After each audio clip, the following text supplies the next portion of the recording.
The Great Gatsby, by F. Scott Fitzgerald. Chapter 1. In my younger and more vulnerable years, my father gave me some advice that I've been turning over in my mind ever since. Whenever you feel like criticizing anyone, he told me, just remember that all the people in this world haven't had the advantages that you've had. He didn't say any more, but we've always been unusually communicative in a reserved way, and I understood that he meant a great deal more than that. In consequence, I'm inclined to reserve all judgments, a habit that has opened up many curious natures to me and also made me the victim of not a few veteran bores. The abnormal mind is quick to detect and attach itself to this quality when it appears in a normal person. And so it came about that in college I was unjustly accused of being a politician because I was privy to the secret griefs of wild, unknown men. Most of the confidences were unsought. Frequently I have feigned sleep, preoccupation, or a hostile levity when I realized by some unmistakable sign that an intimate revelation was quivering on the horizon. For the intimate revelations of young men, or at least the terms in which they express them, are usually plagiaristic and marred by obvious suppressions. Reserving judgments is a matter of infinite hope. I am still a little afraid of missing something if I forget that, as my father snobbishly suggested, and I snobbishly repeat, a sense of the fundamental decencies is parceled out unequally at birth. And, after boasting this way of my tolerance, I come to the admission that it has a limit. Conduct may be founded on the hard rock or the wet marshes, but after a certain point I don't care what it's founded on. When I came back from the East last autumn, I felt that I wanted the world to be in uniform and at a sort of moral attention forever. I wanted no more riotous excursions with privileged glimpses into the human heart. Only Gatsby, the man who gives his name to this book, was exempt from my reaction. Gatsby, who represented everything for which I have an unaffected scorn. If personality is an unbroken series of successful gestures, then there was something gorgeous about him, some heightened sensitivity to the promises of life, as if he were related to one of those intricate machines that register earthquakes 10,000 miles away. This responsiveness had nothing to do with that flabby impressionability which is dignified under the name of the creative temperament. It was an extraordinary gift for hope, a romantic readiness such as I have never found in any other person, and which it is not likely I shall ever find again. No, Gatsby turned out all right at the end. It is what preyed on Gatsby, what foul dust floated in the wake of his dreams that temporarily closed out my interest in the abortive sorrows and short-winded elations of men. My family have been prominent, well-to-do people in this Middle Western city for 3 generations. The Carraways are something of a clan, and we have a tradition that we're descended from the Dukes of Buccleuch, but the actual founder of my line was my grandfather's brother, who came here in '51, sent a substitute to the Civil War, and started the wholesale hardware business that my father carries on today. I never saw this great uncle, but I'm supposed to look like him, with special reference to the rather hard-boiled painting that hangs in Father's office. I graduated from New Haven in 1915, just a quarter of a century after my father, and a little later I participated in that delayed Teutonic migration known as the Great War. I enjoyed the counter-raid so thoroughly that I came back restless. Instead of being the warm center of the world, the Middle West now seemed like the ragged edge of the universe, so I decided to go east and learn the bond business. Everybody I knew was in the bond business, so I supposed it could support one more single man. All my aunts and uncles talked it over as if they were choosing a prep school for me, and finally said, "Why, yes," with very grave, hesitant faces. Father agreed to finance me for a year, and after various delays I came east, permanently I thought, in the spring of '22.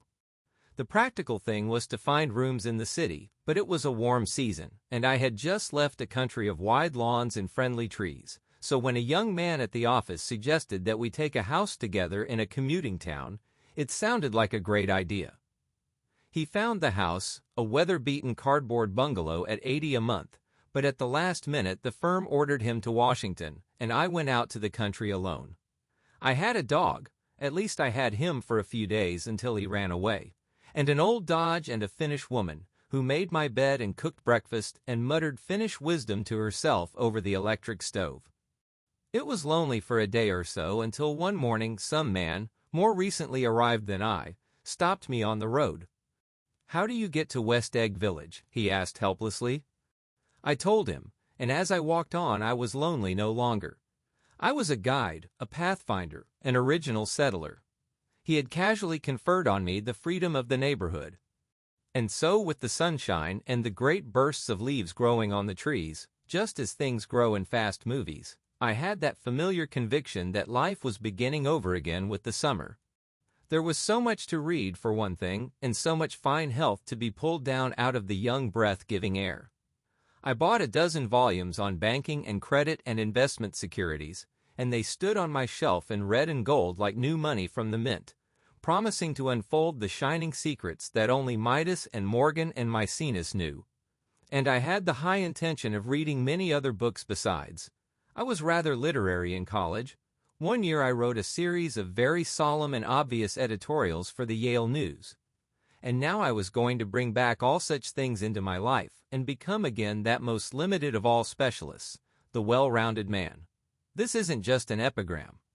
Life is much more successfully looked at from a single window after all. It was a matter of chance that I should have rented a house in one of the strangest communities in North America. It was on that slender, riotous island which extends itself due east of New York, and where there are, among other natural curiosities, two unusual formations of land. 20 miles from the city, a pair of enormous eggs, identical in contour and separated only by a courtesy bay, jut out into the most domesticated body of salt water in the Western Hemisphere, the great wet barnyard of Long Island Sound.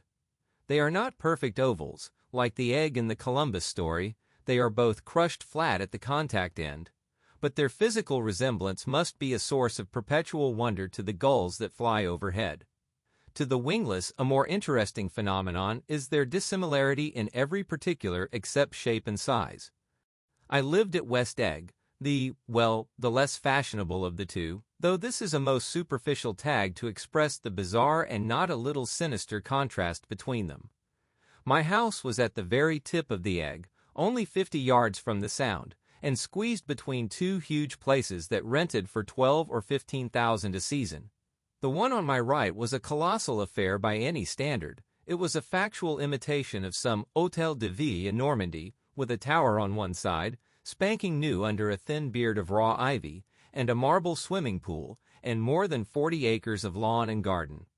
It was Gatsby's mansion, or rather, as I didn't know Mr. Gatsby, it was a mansion inhabited by a gentleman of that name.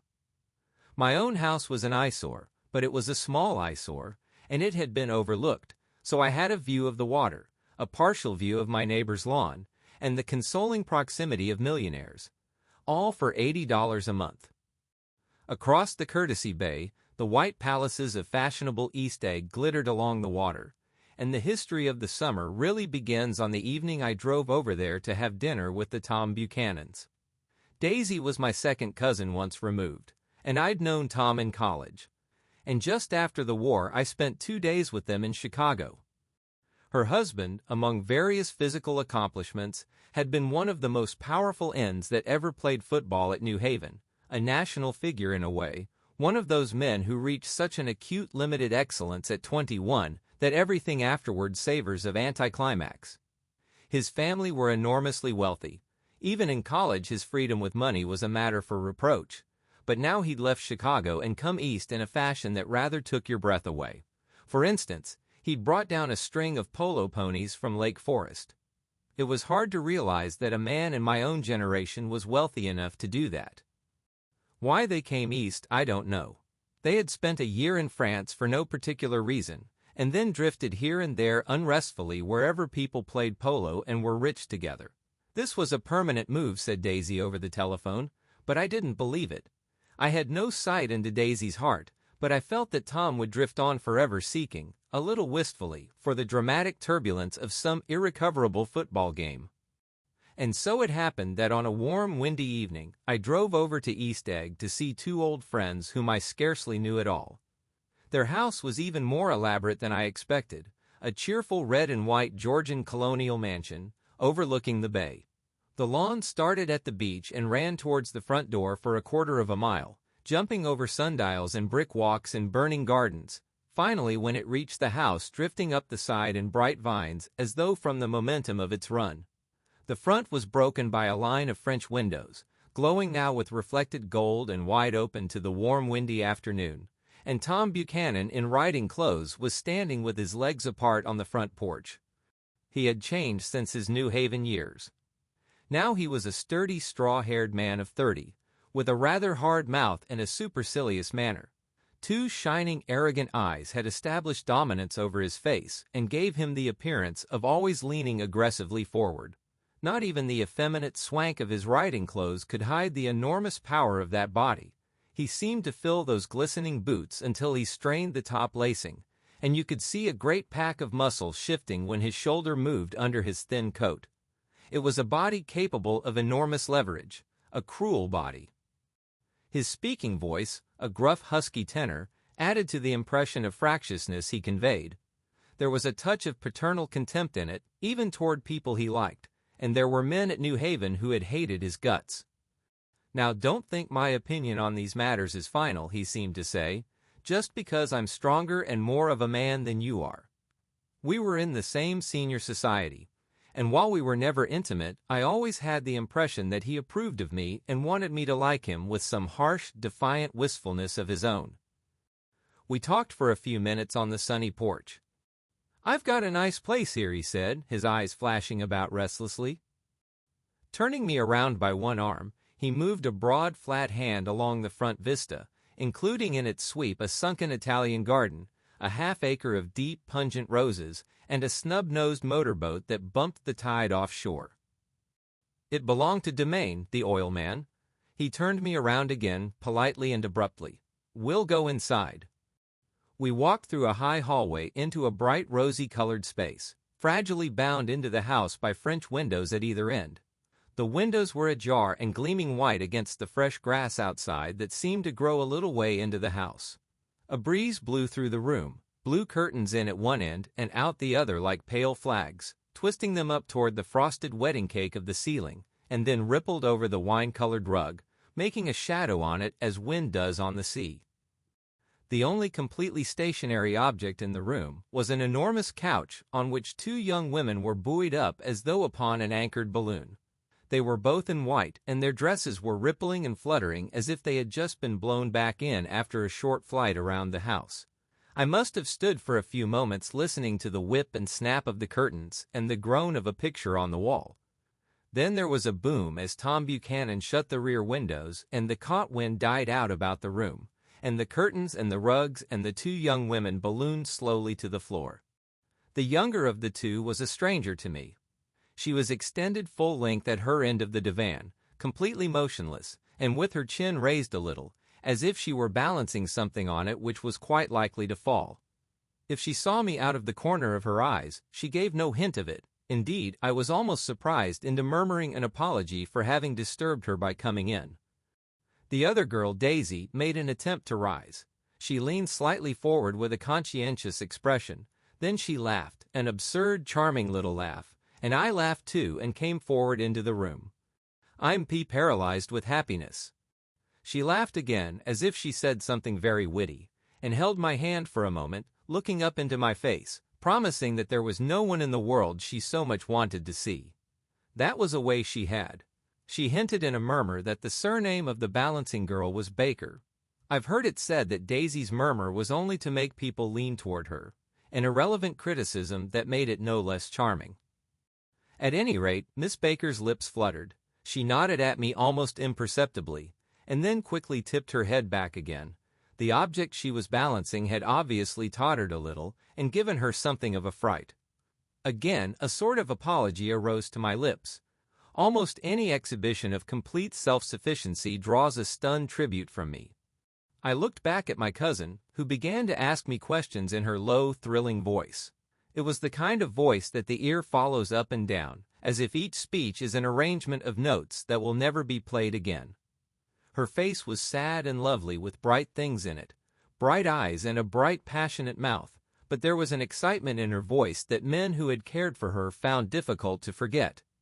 A singing compulsion, a whispered listen, a promise that she had done gay, exciting things just a while since, and that there were gay, exciting things hovering in the next hour. I told her how I had stopped off in Chicago for a day on my way east, and how a dozen people had sent their love through me. "Do they miss me?" she cried ecstatically. "The whole town is desolate. All the cars have the left rear wheel painted black as a mourning wreath, and there's a persistent wail all night along the North Shore." "How gorgeous! Let's go back, Tom, tomorrow." Then she added irrelevantly, "You ought to see the baby." "I'd like to. She's asleep. She's 3 years old." "Haven't you ever seen her?" "Never." "Well, you ought to see her. She's—" Tom Buchanan, who had been hovering restlessly about the room, stopped and rested his hand on my shoulder. "What you doing, Nick?" "I'm a bondman." "Who with?" I told him. "Never heard of them," he remarked decisively. This annoyed me. "You will," I answered shortly. "You will if you stay in the East." "Oh, I'll stay in the East, don't you worry," he said, glancing at Daisy and then back at me, as if he were alert for something more. "I'd be a goddamn fool to live anywhere else." At this point Miss Baker said, "Absolutely," with such suddenness that I started. It was the first word she had uttered since I came into the room. Evidently it surprised her as much as it did me, for she yawned and with a series of rapid, deft movements stood up into the room. "I'm stiff," she complained. "I've been lying on that sofa for as long as I can remember." "Don't look at me," Daisy retorted. "I've been trying to get you to New York all afternoon." "No thanks," said Miss Baker to the 4 cocktails just in from the pantry. "I'm absolutely in training." Her host looked at her incredulously. "You are?" He took down his drink as if it were a drop in the bottom of a glass. "How you ever get anything done is beyond me." I looked at Miss Baker, wondering what it was she got done. I enjoyed looking at her. She was a slender, small-breasted girl with an erect carriage, which she accentuated by throwing her body backward at the shoulders like a young cadet. Her gray sun-strained eyes looked back at me with polite reciprocal curiosity out of a wan, charming, discontented face. It occurred to me now that I had seen her, or a picture of her, somewhere before. "You live in West Egg," she remarked contemptuously. "I know somebody there." "I don't know a single." "You must know Gatsby." "Gatsby?" demanded Daisy. "What Gatsby?" Before I could reply that he was my neighbor, dinner was announced. Wedging his tense arm imperatively under mine, Tom Buchanan compelled me from the room as though he were moving a checker to another square. Slenderly, languidly, their hands set lightly on their hips, the 2 young women preceded us out onto a rosy-colored porch, open toward the sunset, where 4 candles flickered on the table in the diminished wind. "Why candles?" objected Daisy, frowning. She snapped them out with her fingers. "In 2 weeks it'll be the longest day in the year." She looked at us all radiantly. "Do you always watch for the longest day of the year and then miss it?" "I always watch for the longest day in the year and then miss it." "We ought to plan something," yawned Miss Baker, sitting down at the table as if she were getting into bed. "All right," said Daisy. "What'll we plan?" She turned to me helplessly. "What do people plan?" Before I could answer, her eyes fastened with an odd expression on her little finger. "Look," she complained. "I heard it." We all looked. The knuckle was black and blue. "You did it, Tom," she said accusingly. "I know you didn't mean to, but you did do it. That's what I get for marrying a brute of a man, a great, big, hulking physical specimen of a—" "I hate that word hulking," objected Tom crossly, "even in kidding." "Hulking," insisted Daisy.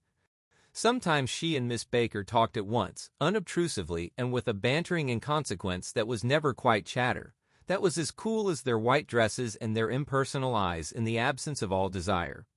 They were here, and they accepted Tom and me, making only a polite, pleasant effort to entertain or to be entertained. They knew that presently dinner would be over, and a little later the evening too would be over and casually put away. It was sharply different from the West, where an evening was hurried from phase to phase towards its close, in a continually disappointed anticipation, or else in sheer nervous dread of the moment itself.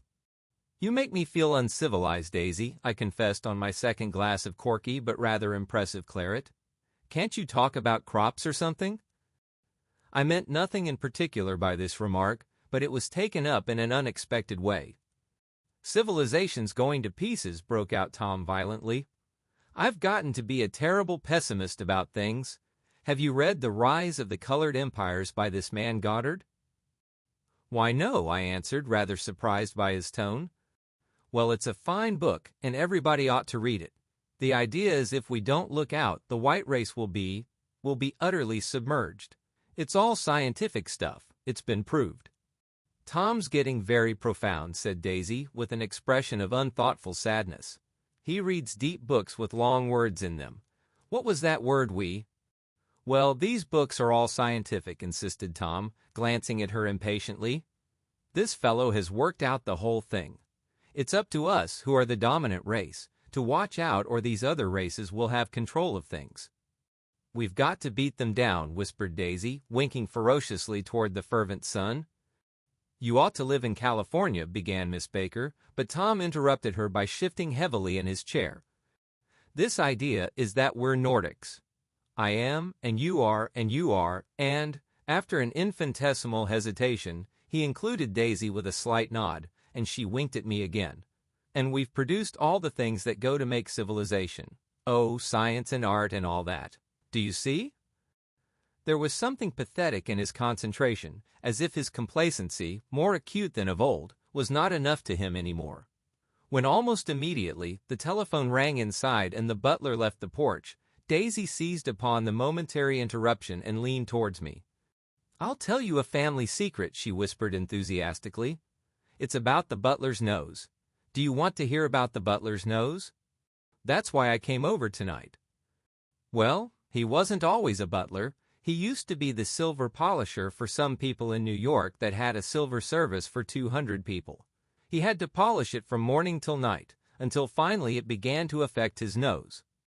"Things went from bad to worse," suggested Miss Baker. "Yes, things went from bad to worse, until finally he had to give up his position." For a moment the last sunshine fell with romantic affection upon her glowing face. Her voice compelled me forward breathlessly as I listened. Then the glow faded, each light deserting her with lingering regret, like children leaving a pleasant street at dusk. The butler came back and murmured something close to Tom's ear, whereupon Tom frowned, pushed back his chair, and without a word went inside. As if his absence quickened something within her, Daisy leaned forward again, her voice glowing and singing. "I love to see you at my table, Nick. You remind me of a rose, an absolute rose. Doesn't he?" She turned to Miss Baker for confirmation. "An absolute rose?" This was untrue. I am not even faintly like a rose. She was only extemporizing, but a stirring warmth flowed from her, as if her heart was trying to come out to you concealed in one of those breathless, thrilling words. Then suddenly she threw her napkin on the table and excused herself and went into the house. Miss Baker and I exchanged a short glance consciously devoid of meaning. I was about to speak when she sat up alertly and said, "I," in a warning voice. A subdued, impassioned murmur was audible in the room beyond, and Miss Baker leaned forward unashamed, trying to hear. The murmur trembled on the verge of coherence, sank down, mounted excitedly, and then ceased altogether. "This Mr. Gatsby you spoke of is my neighbor," I began. "Don't talk. I want to hear what happens." "Is something happening?" I inquired innocently. "You mean to say you don't know?" said Miss Baker, honestly surprised. "I thought everybody knew." "I don't?" "Why," she said hesitantly, "Tom's got some woman in New York." "Got some woman?" I repeated blankly. Miss Baker nodded. "She might have the decency not to telephone him at dinner time. Don't you think?" Almost before I had grasped her meaning, there was the flutter of a dress and the crunch of leather boots, and Tom and Daisy were back at the table. "It couldn't be helped," cried Daisy with tense gaiety. She sat down, glanced searchingly at Miss Baker and then at me, and continued. "I looked outdoors for a minute, and it's very romantic outdoors. There's a bird on the lawn that I think must be a nightingale come over on the Cunard or White Star Line. He's singing away." Her voice sang. "It's romantic, isn't it, Tom?" "Very romantic," he said, and then miserably to me, "If it's light enough after dinner, I want to take you down to the stables." The telephone rang inside startlingly, and as Daisy shook her head decisively at Tom, the subject of the stables, in fact all subjects, vanished into air. Among the broken fragments of the last 5 minutes at table, I remember the candles being lit again pointlessly, and I was conscious of wanting to look squarely at everyone, and yet to avoid all eyes. I couldn't guess what Daisy and Tom were thinking, but I doubt if even Miss Baker, who seemed to have mastered a certain hearty skepticism, was able utterly to put this fifth guest's shrill metallic urgency out of mind. To a certain temperament the situation might have seemed intriguing. My own instinct was to telephone immediately for the police. The horses, needless to say, were not mentioned again. Tom and Miss Baker, with several feet of twilight between them, strolled back into the library, as if to a vigil beside a perfectly tangible body. While trying to look pleasantly interested and a little deaf, I followed Daisy around a chain of connecting verandas to the porch in front. In its deep gloom we sat down side by side on a wicker settee. Daisy took her face in her hands as if feeling its lovely shape, and her eyes moved gradually out into the velvet dusk. I saw that turbulent emotions possessed her, so I asked what I thought would be some sedative questions about her little girl. "We don't know each other very well, Nick," she said suddenly. "Even if we are cousins. You didn't come to my wedding. I wasn't back from the war." "That's true." She hesitated. "Well, I've had a very bad time, Nick, and I'm pretty cynical about everything." Evidently she had reason to be. I waited, but she didn't say any more, and after a moment I returned rather feebly to the subject of her daughter. "I suppose she talks, and eats, and everything." "Oh, yes." She looked at me absently. "Listen, Nick, let me tell you what I said when she was born. Would you like to hear?" "Very much. It'll show you how I've gotten to feel about things. Well, she was less than an hour old, and Tom was God knows where. I woke up out of the ether with an utterly abandoned feeling, and asked the nurse right away if it was a boy or a girl. She told me it was a girl, and so I turned my head away and wept. 'All right,' I said, 'I'm glad it's a girl. And I hope she'll be a fool. That's the best thing a girl can be in this world, a beautiful little fool.' You see, I think everything's terrible anyhow," she went on in a convinced way. "Everybody thinks so, the most advanced people. And I know. I've been everywhere, and seen everything, and done everything." Her eyes flashed around her in a defiant way, rather like Tom's, and she laughed with thrilling scorn. "Sophisticated! God, I'm sophisticated!" The instant her voice broke off, ceasing to compel my attention, my belief, I felt the basic insincerity of what she had said. It made me uneasy, as though the whole evening had been a trick of some sort to exact a contributory emotion from me. I waited, and sure enough, in a moment she looked at me with an absolute smirk on her lovely face, as if she had asserted her membership in a rather distinguished secret society to which she and Tom belonged. Inside, the crimson room bloomed with light. Tom and Miss Baker sat at either end of the long couch, and she read aloud to him from the Saturday Evening Post, the words, murmurous and uninflected, running together in a soothing tune. The lamplight, bright on his boots and dull on the autumn leaf yellow of her hair, glinted along the paper as she turned a page with a flutter of slender muscles in her arms. When we came in, she held us silent for a moment with a lifted hand. "To be continued," she said, tossing the magazine on the table, "in our very next issue." Her body asserted itself with a restless movement of her knee, and she stood up. 10 o'clock, she remarked, apparently finding the time on the ceiling. "Time for this good girl to go to bed." "Jordan's going to play in the tournament tomorrow," explained Daisy, "over at Westchester." "Oh, you're Jordan Baker."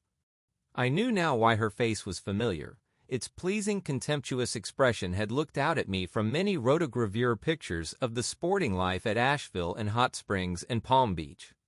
I had heard some story of her, too, a critical, unpleasant story, but what it was I had forgotten long ago. "Good night," she said softly. "Wake me at 8, won't you?" "If you'll get up." "I will. Good night, Mr. Carraway. See you anon." "Of course you will," confirmed Daisy. "In fact, I think I'll arrange a marriage. Come over often, Nick, and I'll sort of, fling you together. You know, lock you up accidentally in linen closets and push you out to sea in a boat, and all that sort of thing." "Good night," called Miss Baker from the stairs. "I haven't heard a word." "She's a nice girl," said Tom after a moment. "They oughtn't to let her run around the country this way." "Who oughtn't to?" inquired Daisy coldly. "Her family. Her family is one aunt about 1,000 years old. Besides, Nick's going to look after her, aren't you, Nick? She's going to spend lots of weekends out here this summer.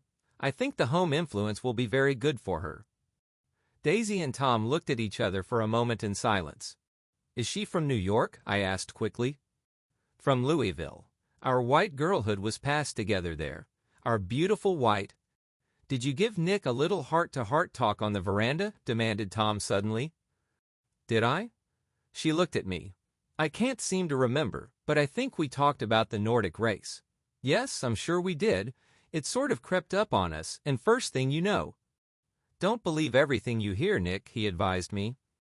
I said lightly that I had heard nothing at all, and a few minutes later I got up to go home. They came to the door with me and stood side by side in a cheerful square of light. As I started my motor, Daisy peremptorily called, "Wait!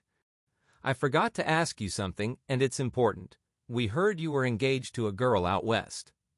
"That's right," corroborated Tom kindly. "We heard that you were engaged." "It's a libel. I'm too poor." "But we heard it," insisted Daisy, surprising me by opening up again in a flower-like way. "We heard it from 3 people, so it must be true."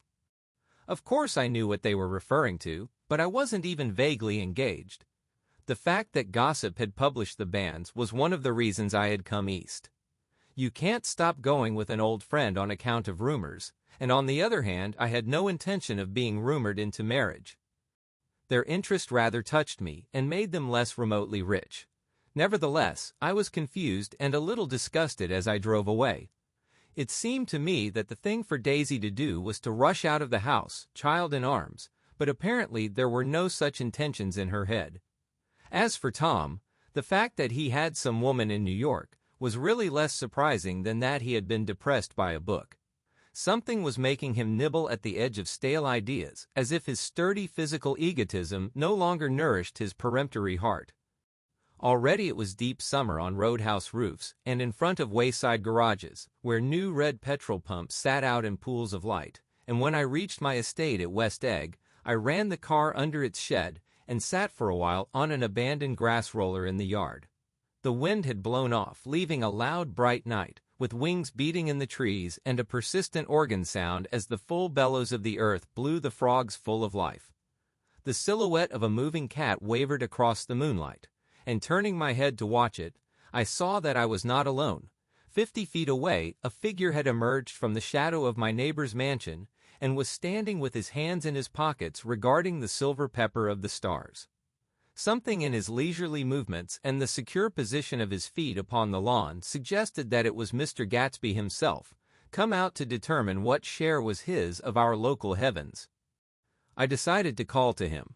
Miss Baker had mentioned him at dinner, and that would do for an introduction. But I didn't call to him, for he gave a sudden intimation that he was content to be alone. He stretched out his arms toward the dark water in a curious way, and far as I was from him, I could have sworn he was trembling. Involuntarily I glanced seaward, and distinguished nothing except a single green light, minute and far away, that might have been the end of a dock. When I looked once more for Gatsby, he had vanished, and I was alone again in the unquiet darkness. Chapter 2. About halfway between West Egg and New York, the motor road hastily joins the railroad and runs beside it for a quarter of a mile, so as to shrink away from a certain desolate area of land. This is a valley of ashes, a fantastic farm where ashes grow like wheat into ridges and hills and grotesque gardens, where ashes take the forms of houses and chimneys and rising smoke, and finally, with a transcendent effort, of ash-gray men who move dimly and already crumbling through the powdery air.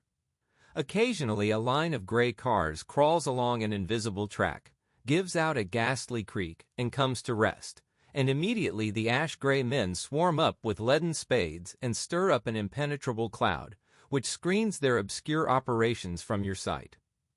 But above the gray land and the spasms of bleak dust which drift endlessly over it, you perceive, after a moment, The eyes of Dr. T.J. Eckelberg. The eyes of Dr. T.J. Eckelberg are blue and gigantic. Their retinas are 1 yard high. They look out of no face, but instead, from a pair of enormous yellow spectacles which pass over a non-existent nose. Evidently some wild wag of an oculist set them there to fatten his practice in the borough of Queens, and then sank down himself into eternal blindness, or forgot them and moved away. But his eyes, dimmed a little by many paintless days, under sun and rain, brood on over the solemn dumping ground. The Valley of Ashes is bounded on one side by a small foul river, and when the drawbridge is up to let barges through, the passengers on waiting trains can stare at the dismal scene for as long as half an hour. There is always a halt there of at least a minute, and it was because of this that I first met Tom Buchanan's mistress. The fact that he had one was insisted upon wherever he was known. His acquaintances resented the fact that he turned up in popular cafes with her, and leaving her at a table, sauntered about, chatting with whomsoever he knew. Though I was curious to see her, I had no desire to meet her, but I did. I went up to New York with Tom on the train one afternoon, and when we stopped by the ash heaps, he jumped to his feet, and taking hold of my elbow, literally forced me from the car. "We're getting off," he insisted. "I want you to meet my girl." I think he'd tanked up a good deal at luncheon, and his determination to have my company bordered on violence. The supercilious assumption was that on Sunday afternoon I had nothing better to do. I followed him over a low whitewashed railroad fence, and we walked back 100 yards along the road under Dr. Eckelberg's persistent stare. The only building in sight was a small block of yellow brick sitting on the edge of the wasteland, a sort of compact main street ministering to it, and contiguous to absolutely nothing. One of the 3 shops it contained was for rent, and another was an all-night restaurant approached by a trail of ashes. The third was a garage. Repairs. George B. Wilson. Cars bought and sold. And I followed Tom inside. The interior was unprosperous and bare. The only car visible was the dust-covered wreck of a Ford which crouched in a dim corner. It had occurred to me that this shadow of a garage must be a blind, and that sumptuous and romantic apartments were concealed overhead, when the proprietor himself appeared in the door of an office, wiping his hands on a piece of waste. He was a blond, spiritless man, anemic and faintly handsome. When he saw us, a damp gleam of hope sprang into his light blue eyes. "Hello, Wilson, old man," said Tom, slapping him jovially on the shoulder. "How's business?" "I can't complain," answered Wilson unconvincingly. "When are you going to sell me that car?" "Next week. I've got my man working on it now." "Works pretty slow, don't he?" "No, he doesn't," said Tom coldly. "And if you feel that way about it, maybe I'd better sell it somewhere else after all." "I don't mean that," explained Wilson quickly. "I just meant—" His voice faded off, and Tom glanced impatiently around the garage. Then I heard footsteps on a stairs, and in a moment the thickish figure of a woman blocked out the light from the office door. She was in the middle 30s and faintly stout, but she carried her flesh sensuously as some women can. Her face, above a spotted dress of dark blue crêpe de chine, contained no facet or gleam of beauty, but there was an immediately perceptible vitality about her, as if the nerves of her body were continually smoldering. She smiled slowly and, walking through her husband as if he were a ghost, shook hands with Tom, looking him flush in the eye. Then she wet her lips and, without turning around, spoke to her husband in a soft, coarse voice. "Get some chairs, why don't you, so somebody can sit down?" "Oh, sure," agreed Wilson hurriedly, and went toward the little office, mingling immediately with the cement color of the walls. A white ashen dust veiled his dark suit and his pale hair, as it veiled everything in the vicinity, except his wife, who moved close to Tom. "I want to see you," said Tom intently. "Get on the next train." "All right. I'll meet you by the newsstand on the lower level." She nodded and moved away from him just as George Wilson emerged with 2 chairs from his office door. We waited for her down the road and out of sight. It was a few days before the 4th of July, and a gray, scrawny Italian child was setting torpedoes in a row along the railroad track. "Terrible place, isn't it?" said Tom, exchanging a frown with Dr. Eckelberg. "Awful. It does her good to get away." "Doesn't her husband object?" "Wilson? He thinks she goes to see her sister in New York. He's so dumb he doesn't know he's alive.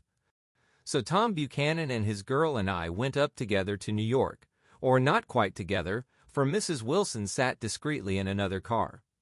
Tom deferred that much to the sensibilities of those East Eggers who might be on the train. She had changed her dress to a brown figured muslin, which stretched tight over her rather wide hips as Tom helped her to the platform in New York. At the newsstand she bought a copy of Town Tattle and a moving picture magazine, and in the station drugstore some cold cream and a small flask of perfume. Upstairs, in the solemn echoing drive, she let 4 taxicabs drive away before she selected a new one, lavender-colored with gray upholstery, and in this we slid out from the mass of the station into the glowing sunshine. But immediately she turned sharply from the window, and leaning forward tapped on the front glass. "I want to get one of those dogs," she said earnestly. "I want to get one for the apartment. They're nice to have, a dog." We backed up to a gray old man who bore an absurd resemblance to John D. Rockefeller. In a basket swung from his neck cowered a dozen very recent puppies of an indeterminate breed. "What kind are they?" asked Mrs. Wilson eagerly as he came to the taxi window. "All kinds. What kind do you want, lady?" "I'd like to get one of those police dogs. I don't suppose you got that kind." The man peered doubtfully into the basket, plunged in his hand and drew one up, wriggling by the back of the neck. "That's no police dog," said Tom. "No, it's not exactly a police dog," said the man with disappointment in his voice. "It's more of an Airedale." He passed his hand over the brown wash rag of a back. "Look at that coat. Some coat. That's a dog that'll never bother you with catching cold." "I think it's cute," said Mrs. Wilson enthusiastically. "How much is it?" "That dog?" He looked at it admiringly. "That dog will cost you $10. The Airedale, undoubtedly there was an Airedale concerned in it somewhere, though its feet were startlingly white, changed hands and settled down into Mrs. Wilson's lap, where she fondled the weatherproof coat with rapture. "Is it a boy or a girl?" she asked delicately. "That dog? That dog's a boy." "It's a bitch," said Tom decisively. "Here's your money. Go and buy 10 more dogs with it." We drove over to Fifth Avenue, warm and soft, almost pastoral, on the summer Sunday afternoon. I wouldn't have been surprised to see a great flock of white sheep turn the corner. "Hold on," I said. "I have to leave you here." "No, you don't," interposed Tom quickly. "Myrtle'll be hurt if you don't come up to the apartment. Won't you, Myrtle?" "Come on," she urged. "I'll telephone my sister Catherine. She's said to be very beautiful by people who ought to know." "Well, I'd like to, but—" We went on, cutting back again over the park toward the West Hundreds. At 158th Street, the cab stopped at one slice in a long white cake of apartment houses. Throwing a regal homecoming glance around the neighborhood, Mrs. Wilson gathered up her dog and her other purchases and went haughtily in. "I'm going to have the McKees come up," she announced as we rose in the elevator. "And of course, I got to call up my sister, too."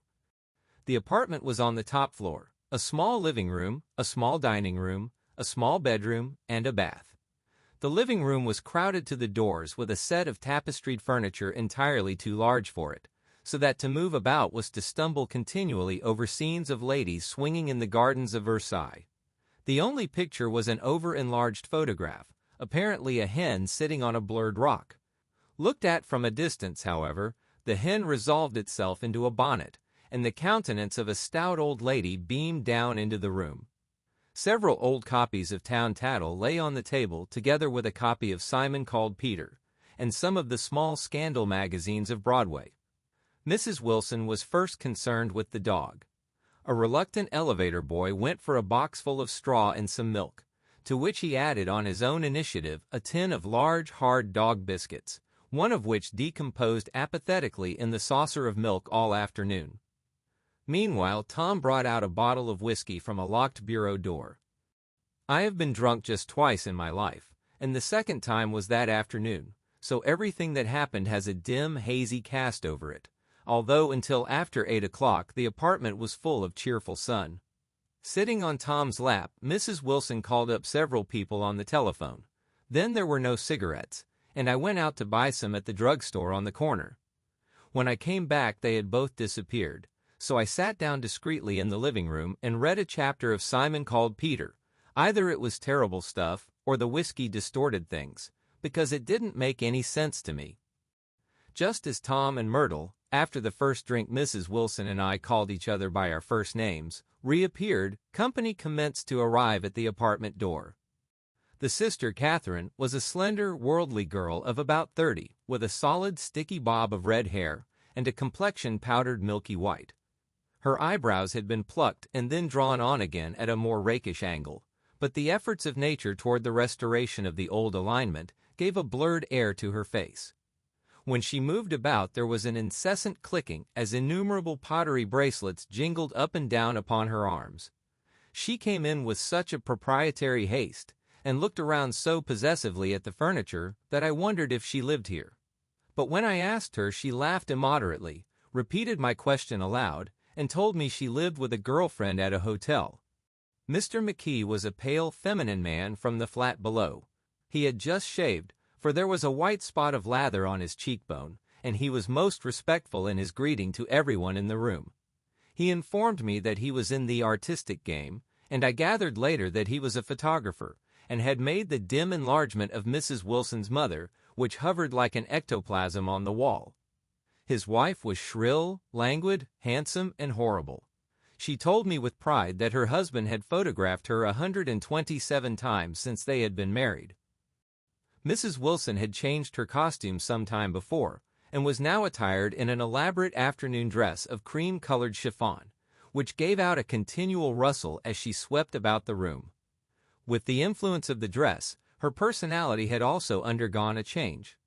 The intense vitality that had been so remarkable in the garage was converted into impressive hauteur. Her laughter, her gestures, her assertions became more violently affected moment by moment, and as she expanded, the room grew smaller around her, until she seemed to be revolving on a noisy, creaking pivot through the smoky air. "My dear," she told her sister in a high, mincing shout, "most of these fellas will cheat you every time. All they think of is money. I had a woman up here last week to look at my feet, and when she gave me the bill, you'd have thought she had my appendicitis out." "What was the name of the woman?" asked Mrs. McKee. "Mrs. Eberhardt.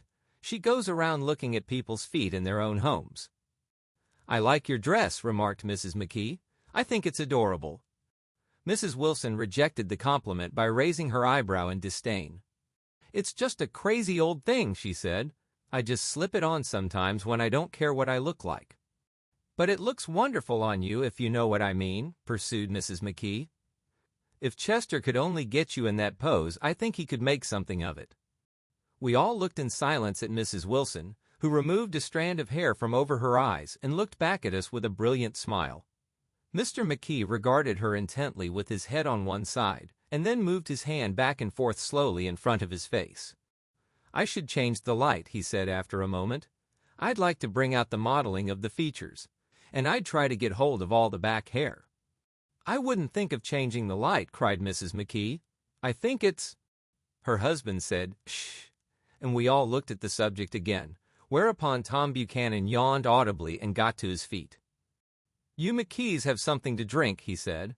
"Get some more ice and mineral water, Myrtle, before everybody goes to sleep." I told that boy about the ice. Myrtle raised her eyebrows in despair at the shiftlessness of the lower orders. "These people, you have to keep after them all the time." She looked at me and laughed pointlessly. Then she flounced over to the dog, kissed it with ecstasy, and swept into the kitchen, implying that a dozen chefs awaited her orders there. "I've done some nice things out on Long Island," asserted Mr. McKee. Tom looked at him blankly. "Two of them we have framed downstairs." "Two what?" demanded Tom. "Two studies. One of them I call Montauk Point, the gulls, and the other I call Montauk Point, the sea." The sister Catherine sat down beside me on the couch. "Do you live down on Long Island too?" she inquired. "I live at West Egg." "Really? I was down there at a party about a month ago. At a man named Gatsby's. Do you know him?" "I live next door to him." "Well, they say he's a nephew or a cousin of Kaiser Wilhelm's. That's where all his money comes from." Really? She nodded. I'm scared of him. I'd hate to have him get anything on me. This absorbing information about my neighbor was interrupted by Mrs. McKee's pointing suddenly at Catherine. Chester, I think you could do something with her, she broke out, but Mr. McKee only nodded in a bored way and turned his attention to Tom. I'd like to do more work on Long Island, if I could get the entry. All I ask is that they should give me a start. Ask Myrtle, said Tom, breaking into a short shout of laughter as Mrs. Wilson entered with a tray. She'll give you a letter of introduction, won't you, Myrtle? Do what? She asked, startled. You'll give McKee a letter of introduction to your husband, so he can do some studies of him. His lips moved silently for a moment as he invented, George B. Wilson at the gasoline pump, or something like that. Catherine leaned close to me and whispered in my ear. Neither of them can stand the person they're married to. Can't they? Can't stand them. She looked at Myrtle and then at Tom. What I say is, why go on living with them if they can't stand them? If I was them, I'd get a divorce and get married to each other right away. Doesn't she like Wilson either? The answer to this was unexpected. It came from Myrtle, who had overheard the question, and it was violent and obscene. You see, cried Catherine triumphantly. She lowered her voice again. It's really his wife that's keeping them apart. She's a Catholic, and they don't believe in divorce. Daisy was not a Catholic, and I was a little shocked at the elaborateness of the lie. When they do get married, continued Catherine, they're going west to live for a while until it blows over. It'd be more discreet to go to Europe. Oh, do you like Europe? She exclaimed surprisingly. I just got back from Monte Carlo. Really? Just last year. I went over there with another girl. Stay long? No, we just went to Monte Carlo and back. We went by way of Marseille. We had over $1,200 when we started, but we got gyped out of it all in 2 days in the private rooms. We had an awful time getting back, I can tell you. God, how I hated that town. The late afternoon sky bloomed in the window for a moment like the blue honey of the Mediterranean. Then the shrill voice of Mrs. McKee called me back into the room. I almost made a mistake too, she declared vigorously. I almost married a little kike who'd been after me for years. I knew he was below me. Everybody kept saying to me, Lucille, that man's way below you. But if I hadn't met Chester, he'd have got me sure. Yes, but listen, said Myrtle Wilson, nodding her head up and down. At least you didn't marry him. I know I didn't. Well, I married him, said Myrtle ambiguously. And that's the difference between your case and mine. Why did you, Myrtle? Demanded Catherine. Nobody forced you to. Myrtle considered. I married him because I thought he was a gentleman, she said finally. I thought he knew something about breeding, but he wasn't fit to lick my shoe. You were crazy about him for a while, said Catherine. Crazy about him, cried Myrtle incredulously. Who said I was crazy about him? I never was any more crazy about him than I was about that man there. She pointed suddenly at me, and everyone looked at me accusingly. I tried to show by my expression that I expected no affection. The only crazy I was when I married him. I knew right away I made a mistake. He borrowed somebody's best suit to get married in and never even told me about it, and the man came after it one day when he was out. Oh, is that your suit? I said. This is the first I ever heard about it. But I gave it to him, and then I lay down and cried to beat the band all afternoon. She really ought to get away from him, resumed Catherine to me. They've been living over that garage for 11 years, and Tom's the first sweetie she ever had. The bottle of whiskey, a second one, was now in constant demand by all present, excepting Catherine, who felt just as good on nothing at all. Tom rang for the janitor and sent him for some celebrated sandwiches, which were a complete supper in themselves. I wanted to get out and walk eastward toward the park through the soft twilight, but each time I tried to go, I became entangled in some wild, strident argument which pulled me back, as if with ropes, into my chair. Yet high over the city, our line of yellow windows must have contributed their share of human secrecy to the casual watcher in the darkening streets, and I saw him too, looking up and wondering. I was within and without, simultaneously enchanted and repelled by the inexhaustible variety of life. Myrtle pulled her chair close to mine, and suddenly her warm breath poured over me the story of her first meeting with Tom. It was on the two little seats facing each other that are always the last ones left on the train. I was going up to New York to see my sister and spend the night.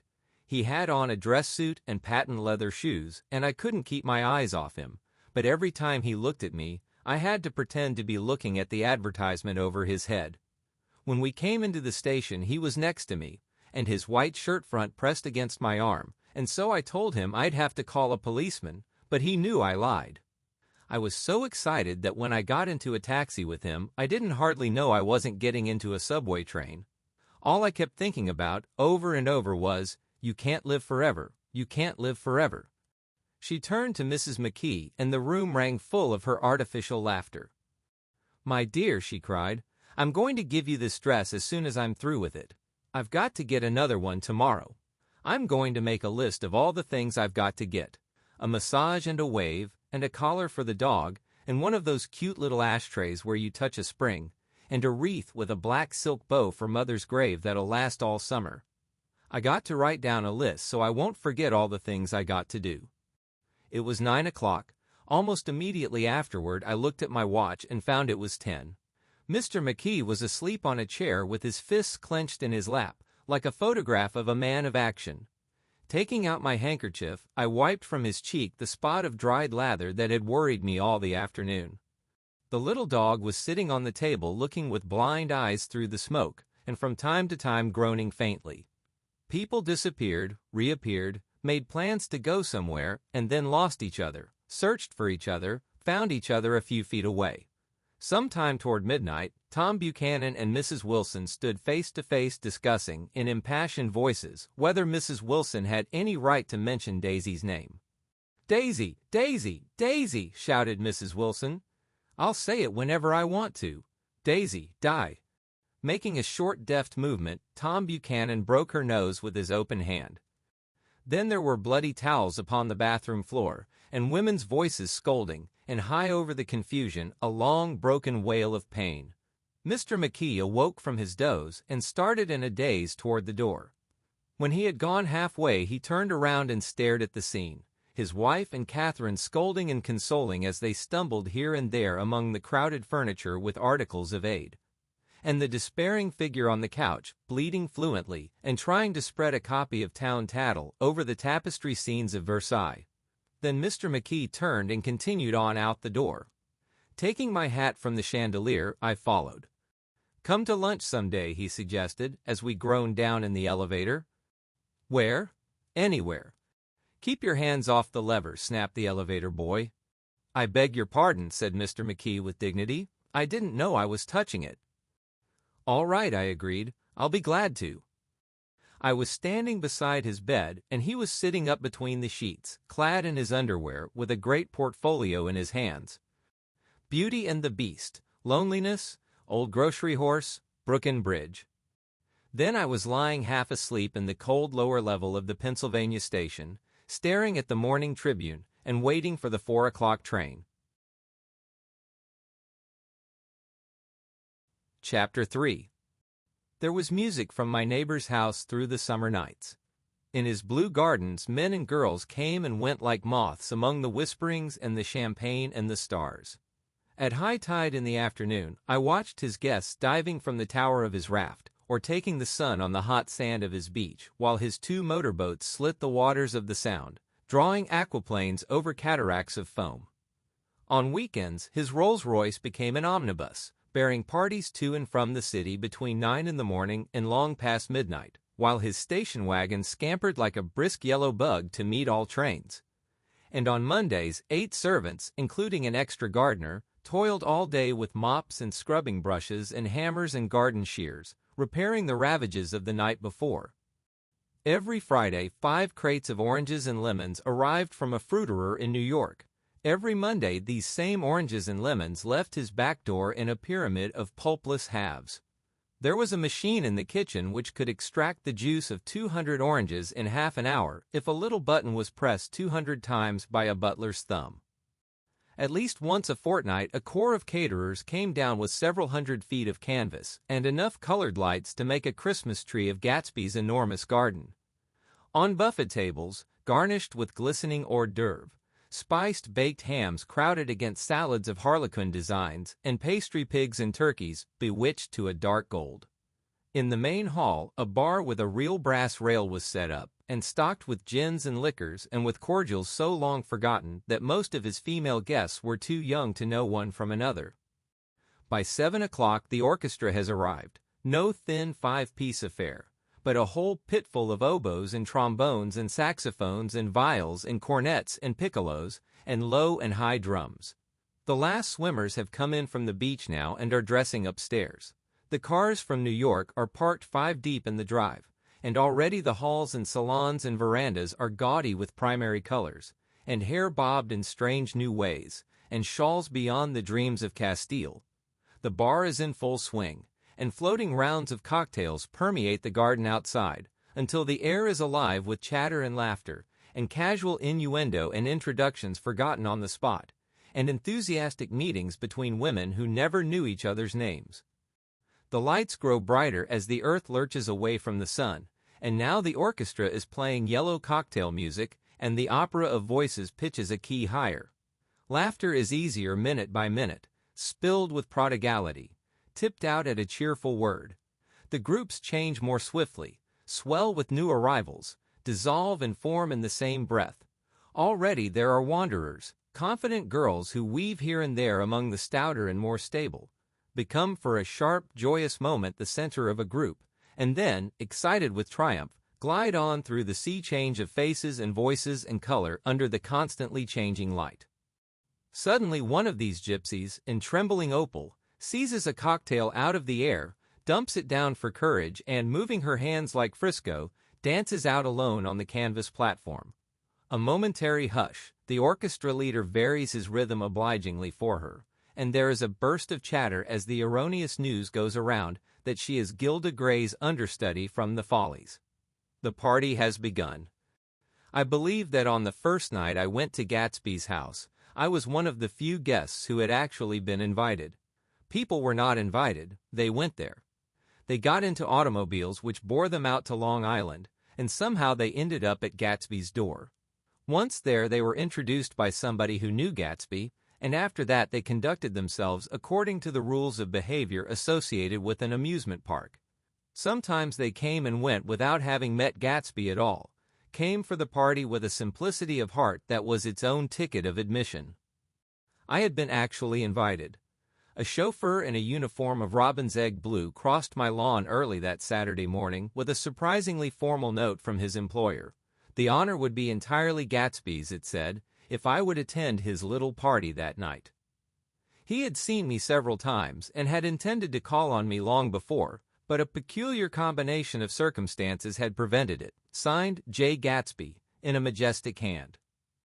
Dressed up in white flannels, I went over to his lawn a little after 7, and wandered around rather ill at ease among swirls and eddies of people I didn't know, though here and there was a face I had noticed on the commuting train.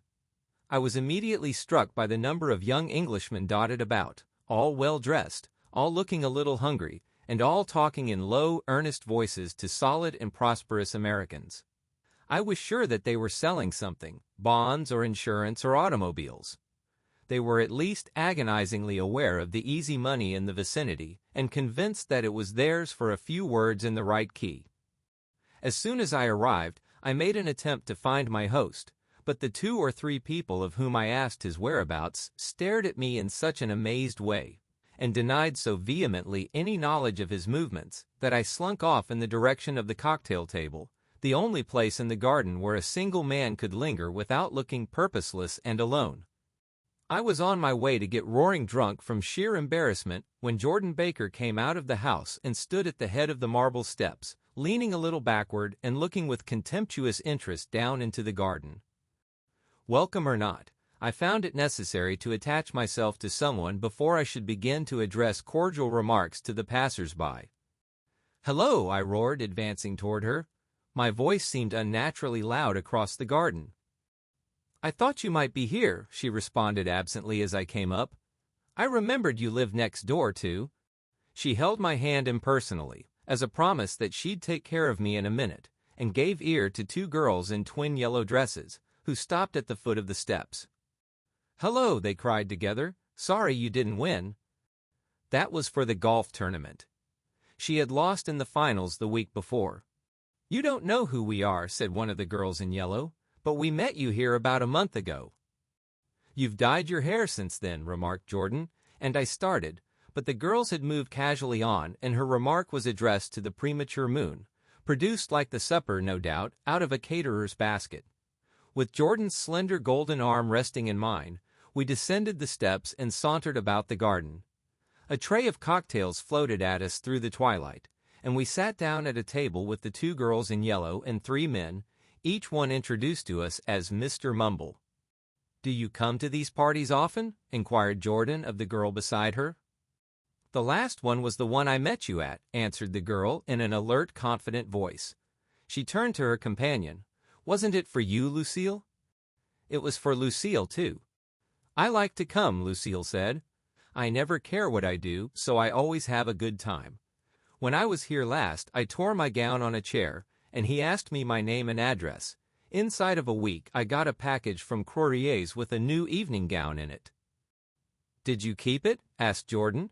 "Sure I did. I was going to wear it tonight, but it was too big in the bust and had to be altered. It was gas blue with lavender beads. $265. "There's something funny about a fellow that'll do a thing like that," said the other girl eagerly. "He doesn't want any trouble with anybody." "Who doesn't?" I inquired. "Gatsby. Somebody told me." The two girls and Jordan leaned together confidentially.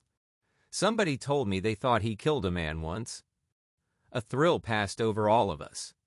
The three Mr. Mumbles bent forward and listened eagerly. "I don't think it's so much that," argued Lucille skeptically. "It's more that he was a German spy during the war." One of the men nodded in confirmation. "I heard that from a man who knew all about him, grew up with him in Germany," he assured us positively. "Oh, no," said the first girl. "It couldn't be that, because he was in the American army during the war." As our credulity switched back to her, she leaned forward with enthusiasm. "You look at him sometimes when he thinks nobody's looking at him. I'll bet he killed a man." She narrowed her eyes and shivered. Lucille shivered. We all turned and looked around for Gatsby. It was testimony to the romantic speculation he inspired that there were whispers about him from those who had found little that it was necessary to whisper about in this world. The first supper, there would be another one after midnight, was now being served, and Jordan invited me to join her own party, who were spread around a table on the other side of the garden. There were three married couples and Jordan's escort, a persistent undergraduate given to violent innuendo, and obviously under the impression that sooner or later Jordan was going to yield him up her person to a greater or lesser degree. Instead of rambling, this party had preserved a dignified homogeneity and assumed to itself the function of representing the staid nobility of the countryside, East Egg condescending to West Egg and carefully on guard against its spectroscopic gaiety. "Let's get out," whispered Jordan, after a somehow wasteful and inappropriate half-hour. "This is much too polite for me." We got up, and she explained that we were going to find the host. I had never met him, she said, and it was making me uneasy. The undergraduate nodded in a cynical, melancholy way. The bar, where we glanced first, was crowded, but Gatsby was not there. She couldn't find him from the top of the steps, and he wasn't on the veranda. On a chance, we tried an important-looking door, and walked into a high Gothic library, paneled with carved English oak, and probably transported complete from some ruin overseas. A stout, middle-aged man with enormous owl-eyed spectacles was sitting somewhat drunk on the edge of a great table, staring with unsteady concentration at the shelves of books. As we entered, he wheeled excitedly around and examined Jordan from head to foot. "What do you think?" he demanded impetuously. "About what?" He waved his hand toward the bookshelves. "About that. As a matter of fact, you needn't bother to ascertain." I ascertained. "They're real." "The books?" He nodded. "Absolutely real. Have pages and everything. I thought they'd be a nice durable cardboard. Matter of fact, they're absolutely real. Pages and, here, let me show you. Taking our skepticism for granted, he rushed to the bookcases and returned with Volume 1 of the Stoddard Lectures. See, he cried triumphantly, it's a bona fide piece of printed matter. It fooled me. This fella's a regular Belasco. It's a triumph. What thoroughness. What realism. Knew when to stop, too. Didn't cut the pages. But what do you want? What do you expect?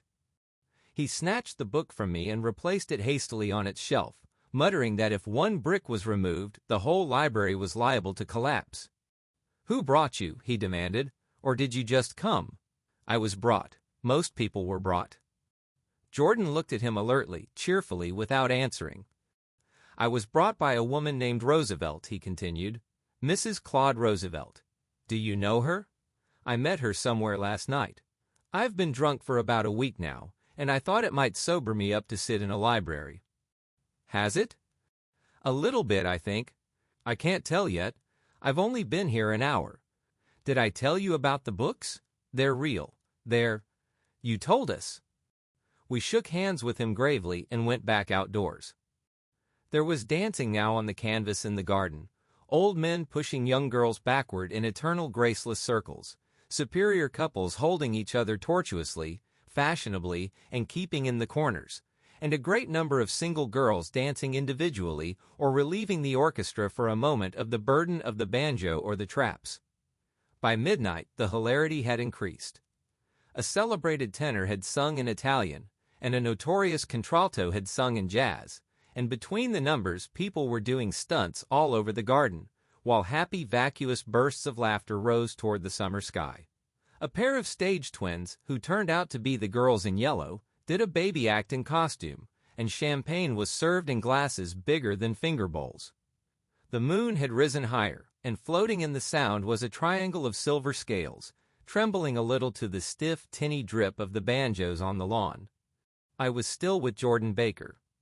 We were sitting at a table with a man of about my age and a rowdy little girl, who gave way upon the slightest provocation to uncontrollable laughter. I was enjoying myself now. I had taken 2 finger bowls of champagne, and the scene had changed before my eyes into something significant, elemental, and profound. At a lull in the entertainment, the man looked at me and smiled. Your face is familiar, he said politely. Weren't you in the 1st Division during the war? Why, yes, I was in the 28th Infantry. I was in the 16th until June 1918. I knew I'd seen you somewhere before. We talked for a moment about some wet, gray little villages in France. Evidently he lived in this vicinity, for he told me that he had just bought a hydroplane and was going to try it out in the morning. Want to go with me, old sport? Just near the shore along the Sound. What time? Any time that suits you best. It was on the tip of my tongue to ask his name when Jordan looked around and smiled. Having a gay time now? She inquired. Much better. I turned again to my new acquaintance. This is an unusual party for me. I haven't even seen the host. I live over there. I waved my hand at the invisible hedge in the distance, and this man Gatsby sent over his chauffeur with an invitation. For a moment he looked at me as if he failed to understand. I'm Gatsby, he said suddenly. What? I exclaimed. Oh, I beg your pardon. I thought you knew, old sport. I'm afraid I'm not a very good host. He smiled understandingly. Much more than understandingly. It was one of those rare smiles with a quality of eternal reassurance in it that you may come across 4 or 5 times in life. It faced, or seemed to face, the whole eternal world for an instant, and then concentrated on you with an irresistible prejudice in your favor. It understood you just so far as you wanted to be understood, believed in you as you would like to believe in yourself, and assured you that it had precisely the impression of you that, at your best, you hoped to convey. Precisely at that point it vanished, and I was looking at an elegant young roughneck, a year or 2 over 30, whose elaborate formality of speech just missed being absurd. Some time before he introduced himself, I'd got a strong impression that he was picking his words with care. Almost at the moment when Mr. Gatsby identified himself, a butler hurried toward him with the information that Chicago was calling him on the wire. He excused himself with a small bow that included each of us in turn. "If you want anything, just ask for it, old sport," he urged me. "Excuse me, I will rejoin you later." When he was gone, I turned immediately to Jordan, constrained to assure her of my surprise. I had expected that Mr. Gatsby would be a florid and corpulent person in his middle years. "Who is he?" I demanded. "Do you know?" "He's just a man named Gatsby." "Where is he from, I mean? And what does he do?" "Now you're started on the subject," she answered with a wan smile. "Well, he told me once he was an Oxford man." A dim background started to take shape behind him, but at her next remark it faded away. "However, I don't believe it." "Why not?" "I don't know," she insisted. "I just don't think he went there." Something in her tone reminded me of the other girls. I think he killed a man, and had the effect of stimulating my curiosity. I would have accepted without question the information that Gatsby sprang from the swamps of Louisiana or from the Lower East Side of New York. That was comprehensible. But young men didn't, at least in my provincial inexperience, I believed they didn't, drift coolly out of nowhere and buy a palace on Long Island Sound. "Anyhow, he gives large parties," said Jordan, changing the subject with an urban distaste for the concrete. "And I like large parties. They're so intimate. At small parties there isn't any privacy." There was the boom of a bass drum, and the voice of the orchestra leader rang out suddenly above the echolalia of the garden. "Ladies and gentlemen," he cried, "at the request of Mr. Gatsby, we are going to play for you Mr. Vladimir Tostof's latest work, which attracted so much attention at Carnegie Hall last May. If you read the papers, you know there was a big sensation." He smiled with jovial condescension and added, "Some sensation," whereupon everybody laughed. "The piece is known," he concluded lustily, "as Vladimir Tostof's Jazz History of the World." The nature of Mr. Tostof's composition eluded me, because just as it began, my eyes fell on Gatsby, standing alone on the marble steps and looking from one group to another with approving eyes. His tanned skin was drawn attractively tight on his face, and his short hair looked as though it were trimmed every day. I could see nothing sinister about him. I wondered if the fact that he was not drinking helped to set him off from his guests, for it seemed to me that he grew more correct as the fraternal hilarity increased. When the Jazz History of the World was over, girls were putting their heads on men's shoulders in a puppyish convivial way. Girls were swooning backward playfully into men's arms, even into groups, knowing that someone would arrest their falls. But no one swooned backward on Gatsby, and no French bob touched Gatsby's shoulder, and no singing quartets were formed with Gatsby's head for one link. "I beg your pardon." Gatsby's butler was suddenly standing beside us. "Miss Baker?" he inquired. "I beg your pardon, but Mr. Gatsby would like to speak to you alone." "With me?" she exclaimed in surprise. "Yes, madame." She got up slowly, raising her eyebrows at me in astonishment, and followed the butler toward the house. I noticed that she wore her evening dress, all her dresses, like sports clothes. There was a jauntiness about her movements as if she had first learned to walk upon golf courses on clean, crisp mornings. I was alone, and it was almost 2. For some time confused and intriguing sounds had issued from a long, many-windowed room which overhung the terrace. Eluding Jordan's undergraduate, who was now engaged in an obstetrical conversation with 2 chorus girls, and who implored me to join him, I went inside. The large room was full of people. One of the girls in yellow was playing the piano, and beside her stood a tall, red-haired young lady from a famous chorus, engaged in song. She had drunk a quantity of champagne, and during the course of her song she had decided, ineptly, that everything was very, very sad. She was not only singing, she was weeping too. Whenever there was a pause in the song, she filled it with gasping, broken sobs, and then took up the lyric again in a quavering soprano. The tears coursed down her cheeks, not freely, however, for when they came into contact with her heavily beaded eyelashes, they assumed an inky color and pursued the rest of their way in slow black rivulets. A humorous suggestion was made that she sing the notes on her face, whereupon she threw up her hands, sank into a chair, and went off into a deep vinous sleep. "She had a fight with a man who says he's her husband," explained a girl at my elbow. I looked around. Most of the remaining women were now having fights with men said to be their husbands. Even Jordan's party, the quartet from East Egg, were rent asunder by dissension. One of the men was talking with curious intensity to a young actress, and his wife, after attempting to laugh at the situation in a dignified and indifferent way, broke down entirely and resorted to flank attacks. At intervals she appeared suddenly at his side like an angry diamond and hissed, "You promised," into his ear. The reluctance to go home was not confined to wayward men. The hall was at present occupied by two deplorably sober men and their highly indignant wives. The wives were sympathizing with each other in slightly raised voices. "Whenever he sees I'm having a good time, he wants to go home. Never heard anything so selfish in my life. We're always the first ones to leave." "So are we." "Well, we're almost the last tonight," said one of the men sheepishly. "The orchestra left half an hour ago." In spite of the wives' agreement that such malevolence was beyond credibility, the dispute ended in a short struggle, and both wives were lifted, kicking, into the night.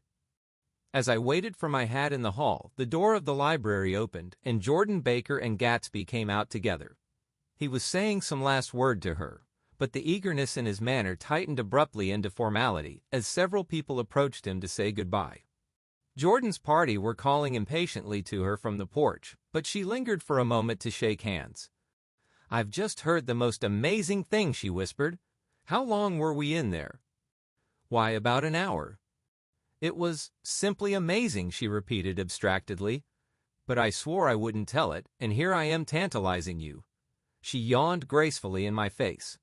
"Please come and see me. Phone book, under the name of Mrs. Sigourney Howard. My aunt." She was hurrying off as she talked. Her brown hand waved a jaunty salute as she melted into her party at the door. Rather ashamed that on my first appearance I had stayed so late, I joined the last of Gatsby's guests, who were clustered around him. I wanted to explain that I'd hunted for him early in the evening, and to apologize for not having known him in the garden. "Don't mention it," he enjoined me eagerly.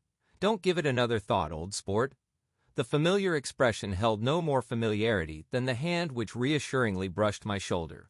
"And don't forget, we're going up in the hydroplane tomorrow morning, at 9 o'clock. Then the butler, behind his shoulder. "Philadelphia wants you on the phone, sir." "All right, in a minute. Tell them I'll be right there. Good night."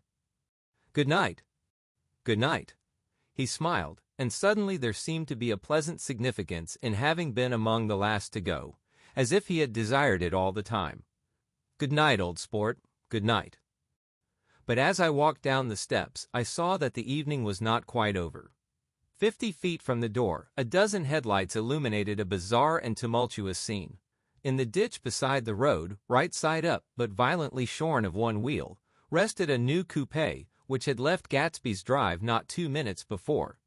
The sharp jut of a wall accounted for the detachment of the wheel, which was now getting considerable attention from half a dozen curious chauffeurs. However, as they had left their cars blocking the road, a harsh, discordant din from those in the rear had been audible for some time, and added to the already violent confusion of the scene. A man in a long duster had dismounted from the wreck and now stood in the middle of the road, looking from the car to the tire and from the tire to the observers in a pleasant, puzzled way. "See," he explained, "it went in the ditch." The fact was infinitely astonishing to him, and I recognized first the unusual quality of wonder, and then the man. It was the late patron of Gatsby's library. "How'd it happen?" He shrugged his shoulders. "I know nothing whatever about mechanics," he said decisively. "But how did it happen? Did you run into the wall?" "Don't ask me," said Owl Eyes, washing his hands of the whole matter. "I know very little about driving, next to nothing. It happened, and that's all I know." "Well, if you're a poor driver, you oughtn't to try driving at night." "But I wasn't even trying," he explained indignantly. "I wasn't even trying." An odd hush fell upon the bystanders. "Do you want to commit suicide?" "You're lucky it was just a wheel. A bad driver and not even trying." "You don't understand," explained the criminal. "I wasn't driving. There's another man in the car." The shock that followed this declaration found voice in a sustained "ah-h-h" as the door of the coupe swung slowly open. The crowd, it was now a crowd, stepped back involuntarily, and when the door had opened wide there was a ghostly pause. Then, very gradually, part by part, a pale, dangling individual stepped out of the wreck, pawing tentatively at the ground with a large, uncertain dancing shoe. Blinded by the glare of the headlights and confused by the incessant groaning of the horns, the apparition stood swaying for a moment before he perceived the man in the duster. "What's matter?" he inquired calmly. "Did we run out of gas?" "Look!" Half a dozen fingers pointed at the amputated wheel. He stared at it for a moment, and then looked upward as though he suspected that it had dropped from the sky. "It came off," someone explained. He nodded. "At first I didn't notice we'd stopped." A pause. Then, taking a long breath and straightening his shoulders, he remarked in a determined voice, "Wonder if tell me where there's a gas line station." At least a dozen men, some of them a little better off than he was, explained to him that wheel and car were no longer joined by any physical bond. "Back out," he suggested after a moment. "Put her in reverse." "But the wheel's off." He hesitated. "No harm in trying," he said. The caterwauling horns had reached a crescendo, and I turned away and cut across the lawn toward home. I glanced back once. A wafer of a moon was shining over Gatsby's house, making the night fine as before, and surviving the laughter and the sound of his still glowing garden. A sudden emptiness seemed to flow now from the windows and the great doors, endowing with complete isolation the figure of the host, who stood on the porch, his hand up in a formal gesture of farewell. Reading over what I have written so far, I see I have given the impression that the events of 3 nights several weeks apart were all that absorbed me. On the contrary, they were merely casual events in a crowded summer, and, until much later, they absorbed me infinitely less than my personal affairs. Most of the time I worked.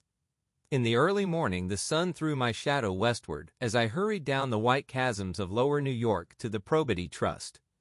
I knew the other clerks and young bond salesmen by their first names, and lunched with them in dark, crowded restaurants on little pig sausages and mashed potatoes and coffee. I even had a short affair with a girl who lived in Jersey City and worked in the accounting department, but her brother began throwing mean looks in my direction, so when she went on her vacation in July, I let it blow quietly away. I took dinner usually at the Yale Club. For some reason it was the gloomiest event of my day. And then I went upstairs to the library and studied investments and securities for a conscientious hour. There were generally a few rioters around, but they never came into the library, so it was a good place to work. After that, if the night was mellow, I strolled down Madison Avenue past the old Murray Hill Hotel and over 33rd Street to the Pennsylvania Station. I began to like New York, the racy, adventurous feel of it at night, and the satisfaction that the constant flicker of men and women and machines gives to the restless eye. I like to walk up Fifth Avenue and pick out romantic women from the crowd and imagine that in a few minutes I was going to enter into their lives, and no one would ever know or disapprove. Sometimes, in my mind, I followed them to their apartments on the corners of hidden streets, and they turned and smiled back at me before they faded through a door into warm darkness.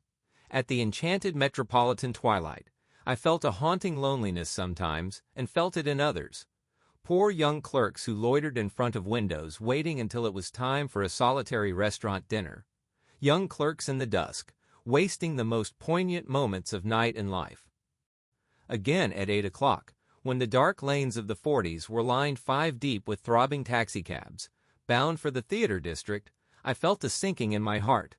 Forms leaned together in the taxis as they waited, and voices sang, and there was laughter from unheard jokes, and lighted cigarettes made unintelligible circles inside. Imagining that I, too, was hurrying towards gaiety and sharing their intimate excitement, I wished them well. For a while I lost sight of Jordan Baker, and then in midsummer I found her again. At first I was flattered to go places with her, because she was a golf champion and everyone knew her name. Then it was something more. I wasn't actually in love, but I felt a sort of tender curiosity. The bored, haughty face that she turned to the world concealed something.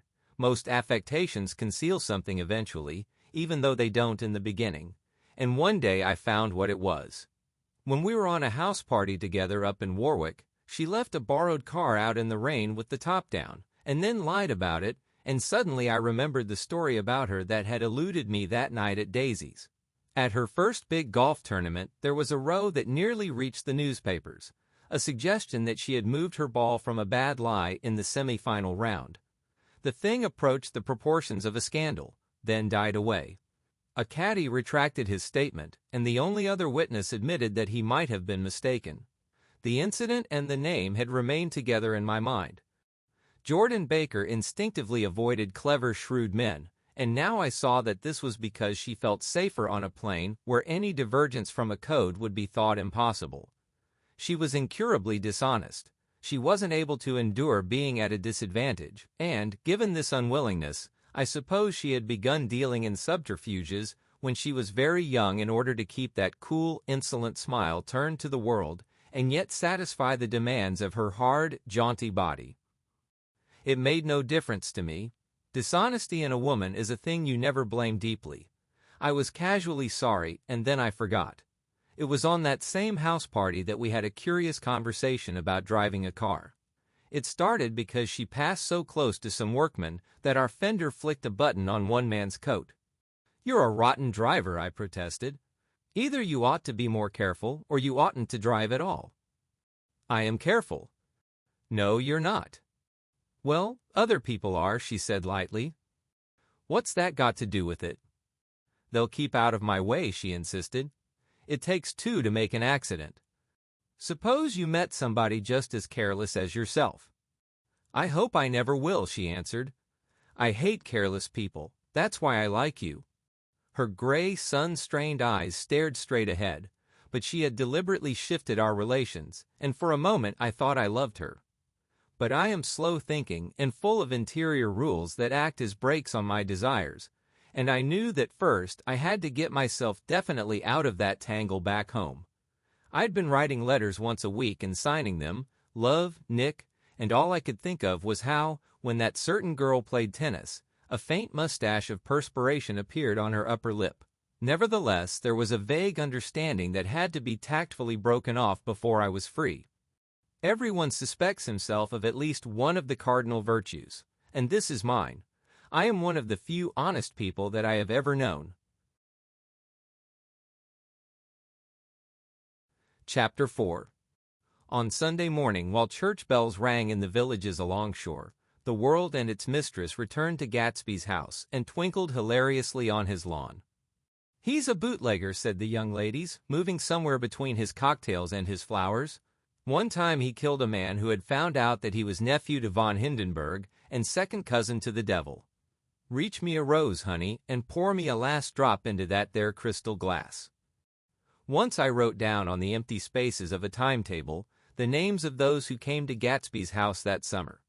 It is an old timetable now, disintegrating at its folds, and headed, "This schedule in effect, July 5, 1922. But I can still read the gray names, and they will give you a better impression than my generalities of those who accepted Gatsby's hospitality and paid him the subtle tribute of knowing nothing whatever about him. From East Egg, then, came the Chester Beckers and the Leaches, and a man named Bunsen, whom I knew at Yale, and Dr. Webster Civet, who was drowned last summer up in Maine, and the Hornbeams and the Willie Voltaires, and a whole clan named Blackbuck, who always gathered in a corner and flipped up their noses like goats at whosoever came near, and the Ismays and the Christies, or rather Hubert Auerbach and Mr. Christie's wife, and Edgar Beaver, whose hair, they say, turned cotton white one winter afternoon for no good reason at all. Clarence Endive was from East Egg, as I remember. He came only once, in white knickerbockers, and had a fight with a bum named Eddie in the garden. From farther out on the island came the Cheadles and the O.R.P. Schraders and the Stonewall Jackson Abrams of Georgia, and the Fishguards and the Ripley Snells. Snell was there 3 days before he went to the penitentiary, so drunk out on the gravel drive that Mrs. Ulysses Sweat's automobile ran over his right hand. The Danceys came too, and S.B. Whitebait, who was well over 60, and Maurice a Flink, and the Hammerheads, and Beluga the tobacco importer, and Beluga's girls. From West Egg came the Poles and the Mulreadys and Cecil Roebuck and Cecil Sheen and Gulick, the state senator, and Newton Orchid, who controlled films par excellence, and Eckhouse and Clyde Cohen and Don Schwartz, the son, and Arthur McCarty, all connected with the movies in one way or another. And the Catlips and the Bembergs and G. Earl Muldoon, brother to that Muldoon who afterward strangled his wife. Da Fontano, the promoter, came there, and Ed LeGros and James B.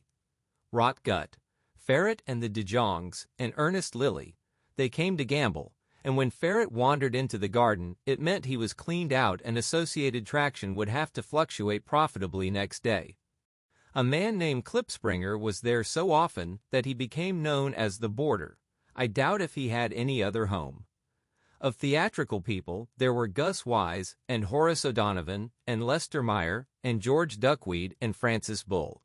Also from New York were the Cromes and the Backhisons and the Denekers and Russell Betty and the Corrigans and the Kelleher's and the Dewars and the Scullys and S.W. Belcher and the Smirks and the Young Quinns, divorced now, and Henry L. Palmetto, who killed himself by jumping in front of a subway train in Times Square.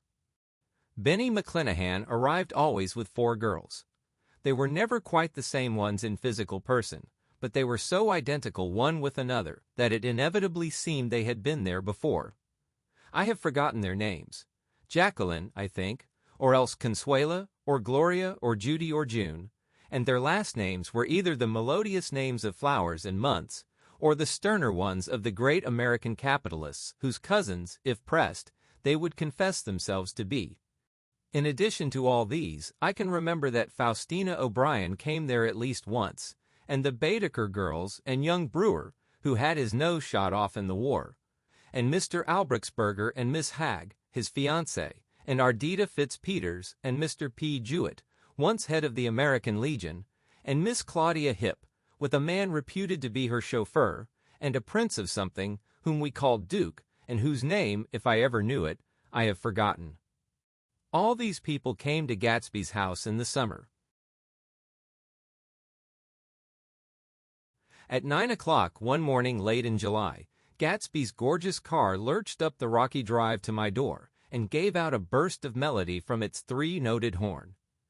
It was the first time he had called on me, though I had gone to 2 of his parties, mounted in his hydroplane, and, at his urgent invitation, made frequent use of his beach. "Good morning, old sport. You're having lunch with me today, and I thought we'd ride up together." He was balancing himself on the dashboard of his car with that resourcefulness of movement that is so peculiarly American. That comes, I suppose, with the absence of lifting work in youth, and even more, with the formless grace of our nervous, sporadic games. This quality was continually breaking through his punctilious manner in the shape of restlessness. He was never quite still. There was always a tapping foot somewhere, or the impatient opening and closing of a hand. He saw me looking with admiration at his car. "It's pretty, isn't it, old sport?" He jumped off to give me a better view. "Haven't you ever seen it before?" I'd seen it. Everybody had seen it. It was a rich cream color, bright with nickel, swollen here and there in its monstrous length with triumphant hat boxes and supper boxes and tool boxes, and terraced with a labyrinth of windshields that mirrored a dozen suns. Sitting down behind many layers of glass in a sort of green leather conservatory, we started to town.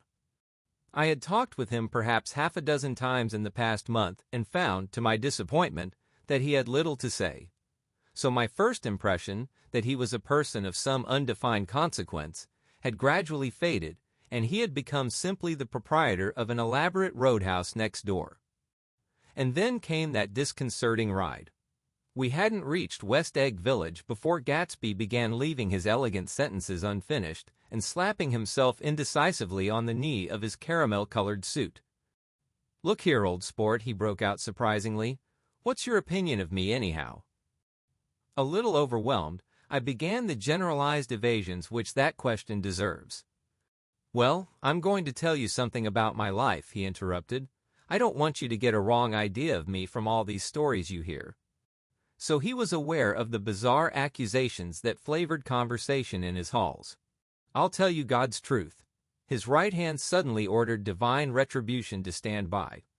I am the son of some wealthy people in the Middle West, all dead now. I was brought up in America but educated at Oxford, because all my ancestors have been educated there for many years. It is a family tradition. He looked at me sideways, and I knew why Jordan Baker had believed he was lying.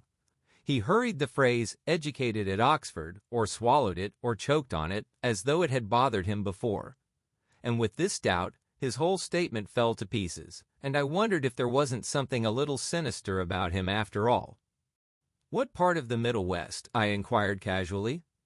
"San Francisco." "I see. My family all died, and I came into a good deal of money." His voice was solemn, as if the memory of that sudden extinction of a clan still haunted him. For a moment I suspected that he was pulling my leg, but a glance at him convinced me otherwise. "After that I lived like a young Rajah in all the capitals of Europe, Paris, Venice, Rome, collecting jewels, chiefly rubies, hunting big game, painting a little, things for myself only, and trying to forget something very sad that had happened to me long ago." With an effort I managed to restrain my incredulous laughter. The very phrases were worn so threadbare that they evoked no image except that of a turbaned character, leaking sawdust at every pore as he pursued a tiger through the Bois de Boulogne. "Then came the war, old sport. It was a great relief, and I tried very hard to die, but I seemed to bear an enchanted life. I accepted a commission as first lieutenant when it began. In the Argonne Forest, I took the remains of my machine gun battalion so far forward that there was a half-mile gap on either side of us where the infantry couldn't advance. We stayed there 2 days and 2 nights, 130 men with 16 Lewis guns, and when the infantry came up at last, they found the insignia of 3 German divisions among the piles of dead. I was promoted to be a major, and every Allied government gave me a decoration, even Montenegro, little Montenegro down on the Adriatic Sea. Little Montenegro. He lifted up the words and nodded at them with his smile. The smile comprehended Montenegro's troubled history and sympathized with the brave struggles of the Montenegrin people. It appreciated fully the chain of national circumstances which had elicited this tribute from Montenegro's warm little heart. My incredulity was submerged in fascination now. It was like skimming hastily through a dozen magazines. He reached in his pocket, and a piece of metal slung on a ribbon fell into my palm. "That's the one from Montenegro." To my astonishment, the thing had an authentic look. "Ordere di Danilo," ran the circular legend. "Montenegro, Nicholas Rex." "Turn it." "Major J. Gatsby," I read, "for valor extraordinary." Here's another thing I always carry. A souvenir of Oxford days. It was taken in Trinity Quad. The man on my left is now the Earl of Doncaster. It was a photograph of half a dozen young men in blazers loafing in an archway through which were visible a host of spires. There was Gatsby, looking a little, not much younger, with a cricket bat in his hand. Then it was all true. I saw the skins of tigers flaming in his palace on the Grand Canal. I saw him opening a chest of rubies to ease, with their crimson-lighted depths, the gnawings of his broken heart. "I'm going to make a big request of you today," he said, pocketing his souvenirs with satisfaction. "So I thought you ought to know something about me. I didn't want you to think I was just some nobody. You see, I usually find myself among strangers because I drift here and there trying to forget the sad things that happened to me." He hesitated. "You'll hear about it this afternoon." "At lunch?" "No, this afternoon. I happened to find out that you're taking Miss Baker to tea." "Do you mean you're in love with Miss Baker?" "No, old sport, I'm not. But Miss Baker has kindly consented to speak to you about this matter." I hadn't the faintest idea what this matter was, but I was more annoyed than interested. I hadn't asked Jordan to tea in order to discuss Mr. J. Gatsby. I was sure the request would be something utterly fantastic, and for a moment I was sorry I'd ever set foot upon his overpopulated lawn. He wouldn't say another word. His correctness grew on him as we neared the city. We passed Port Roosevelt, where there was a glimpse of red-belted ocean-going ships, and sped along a cobbled slum lined with the dark, undeserted saloons of the faded gilt 1900s. Then the Valley of Ashes opened out on both sides of us, and I had a glimpse of Mrs. Wilson straining at the garage pump with panting vitality as we went by. With fenders spread like wings, we scattered light through half Astoria, only half, for as we twisted among the pillars of the elevated, I heard the familiar jug spat of a motorcycle, and a frantic policeman rode alongside. "All right, old sport," called Gatsby. We slowed down.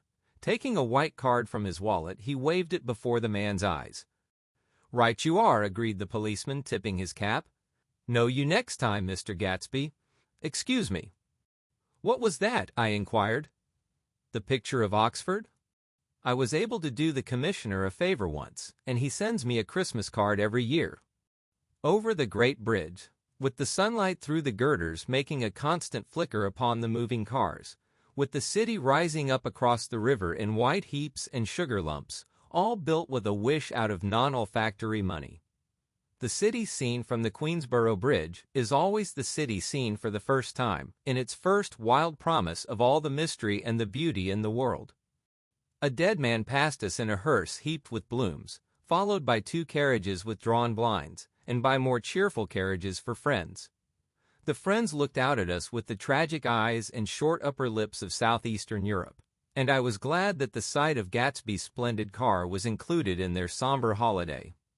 As we crossed Blackwell's Island, a limousine passed us, driven by a white chauffeur, in which sat 3 modish Negroes, 2 bucks and a girl.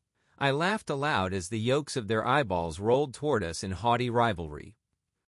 Anything can happen now that we've slid over this bridge, I thought, anything at all. Even Gatsby could happen without any particular wonder.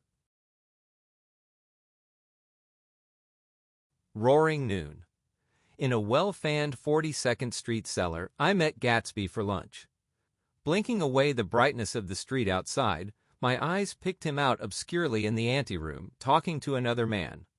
"Mr. Carraway, this is my friend Mr. Wolfsheim." A small, flat-nosed Jew raised his large head and regarded me with 2 fine growths of hair which luxuriated in either nostril. After a moment, I discovered his tiny eyes in the half-darkness. "So I took one look at him," said Mr. Wolfsheim, shaking my hand earnestly. "And what do you think I did?" "What?" I inquired politely. But evidently he was not addressing me, for he dropped my hand and covered Gatsby with his expressive nose. I handed the money to Catspaw, and I said, "All right, Catspaw, don't pay him a penny till he shuts his mouth." He shut it then and there. Gatsby took an arm of each of us and moved forward into the restaurant, whereupon Mr. Wolfsheim swallowed a new sentence he was starting and lapsed into a somnambulatory abstraction. "Highballs?" asked the head waiter.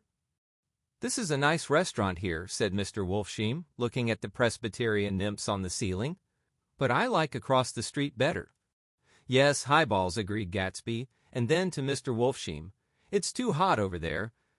"Hot and small, yes," said Mr. Wolfsheim, "but full of memories." "What place is that?" I asked. "The old Metropole." "The old Metropole," brooded Mr. Wolfsheim gloomily. "Filled with faces dead and gone. Filled with friends gone now forever. I can't forget so long as I live the night they shot Rosie Rosenthal there. It was 6 of us at the table, and Rosie had eat and drunk a lot all evening. When it was almost morning, the waiter came up to him with a funny look and says somebody wants to speak to him outside. "All right," says Rosie, and begins to get up, and I pulled him down in his chair. "Let the bastards come in here if they want you, Rosie, but don't you, so help me, move outside this room." It was 4 o'clock in the morning then, and if we'd have raised the blinds, we'd have seen daylight. "Did he go?" I asked innocently. "Sure he went." Mr. Wolfsheim's nose flashed at me indignantly. He turned around in the door and says, "Don't let that waiter take away my coffee." Then he went out on the sidewalk, and they shot him 3 times in his full belly and drove away. 4 of them were electrocuted, I said, remembering. 5 with Becker. His nostrils turned to me in an interested way. "I understand you're looking for a business connection." The juxtaposition of these 2 remarks was startling. Gatsby answered for me. "Oh no," he exclaimed, "this isn't the man." "No?" Mr. Wolfsheim seemed disappointed. "This is just a friend. I told you we'd talk about that some other time." "I beg your pardon," said Mr. Wolfsheim. "I had a wrong man." A succulent hash arrived, and Mr. Wolfsheim, forgetting the more sentimental atmosphere of the old metropole, began to eat with ferocious delicacy. His eyes, meanwhile, roved very slowly all around the room. He completed the arc by turning to inspect the people directly behind. I think that, except for my presence, he would have taken one short glance beneath our own table. "Look here, old sport," said Gatsby, leaning toward me. "I'm afraid I made you a little angry this morning in the car." There was the smile again, but this time I held out against it. "I don't like mysteries," I answered, "and I don't understand why you won't come out frankly and tell me what you want. Why has it all got to come through Miss Baker?" "Oh, it's nothing underhand," he assured me. "Miss Baker's a great sportswoman, you know, and she'd never do anything that wasn't all right." Suddenly he looked at his watch, jumped up, and hurried from the room, leaving me with Mr. Wolfsheim at the table. "He has to telephone," said Mr. Wolfsheim, following him with his eyes. "Fine fellow, isn't he? Handsome to look at and a perfect gentleman." "Yes, he's an Oxford man." "Oh, he went to Oxford College in England. You know Oxford College?" "I've heard of it. It's one of the most famous colleges in the world." "Have you known Gatsby for a long time?" I inquired. "Several years," he answered in a gratified way. "I made the pleasure of his acquaintance just after the war, but I knew I had discovered a man of fine breeding after I talked with him an hour. I said to myself, 'There's the kind of man you'd like to take home and introduce to your mother and sister.'" He paused. "I see you're looking at my cuff buttons." I hadn't been looking at them, but I did now. They were composed of oddly familiar pieces of ivory. "Finest specimens of human molars," he informed me.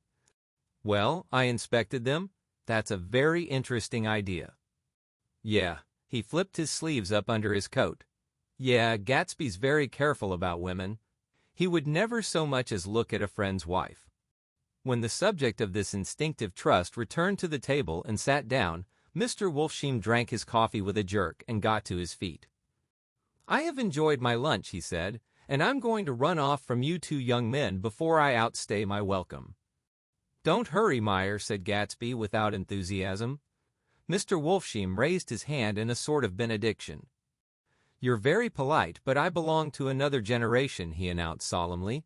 "You sit here and discuss your sports and your young ladies and your—" He supplied an imaginary noun with another wave of his hand. "As for me, I am 50 years old, and I won't impose myself on you any longer." As he shook hands and turned away, his tragic nose was trembling. I wondered if I had said anything to offend him. "He becomes very sentimental sometimes," explained Gatsby. "This is one of his sentimental days. He's quite a character around New York, a denizen of Broadway." "Who is he, anyhow, an actor?" "No." "A dentist?" "Meyer Wolfsheim?" "No, he's a gambler." Gatsby hesitated, then added coolly, "He's the man who fixed the World Series back in 1919. "Fixed the World Series?" I repeated. The idea staggered me. I remembered, of course, that the World Series had been fixed in 1919, but if I had thought of it at all, I would have thought of it as a thing that merely happened, the end of some inevitable chain. It never occurred to me that one man could start to play with the faith of 50 million people, with the single-mindedness of a burglar blowing a safe. "How did he happen to do that?" I asked after a minute. "He just saw the opportunity." "Why isn't he in jail?" "They can't get him, old sport. He's a smart man." I insisted on paying the check. As the waiter brought my change, I caught sight of Tom Buchanan across the crowded room. "Come along with me for a minute," I said. "I've got to say hello to someone." When he saw us, Tom jumped up and took half a dozen steps in our direction.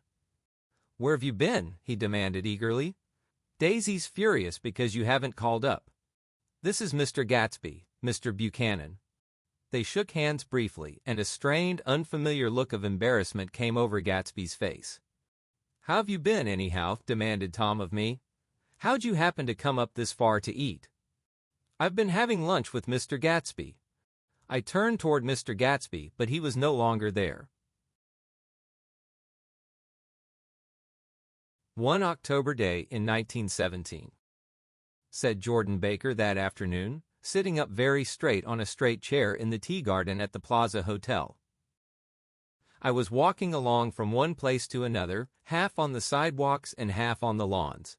I was happier on the lawns because I had on shoes from England with rubber knobs on the soles that bit into the soft ground. I had on a new plaid skirt also that blew a little in the wind, and whenever this happened, the red, white, and blue banners in front of all the houses stretched out stiff and said, "Tut, tut, tut, tut," in a disapproving way. The largest of the banners and the largest of the lawns belonged to Daisy Faye's house. She was just 18, 2 years older than me, and by far the most popular of all the young girls in Louisville. She dressed in white and had a little white roadster, and all day long the telephone rang in her house, and excited young officers from Camp Taylor demanded the privilege of monopolizing her that night, anyways for an hour. When I came opposite her house that morning, her white roadster was beside the curb, and she was sitting in it with a lieutenant I had never seen before. They were so engrossed in each other that she didn't see me until I was 5 feet away.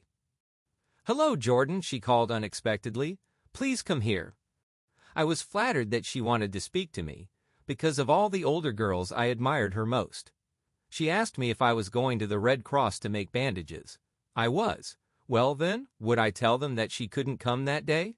The officer looked at Daisy while she was speaking, in a way that every young girl wants to be looked at sometime, and because it seemed romantic to me, I have remembered the incident ever since. His name was Great Gatsby, and I didn't lay eyes on him again for over 4 years. Even after I'd met him on Long Island, I didn't realize it was the same man. That was 1917. By the next year, I had a few beaux myself, and I began to play in tournaments, so I didn't see Daisy very often. She went with a slightly older crowd, when she went with anyone at all. Wild rumors were circulating about her. How her mother had found her packing her bag one winter night to go to New York and say goodbye to a soldier who was going overseas. She was effectually prevented, but she wasn't on speaking terms with her family for several weeks. After that, she didn't play around with the soldiers anymore, but only with a few flat-footed, short-sighted young men in town, who couldn't get into the army at all. By the next autumn, she was gay again, gay as ever. She had a debut after the armistice, and in February she was presumably engaged to a man from New Orleans. In June, she married Tom Buchanan of Chicago, with more pomp and circumstance than Louisville ever knew before. He came down with 100 people in 4 private cars, and hired a whole floor of the Muhlbach Hotel, and the day before the wedding he gave her a string of pearls valued at $350,000. I was a bridesmaid. I came into her room half an hour before the bridal dinner, and found her lying on her bed as lovely as the June night in her flowered dress, and as drunk as a monkey. She had a bottle of Sauterne in one hand and a letter in the other. "Gratulate me," she muttered. "Never had a drink before, but oh how I do enjoy it." "What's the matter, Daisy?" I was scared, I can tell you. I'd never seen a girl like that before. "Here, dearies." She groped around in a wastebasket she had with her on the bed and pulled out the string of pearls. "Take 'em downstairs and give 'em back to whoever they belong to. Tell 'em all Daisy's changed her mind. Say, Daisy's changed her mind." She began to cry. She cried and cried. I rushed out and found her mother's maid, and we locked the door and got her into a cold bath. She wouldn't let go of the letter. She took it into the tub with her and squeezed it up in a wet ball, and only let me leave it in the soap dish when she saw that it was coming to pieces like snow. But she didn't say another word. We gave her spirits of ammonia and put ice on her forehead and hooked her back into her dress, and half an hour later, when we walked out of the room, the pearls were around her neck and the incident was over. Next day at 5 o'clock, she married Tom Buchanan without so much as a shiver, and started off on a 3 months trip to the South Seas. I saw them in Santa Barbara when they came back, and I thought I'd never seen a girl so mad about her husband. If he left the room for a minute, she'd look around uneasily and say, "Where's Tom gone?" and wear the most abstracted expression until she saw him coming in the door. She used to sit on the sand with his head in her lap by the hour, rubbing her fingers over his eyes and looking at him with unfathomable delight. It was touching to see them together. It made you laugh in a hushed, fascinated way. That was in August. A week after I left Santa Barbara, Tom ran into a wagon on the Ventura Road one night and ripped a front wheel off his car. The girl who was with him got into the papers, too, because her arm was broken. She was one of the chambermaids in the Santa Barbara hotel. The next April, Daisy had her little girl, and they went to France for a year. I saw them one spring in Cannes and later in Deauville, and then they came back to Chicago to settle down. Daisy was popular in Chicago, as you know. They moved with a fast crowd, all of them young and rich and wild, but she came out with an absolutely perfect reputation, perhaps because she doesn't drink. It's a great advantage not to drink among hard-drinking people. You can hold your tongue and, moreover, you can time any little irregularity of your own so that everybody else is so blind that they don't see or care. Perhaps Daisy never went in for amour at all, and yet there's something in that voice of hers. Well, about 6 weeks ago, she heard the name Gatsby for the first time in years. It was when I asked you, do you remember, if you knew Gatsby in West Egg. After you had gone home, she came into my room and woke me up and said, "What Gatsby?" And when I described him, I was half asleep. She said in the strangest voice that it must be the man she used to know. It wasn't until then that I connected this Gatsby with the officer in her white car. When Jordan Baker had finished telling all this, we had left the plaza for half an hour and were driving in a Victoria through Central Park. The sun had gone down behind the tall apartments of the movie stars in the West 50s, and the clear voices of children, already gathered like crickets on the grass, rose through the hot twilight. I'm the Sheik of Araby. Your love belongs to me. At night when you're asleep into your tent I'll creep. It was a strange coincidence, I said. But it wasn't a coincidence at all. Why not? Gatsby bought that house so that Daisy would be just across the bay. Then it had not been merely the stars to which he had aspired on that June night. He came alive to me, delivered suddenly from the womb of his purposeless splendor. He wants to know, continued Jordan, if you'll invite Daisy to your house some afternoon and then let him come over. The modesty of the demand shook me. He had waited 5 years and bought a mansion where he dispensed starlight to casual moths, so that he could come over some afternoon to a stranger's garden. Did I have to know all this before he could ask such a little thing? He's afraid. He's waited so long. He thought you might be offended. You see, he's regular tough underneath it all. Something worried me. Why didn't he ask you to arrange a meeting? He wants her to see his house, she explained. And your house is right next door. Oh, I think he half expected her to wander into one of his parties some night, went on Jordan, but she never did. Then he began asking people casually if they knew her, and I was the first one he found. It was that night he sent for me at his dance, and you should have heard the elaborate way he worked up to it. Of course, I immediately suggested a luncheon in New York, and I thought he'd go mad. I don't want to do anything out of the way, he kept saying. I want to see her right next door. When I said you were a particular friend of Tom's, he started to abandon the whole idea. He doesn't know very much about Tom, though he says he's read a Chicago paper for years just on the chance of catching a glimpse of Daisy's name. It was dark now, and as we dipped under a little bridge, I put my arm around Jordan's golden shoulder and drew her toward me and asked her to dinner. Suddenly, I wasn't thinking of Daisy and Gatsby anymore, but of this clean, hard, limited person who dealt in universal skepticism and who leaned back jauntily just within the circle of my arm. A phrase began to beat in my ears with a sort of heady excitement. There are only the pursued, the pursuing, the busy, and the tired. And Daisy ought to have something in her life, murmured Jordan to me. Does she want to see Gatsby? She's not to know about it. Gatsby doesn't want her to know. You're just supposed to invite her to tea. We passed a barrier of dark trees, and then the facade of 59th Street, a block of delicate pale light, beamed down into the park.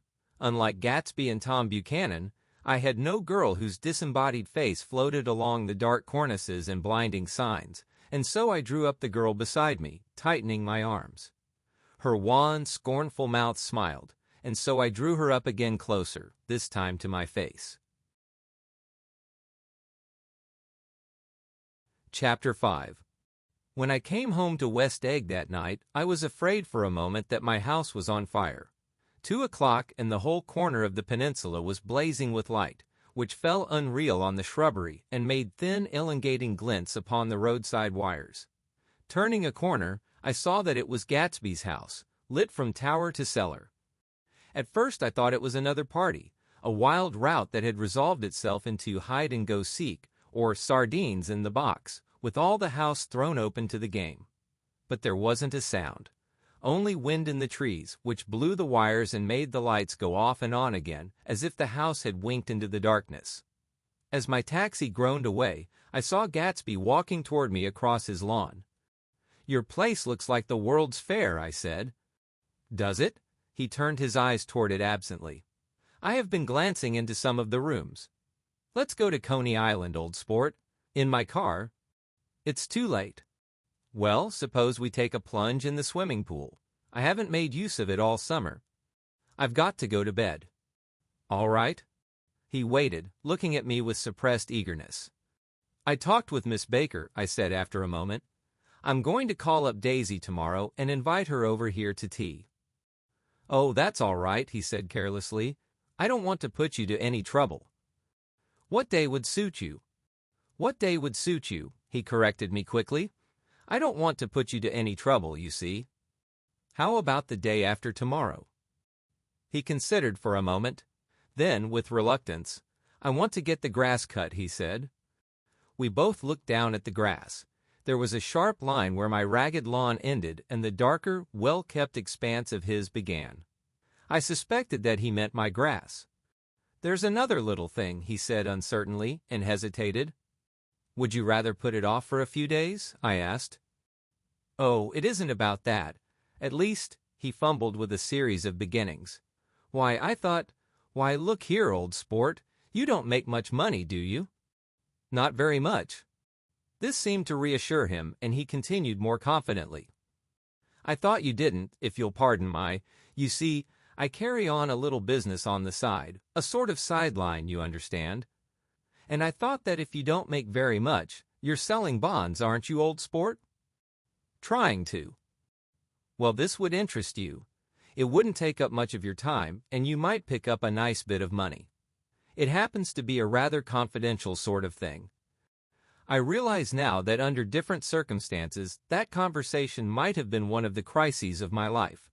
But, because the offer was obviously and tactlessly for a service to be rendered, I had no choice except to cut him off there. "I've got my hands full," I said.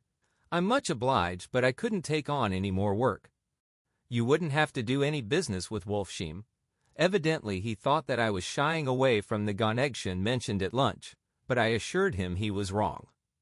He waited a moment longer, hoping I'd begin a conversation, but I was too absorbed to be responsive, so he went unwillingly home.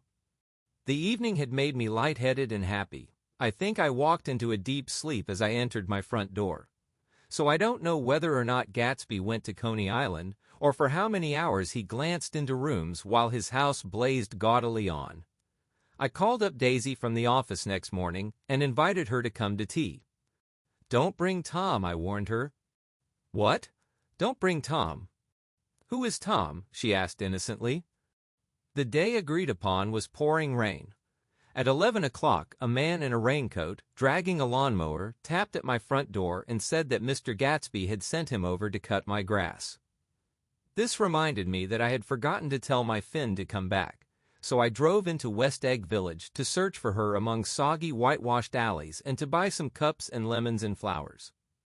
The flowers were unnecessary, for at 2 o'clock a greenhouse arrived from Gatsby's, with innumerable receptacles to contain it. An hour later the front door opened nervously, and Gatsby, in a white flannel suit, silver shirt, and gold-colored tie, hurried in.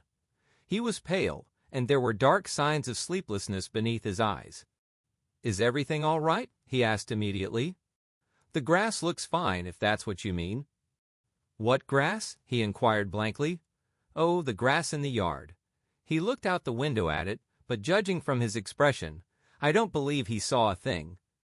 "Looks very good," he remarked vaguely. "One of the papers said they thought the rain would stop about 4. I think it was the Journal. Have you got everything you need in the shape of tea? I took him into the pantry, where he looked a little reproachfully at the fin. Together we scrutinized the 12 lemon cakes from the delicatessen shop. Will they do? I asked. Of course, they're fine, and he added hollowly, old sport. The rain cooled about 3:30 to a damp mist, through which occasional thin drops swam like dew. Gatsby looked with vacant eyes through a copy of Clay's Economics, starting at the finished tread that shook the kitchen floor, and peering towards the bleared windows from time to time as if a series of invisible but alarming happenings were taking place outside. Finally he got up and informed me, in an uncertain voice, that he was going home. Why's that? Nobody's coming to tea. It's too late. He looked at his watch as if there was some pressing demand on his time elsewhere. I can't wait all day. Don't be silly, it's just 2 minutes to 4. He sat down miserably, as if I had pushed him, and simultaneously there was the sound of a motor turning into my lane. We both jumped up, and, a little harrowed myself, I went out into the yard. Under the dripping bare lilac trees, a large open car was coming up the drive. It stopped. Daisy's face, tipped sideways beneath a 3-cornered lavender hat, looked out at me with a bright, ecstatic smile. Is this absolutely where you live, my dearest one? The exhilarating ripple of her voice was a wild tonic in the rain. I had to follow the sound of it for a moment, up and down with my ear alone, before any words came through. A damp streak of hair lay like a dash of blue paint across her cheek, and her hand was wet with glistening drops as I took it to help her from the car. Are you in love with me? She said low in my ear. Or why did I have to come alone? That's the secret of Castle Rackrent. Tell your chauffeur to go far away and spend an hour. Come back in an hour, Ferdy. Then, in a grave murmur, his name is Ferdy. Does the gasoline affect his nose? I don't think so, she said innocently. Why? We went in. To my overwhelming surprise, the living room was deserted. Well, that's funny, I exclaimed. What's funny? She turned her head as there was a light, dignified knocking at the front door. I went out and opened it. Gatsby, pale as death, with his hands plunged like weights in his coat pockets, was standing in a puddle of water glaring tragically into my eyes. With his hands still in his coat pockets, he stalked by me into the hall, turned sharply as if he were on a wire, and disappeared into the living room. It wasn't a bit funny. Aware of the loud beating of my own heart, I pulled the door to against the increasing rain. For half a minute there wasn't a sound. Then from the living room I heard a sort of choking murmur and part of a laugh, followed by Daisy's voice on a clear artificial note. I certainly am awfully glad to see you again. A pause. It endured horribly. I had nothing to do in the hall, so I went into the room. Gatsby, his hands still in his pockets, was reclining against the mantelpiece in a strained counterfeit of perfect ease, even of boredom.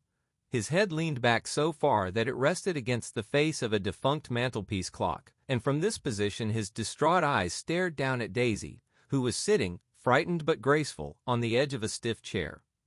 We've met before, muttered Gatsby.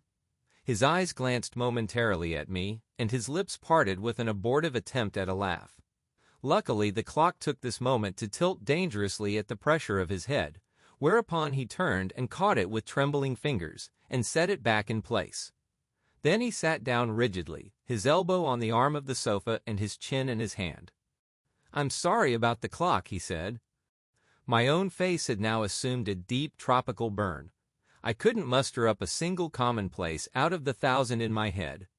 It's an old clock, I told them idiotically. I think we all believed for a moment that it had smashed in pieces on the floor. We haven't met for many years, said Daisy, her voice as matter-of-fact as it could ever be.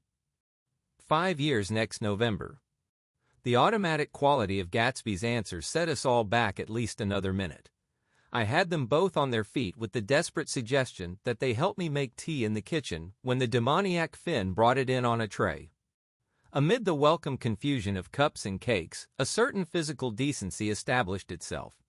Gatsby got himself into a shadow and while Daisy and I talked, looked conscientiously from one to the other of us with tense, unhappy eyes. However, as calmness wasn't an end in itself, I made an excuse at the first possible moment and got to my feet. "Where are you going?" demanded Gatsby in immediate alarm. "I'll be back. I've got to speak to you about something before you go." He followed me wildly into the kitchen, closed the door and whispered, "Oh God," in a miserable way. "What's the matter?" "This is a terrible mistake," he said, shaking his head from side to side. "A terrible, terrible mistake. You're just embarrassed, that's all, and luckily," I added, "Daisy's embarrassed too." "She's embarrassed?" he repeated incredulously. "Just as much as you are." "Don't talk so loud. You're acting like a little boy," I broke out impatiently. "Not only that, but you're rude. Daisy's sitting in there all alone." He raised his hand to stop my words, looked at me with unforgettable reproach, and opening the door cautiously, went back into the other room. I walked out the back way, just as Gatsby had when he had made his nervous circuit of the house half an hour before, and ran for a huge black knotted tree, whose massed leaves made a fabric against the rain. Once more it was pouring, and my irregular lawn, well shaved by Gatsby's gardener, abounded in small muddy swamps and prehistoric marshes. There was nothing to look at from under the tree except Gatsby's enormous house, so I stared at it, like Kant at his church steeple, for half an hour. A brewer had built it early in the period craze, a decade before, and there was a story that he'd agreed to pay 5 years' taxes on all the neighboring cottages if the owners would have their roofs thatched with straw. Perhaps their refusal took the heart out of his plan to found a family. He went into an immediate decline. His children sold his house with the black wreath still on the door. Americans, while willing, even eager to be serfs, have always been obstinate about being peasantry. After half an hour, the sun shone again, and the grocer's automobile rounded Gatsby's drive with the raw material for his servant's dinner. I felt sure he wouldn't need a spoonful.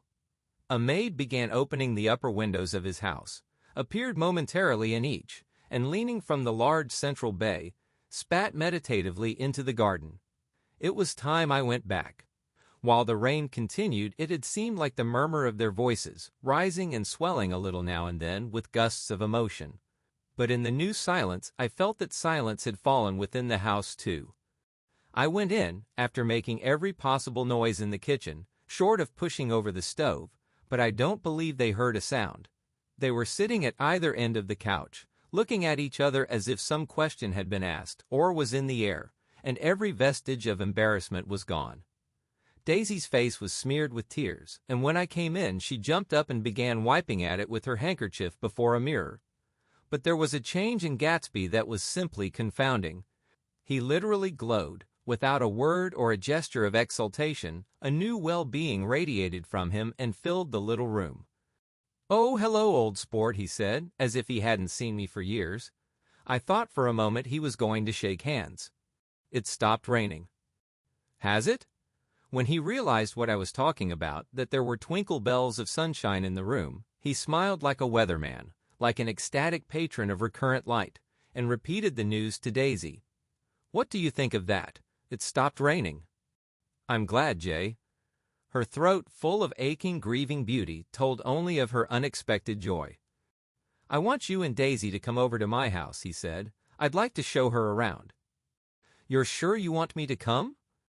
"Absolutely, old sport." Daisy went upstairs to wash her face. Too late, I thought, with humiliation of my towels, while Gatsby and I waited on the lawn. "My house looks well, doesn't it?" he demanded. "See how the whole front of it catches the light." I agreed that it was splendid. "Yes." His eyes went over it, every arched door and square tower. "It took me just 3 years to earn the money that bought it." "I thought you inherited your money." "I did, old sport," he said automatically, "but I lost most of it in the big panic, the panic of the war." I think he hardly knew what he was saying, for when I asked him what business he was in, he answered, "That's my affair," before he realized that it wasn't an appropriate reply. "Oh, I've been in several things," he corrected himself. "I was in the drug business, and then I was in the oil business. But I'm not in either one now." He looked at me with more attention. "Do you mean you've been thinking over what I proposed the other night?" Before I could answer, Daisy came out of the house, and 2 rows of brass buttons on her dress gleamed in the sunlight. "That huge place there?" she cried, pointing. "Do you like it?" "I love it, but I don't see how you live there all alone." "I keep it always full of interesting people, night and day. People who do interesting things. Celebrated people." Instead of taking the shortcut along the Sound, we went down to the road and entered by the big postern. With enchanting murmurs, Daisy admired this aspect or that of the feudal silhouette against the sky, admired the gardens, the sparkling odor of jonquils, and the frothy odor of hawthorn and plum blossoms, and the pale gold odor of kiss-me at the gate. It was strange to reach the marble steps and find no stir of bright dresses in and out the door, and hear no sound but bird voices in the trees. And inside, as we wandered through Marie Antoinette music rooms and restoration salons, I felt that there were guests concealed behind every couch and table, under orders to be breathlessly silent until we had passed through. As Gatsby closed the door of the Merton College Library, I could have sworn I heard the owl-eyed man break into ghostly laughter. We went upstairs, through period bedrooms swathed in rose and lavender silk and vivid with new flowers, through dressing rooms and pool rooms and bathrooms with sunken baths, intruding into one chamber where a disheveled man in pajamas was doing liver exercises on the floor. It was Mr. Klipspringer, the boarder. I had seen him wandering hungrily about the beach that morning. Finally, we came to Gatsby's own apartment, a bedroom and a bath, and an Adams study, where we sat down and drank a glass of some chartreuse he took from a cupboard in the wall. He hadn't once ceased looking at Daisy, and I think he revalued everything in his house according to the measure of response it drew from her well-loved eyes. Sometimes, too, he stared around at his possessions in a dazed way, as though in her actual and astounding presence none of it was any longer real. Once he nearly toppled down a flight of stairs. His bedroom was the simplest room of all, except where the dresser was garnished with a toilet set of pure dull gold. Daisy took the brush with delight and smoothed her hair, whereupon Gatsby sat down and shaded his eyes and began to laugh. "It's the funniest thing, old sport," he said hilariously. "I can't, when I try to." He had passed visibly through 2 states and was entering upon a third. After his embarrassment and his unreasoning joy, he was consumed with wonder at her presence. He had been full of the idea so long, dreamed it right through to the end, waited with his teeth set, so to speak, at an inconceivable pitch of intensity. Now in the reaction, he was running down like an overwound clock. Recovering himself in a minute, he opened for us 2 hulking patent cabinets which held his mass suits and dressing gowns and ties, and his shirts, piled like bricks in stacks a dozen high. "I've got a man in England who buys me clothes. He sends over a selection of things at the beginning of each season, spring and fall." He took out a pile of shirts and began throwing them, one by one, before us. Shirts of sheer linen and thick silk and fine flannel, which lost their folds as they fell and covered the table in many-colored disarray. While we admired, he brought more, and the soft, rich heap mounted higher. Shirts with stripes and scrolls and plaids and coral and apple green and lavender and faint orange, with monograms of Indian blue. Suddenly, with a strained sound, Daisy bent her head into the shirts and began to cry stormily. "They're such beautiful shirts," she sobbed, her voice muffled in the thick folds. "It makes me sad because I've never seen such beautiful shirts before." After the house, we were to see the grounds and the swimming pool, and the hydroplane, and the midsummer flowers. But outside Gatsby's window it began to rain again, so we stood in a row looking at the corrugated surface of the Sound. "If it wasn't for the mist we could see your home across the bay," said Gatsby. "You always have a green light that burns all night at the end of your dock." Daisy put her arm through his abruptly, but he seemed absorbed in what he had just said. Possibly it had occurred to him that the colossal significance of that light had now vanished forever.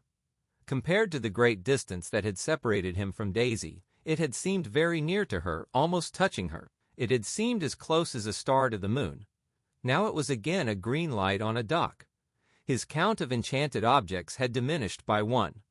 I began to walk about the room, examining various indefinite objects in the half-darkness. A large photograph of an elderly man in yachting costume attracted me, hung on the wall over his desk. "Who's this?" "That's Mr. Dan Cody, old sport." The name sounded faintly familiar. He's dead now. He used to be my best friend years ago. There was a small picture of Gatsby, also in yachting costume, on the bureau. Gatsby with his head thrown back defiantly. Taken apparently when he was about 18. "I adore it," exclaimed Daisy. "The pompadour. You never told me you had a pompadour or a yacht." "Look at this," said Gatsby quickly. "Here's a lot of clippings about you." They stood side by side examining it. I was going to ask to see the rubies when the phone rang, and Gatsby took up the receiver. "Yes, well, I can't talk now, old sport. I said a small town. He must know what a small town is. Well, he's no use to us if Detroit is his idea of a small town." He rang off. "Come here quick," cried Daisy at the window. The rain was still falling, but the darkness had parted in the west, and there was a pink and golden billow of foamy clouds above the sea.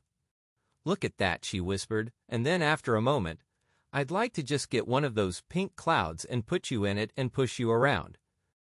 I tried to go then, but they wouldn't hear of it. Perhaps my presence made them feel more satisfactorily alone. "I know what we'll do," said Gatsby. "We'll have Klipspringer play the piano."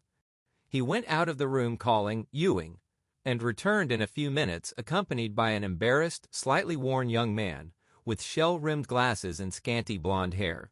He was now decently clothed in a sport shirt, open at the neck, sneakers, and duck trousers of a nebulous hue. "Did we interrupt your exercise?" inquired Daisy politely. "I was asleep," cried Mr. Klipspringer in a spasm of embarrassment. "That is, I'd been asleep. Then I got up." "Klipspringer plays the piano," said Gatsby, cutting him off. "Don't you, Ewing, old sport?" "I don't play well. I don't. Hardly play at all. I'm all out of prac." "We'll go downstairs," interrupted Gatsby. He flipped a switch. The gray windows disappeared as the house glowed full of light. In the music room, Gatsby turned on a solitary lamp beside the piano. He lit Daisy's cigarette from a trembling match and sat down with her on a couch far across the room, where there was no light save what the gleaming floor bounced in from the hall. When Klipspringer had played "The Love Nest," he turned around on the bench and searched unhappily for Gatsby in the gloom. "I'm all out of practice, you see. I told you I couldn't play. I'm all out of prac." "Don't talk so much, old sport," commanded Gatsby. "Play. In the morning, in the evening. Ain't we got fun?" Outside, the wind was loud, and there was a faint flow of thunder along the sound. All the lights were going on in West Egg now. The electric trains, men carrying, were plunging home through the rain from New York. It was the hour of a profound human change, and excitement was generating on the air. One thing's sure and nothing surer: the rich get richer and the poor get children. In the meantime, in between time. As I went over to say goodbye, I saw that the expression of bewilderment had come back into Gatsby's face, as though a faint doubt had occurred to him as to the quality of his present happiness. Almost 5 years. There must have been moments even that afternoon when Daisy tumbled short of his dreams, not through her own fault, but because of the colossal vitality of his illusion. It had gone beyond her, beyond everything. He had thrown himself into it with a creative passion, adding to it all the time, decking it out with every bright feather that drifted his way. No amount of fire or freshness can challenge what a man can store up in his ghostly heart. As I watched him, he adjusted himself a little, visibly. His hand took hold of hers, and as she said something low in his ear, he turned toward her with a rush of emotion. I think that voice held him most, with its fluctuating, feverish warmth, because it couldn't be overdreamed. That voice was a deathless song. They had forgotten me, but Daisy glanced up and held out her hand. Gatsby didn't know me now at all. I looked once more at them, and they looked back at me, remotely, possessed by intense life. Then I went out of the room and down the marble steps into the rain, leaving them there together. Chapter 6. About this time, an ambitious young reporter from New York arrived one morning at Gatsby's door and asked him if he had anything to say. "Anything to say about what?" inquired Gatsby politely. "Why, any statement to give out." It transpired after a confused 5 minutes that the man had heard Gatsby's name around his office in a connection which he either wouldn't reveal or didn't fully understand. This was his day off, and with laudable initiative he had hurried out to see. It was a random shot, and yet the reporter's instinct was right. Gatsby's notoriety, spread about by the hundreds who had accepted his hospitality and so become authorities upon his past, had increased all summer until he fell just short of being news. Contemporary legends such as the underground pipeline to Canada attached themselves to him, and there was one persistent story that he didn't live in a house at all, but in a boat that looked like a house and was moved secretly up and down the Long Island shore. Just why these inventions were a source of satisfaction to James Gatz of North Dakota isn't easy to say. James Gatz, that was really, or at least legally, his name. He had changed it at the age of 17 and at the specific moment that witnessed the beginning of his career, when he saw Dan Cody's yacht drop anchor over the most insidious flat on Lake Superior. It was James Gatz who had been loafing along the beach that afternoon in a torn green jersey and a pair of canvas pants, but it was already Jay Gatsby who borrowed a rowboat, pulled out to the Tuolumne, and informed Cody that a wind might catch him and break him up in half an hour. I suppose he'd had the name ready for a long time even then. His parents were shiftless and unsuccessful farm people. His imagination had never really accepted them as his parents at all. The truth was that Jay Gatsby of West Egg, Long Island, sprang from his platonic conception of himself. He was a son of God, a phrase which, if it means anything, means just that, and he must be about his father's business, the service of a vast, vulgar, and meretricious beauty. So he invented just the sort of Jay Gatsby that a 17-year-old boy would be likely to invent, and to this conception he was faithful to the end. For over a year he had been beating his way along the south shore of Lake Superior as a clam digger and a salmon fisher, or in any other capacity that brought him food and bed. His brown, hardening body lived naturally through the half-fierce, half-lazy work of the bracing days. He knew women early, and since they spoiled him, he became contemptuous of them, of young virgins because they were ignorant, of the others because they were hysterical about things which in his overwhelming self-absorption he took for granted. But his heart was in a constant turbulent riot. The most grotesque and fantastic conceits haunted him in his bed at night. A universe of ineffable gaudiness spun itself out in his brain, while the clock ticked on the washstand, and the moon soaked with wet light his tangled clothes upon the floor. Each night he added to the pattern of his fancies until drowsiness closed down upon some vivid scene with an oblivious embrace. For a while these reveries provided an outlet for his imagination. They were a satisfactory hint of the unreality of reality, a promise that the rock of the world was founded securely on a fairy's wing.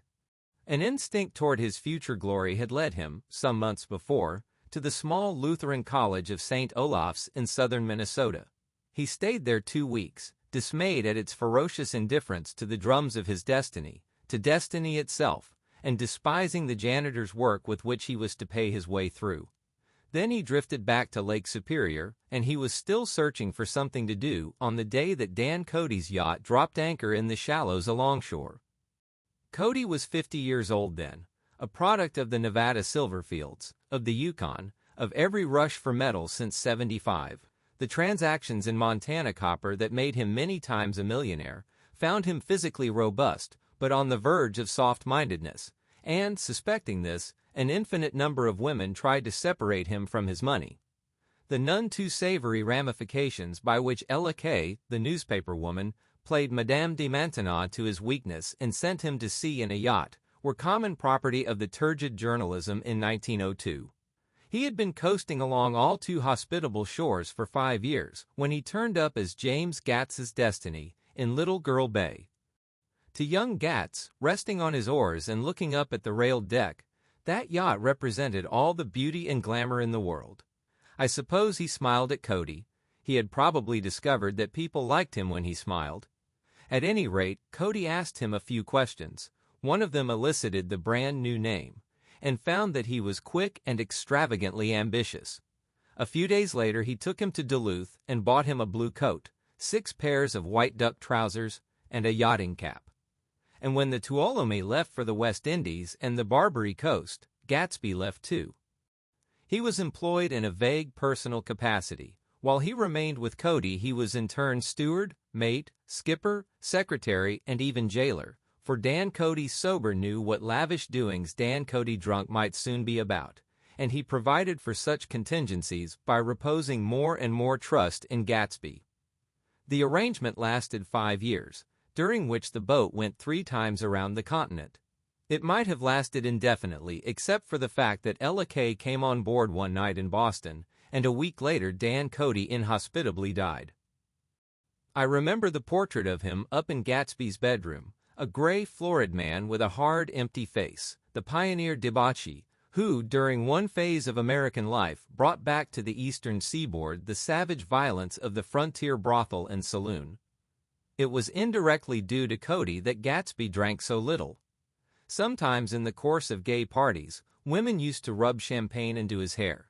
For himself, he formed the habit of letting liquor alone.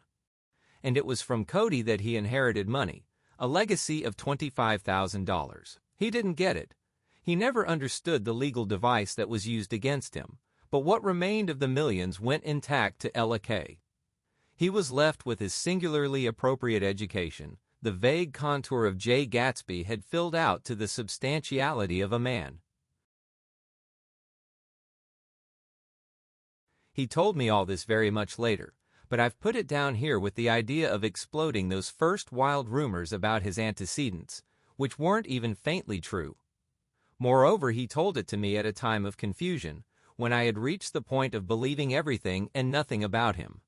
So I take advantage of this short halt, while Gatsby, so to speak, caught his breath, to clear this set of misconceptions away.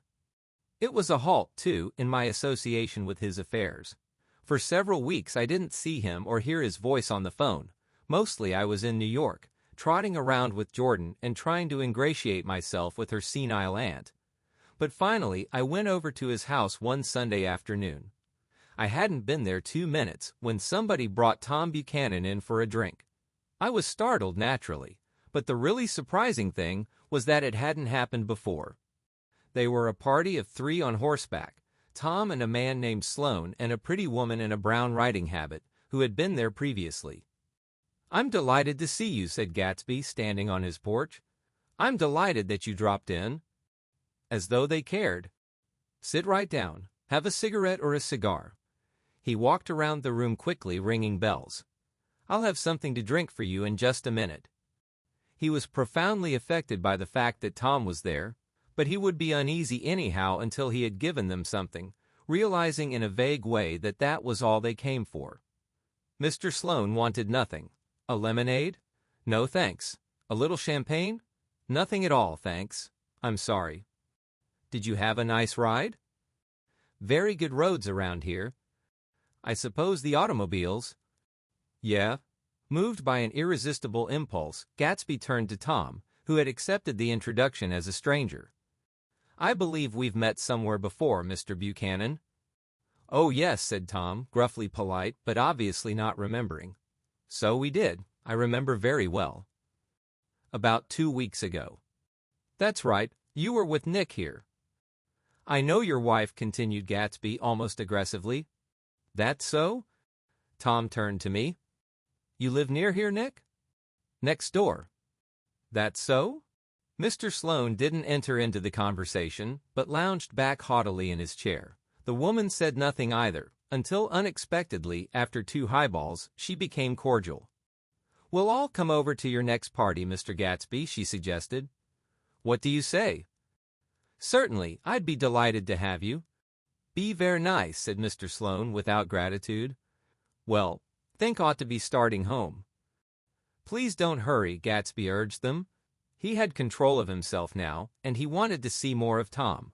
Why don't you stay for supper? I wouldn't be surprised if some other people dropped in from New York." "You come to supper with me," said the lady enthusiastically. "Both of you." This included me. Mr. Sloan got to his feet. "Come along," he said, but to her only. "I mean it," she insisted. "I'd love to have you. Lots of room." Gatsby looked at me questioningly. He wanted to go, and he didn't see that Mr. Sloane had determined he shouldn't. "I'm afraid I won't be able to," I said. "Well, you come," she urged, concentrating on Gatsby. Mr. Sloane murmured something close to her ear. "We won't be late if we start now," she insisted aloud. "I haven't got a horse," said Gatsby. "I used to ride in the army, but I've never bought a horse. I'll have to follow you in my car. Excuse me for just a minute." The rest of us walked out on the porch, where Sloane and the lady began an impassioned conversation aside.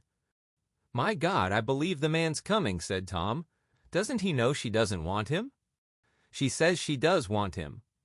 She has a big dinner party and he won't know a soul there." He frowned. "I wonder where in the devil he met Daisy. By God, I may be old-fashioned in my ideas, but women run around too much these days to suit me. They meet all kinds of crazy fish." Suddenly, Mr. Sloane and the lady walked down the steps and mounted their horses. "Come on," said Mr. Sloane to Tom. "We're late. We've got to go." And then to me, "Tell him we couldn't wait, will you?" Tom and I shook hands. The rest of us exchanged a cool nod, and they trotted quickly down the drive, disappearing under the August foliage just as Gatsby, with hat and light overcoat in hand, came out the front door. Tom was evidently perturbed at Daisy's running around alone, for on the following Saturday night he came with her to Gatsby's party. Perhaps his presence gave the evening its peculiar quality of oppressiveness. It stands out in my memory from Gatsby's other parties that summer. There were the same people, or at least the same sort of people, the same profusion of champagne, the same many-colored, many-keyed commotion, but I felt an unpleasantness in the air, a pervading harshness that hadn't been there before. Or perhaps I had merely grown used to it, grown to accept West Egg as a world complete in itself, with its own standards and its own great figures, second to nothing because it had no consciousness of being so, and now I was looking at it again, through Daisy's eyes. It is invariably saddening to look through new eyes at things upon which you have expended your own powers of adjustment. They arrived at twilight, and as we strolled out among the sparkling hundreds, Daisy's voice was playing murmurous tricks in her throat. "These things excite me so," she whispered.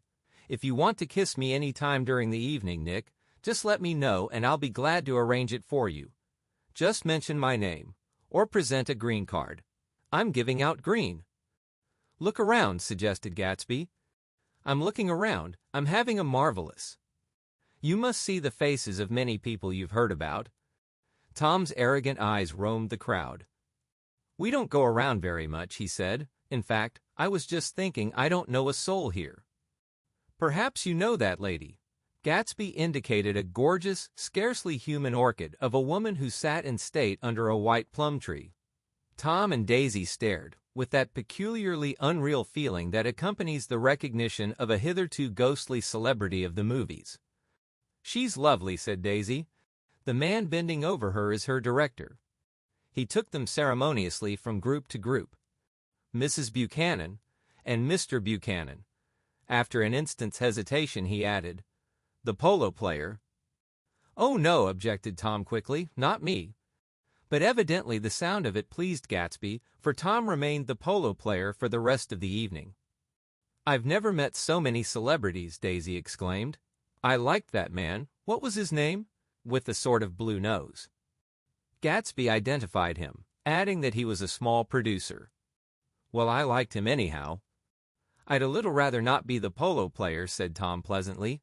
"I'd rather look at all these famous people in oblivion." Daisy and Gatsby danced. I remember being surprised by his graceful, conservative foxtrot. I had never seen him dance before. Then they sauntered over to my house and sat on the steps for half an hour, while at her request I remained watchfully in the garden. "In case there's a fire or a flood," she explained, "or any act of God." Tom appeared from his oblivion as we were sitting down to supper together. "Do you mind if I eat with some people over here?" he said. "A fellow's getting off some funny stuff." "Go ahead," answered Daisy genially, "and if you want to take down any addresses, here's my little gold pencil." She looked around after a moment and told me the girl was common but pretty, and I knew that except for the half hour she'd been alone with Gatsby, she wasn't having a good time. We were at a particularly tipsy table. That was my fault. Gatsby had been called to the phone, and I'd enjoyed these same people only 2 weeks before. But what had amused me then turned septic on the air now. "How do you feel, Miss Baedeker?" The girl addressed was trying unsuccessfully to slump against my shoulder. At this inquiry she sat up and opened her eyes. "What?" A massive and lethargic woman, who had been urging Daisy to play golf with her at the local club tomorrow, spoke in Miss Baedeker's defense. "Oh, she's all right now. When she's had 5 or 6 cocktails, she always starts screaming like that. I tell her she ought to leave it alone." "I do leave it alone," affirmed the accused hollowly. "We heard you yelling, so I said to Doc Civet here, 'There's somebody that needs your help, Doc.'" "She's much obliged, I'm sure," said another friend without gratitude, "but you got her dress all wet when you stuck her head in the pool." "Anything I hate is to get my head stuck in a pool," mumbled Miss Baedeker. "They almost drowned me once over in New Jersey." "Then you ought to leave it alone," countered Dr. Civet. "Speak for yourself," cried Miss Baedeker violently. "Your hand shakes. I wouldn't let you operate on me." It was like that. Almost the last thing I remember was standing with Daisy and watching the moving picture director and his star. They were still under the white plum tree, and their faces were touching except for a pale, thin ray of moonlight between. It occurred to me that he had been very slowly bending toward her all evening to attain this proximity, and even while I watched, I saw him stoop one ultimate degree and kiss at her cheek. "I like her," said Daisy. "I think she's lovely." But the rest offended her, and inarguably because it wasn't a gesture but an emotion. She was appalled by West Egg, this unprecedented place that Broadway had begotten upon a Long Island fishing village, appalled by its raw vigor that chafed under the old euphemisms, and by the too obtrusive fate that herded its inhabitants along a shortcut from nothing to nothing. She saw something awful in the very simplicity she failed to understand. I sat on the front steps with them while they waited for their car. It was dark here in front. Only the bright door sent 10 square feet of light volleying out into the soft black morning. Sometimes a shadow moved against a dressing-room blind above, gave way to another shadow, an indefinite procession of shadows, who rouged and powdered in an invisible glass. "Who is this Gatsby anyhow?" demanded Tom suddenly. "Some big bootlegger?" "Where'd you hear that?" I inquired. "I didn't hear it. I imagined it. A lot of these newly rich people are just big bootleggers, you know." "Not Gatsby," I said shortly. He was silent for a moment. The pebbles of the drive crunched under his feet. Well, he certainly must have strained himself to get this menagerie together. A breeze stirred the gray haze of Daisy's fur collar. "At least they are more interesting than the people we know," she said with an effort. "You didn't look so interested." "Well, I was." Tom laughed and turned to me. "Did you notice Daisy's face when that girl asked her to put her under a cold shower?" Daisy began to sing with the music in a husky rhythmic whisper, bringing out a meaning in each word that it had never had before and would never have again. When the melody rose, her voice broke up sweetly, following it in a way contralto voices have, and each change tipped out a little of her warm human magic upon the air. "Lots of people come who haven't been invited," she said suddenly. "That girl hadn't been invited. They simply forced their way in, and he's too polite to object." "I'd like to know who he is and what he does," insisted Tom. "And I think I'll make a point of finding out." "I can tell you right now," she answered. "He owns some drugstores, a lot of drugstores. He built them up himself." The dilatory limousine came rolling up the drive. "Good night, Nick," said Daisy. Her glance left me and sought the lighted top of the steps, where 3 o'clock in the morning, a neat, sad little waltz of that year, was drifting out the open door. After all, in the very casualness of Gatsby's party, there were romantic possibilities totally absent from her world. What was it up there in the song that seemed to be calling her back inside? What would happen now in the dim, incalculable hours?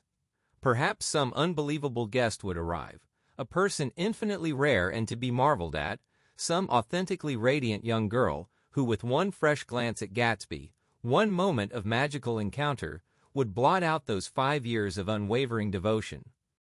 I stayed late that night. Gatsby asked me to wait until he was free, and I lingered in the garden until the inevitable swimming party had run up, chilled and exalted from the black beach, until the lights were extinguished in the guest rooms overhead. When he came down the steps at last, the tanned skin was drawn unusually tight on his face, and his eyes were bright and tired. "She didn't like it," he said immediately. "Of course she did." "She didn't like it," he insisted. "She didn't have a good time." He was silent, and I guessed at his unutterable depression. "I feel far away from her," he said. "It's hard to make her understand." "You mean about the dance?" "The dance?"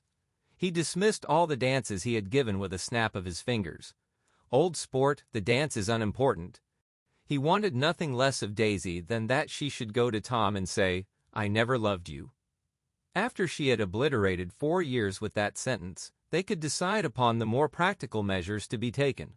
One of them was that, after she was free, they were to go back to Louisville and be married from her house, just as if it were 5 years ago. "And she doesn't understand," he said. "She used to be able to understand. We'd sit for hours." He broke off and began to walk up and down a desolate path of fruit rinds and discarded favors and crushed flowers. "I wouldn't ask too much of her," I ventured. "You can't repeat the past?" "Can't repeat the past?" he cried incredulously. "Why, of course you can." He looked around him wildly, as if the past were lurking here in the shadow of his house, just out of reach of his hand. "I'm going to fix everything just the way it was before," he said, nodding determinedly. "She'll see." He talked a lot about the past, and I gathered that he wanted to recover something, some idea of himself perhaps, that had gone into loving Daisy.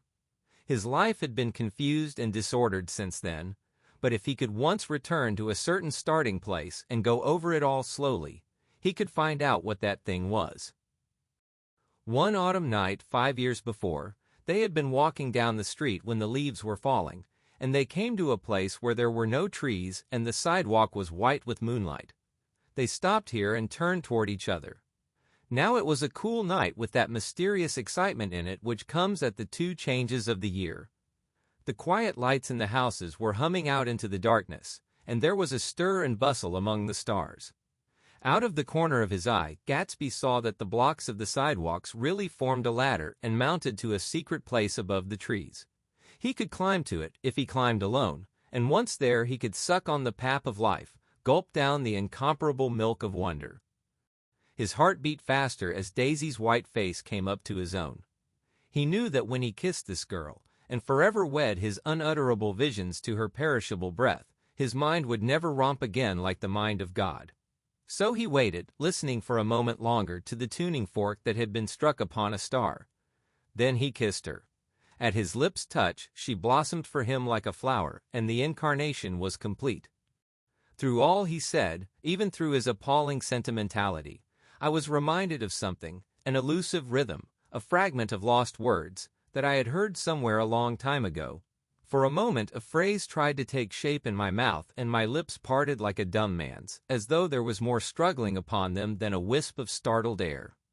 But they made no sound, and what I had almost remembered was uncommunicable forever. Chapter 7. It was when curiosity about Gatsby was at its highest that the lights in his house failed to go on one Saturday night, and, as obscurely as it had begun, his career as Trimalchio was over. Only gradually did I become aware that the automobiles which turned expectantly into his drive stayed for just a minute and then drove sulkily away. Wondering if he were sick, I went over to find out. An unfamiliar butler with a villainous face squinted at me suspiciously from the door.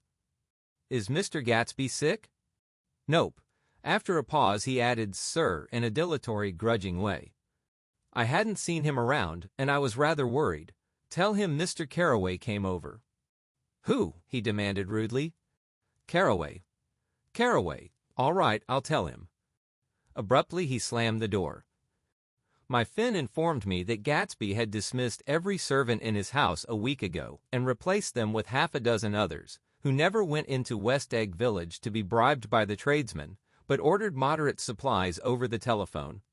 The grocery boy reported that the kitchen looked like a pigsty, and the general opinion in the village was that the new people weren't servants at all. Next day, Gatsby called me on the phone. Going away? I inquired. No, old sport. I hear you fired all your servants. I wanted somebody who wouldn't gossip. Daisy comes over quite often, in the afternoons. So the whole caravansary had fallen in like a card house at the disapproval in her eyes. There's some people Wolfsheim wanted to do something for. They're all brothers and sisters. They used to run a small hotel. I see. He was calling up at Daisy's request. Would I come to lunch at her house tomorrow? Miss Baker would be there. Half an hour later, Daisy herself telephoned and seemed relieved to find that I was coming. Something was up, and yet I couldn't believe that they would choose this occasion for a scene, especially for the rather harrowing scene that Gatsby had outlined in the garden. The next day was broiling, almost the last, certainly the warmest, of the summer. As my train emerged from the tunnel into sunlight, only the hot whistles of the National Biscuit Company broke the simmering hush at noon. The straw seats of the car hovered on the edge of combustion. The woman next to me perspired delicately for a while into her white shirtwaist, and then, as her newspaper dampened under her fingers, lapsed despairingly into deep heat with a desolate cry. Her pocketbook slapped to the floor. "Oh my!" she gasped. I picked it up with a weary bend and handed it back to her, holding it at arm's length and by the extreme tip of the corners to indicate that I had no designs upon it, but everyone nearby, including the woman, suspected me just the same. "Hot," said the conductor to familiar faces. "Some weather? Hot, hot, hot. Is it hot enough for you? Is it hot? Is it?" My commutation ticket came back to me with a dark stain from his hand. That anyone should care in this heat whose flushed lips he kissed, whose head made damp the pajama pocket over his heart.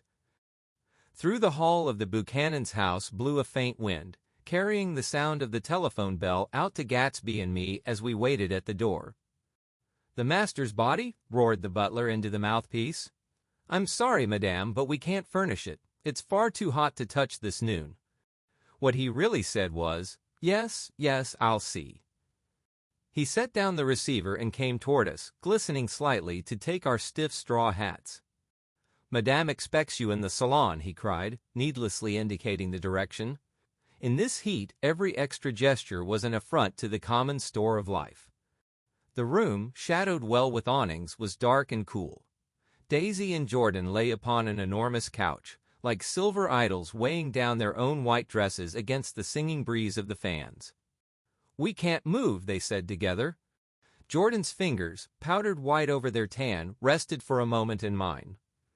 "And Mr. Thomas Buchanan, the athlete?" I inquired.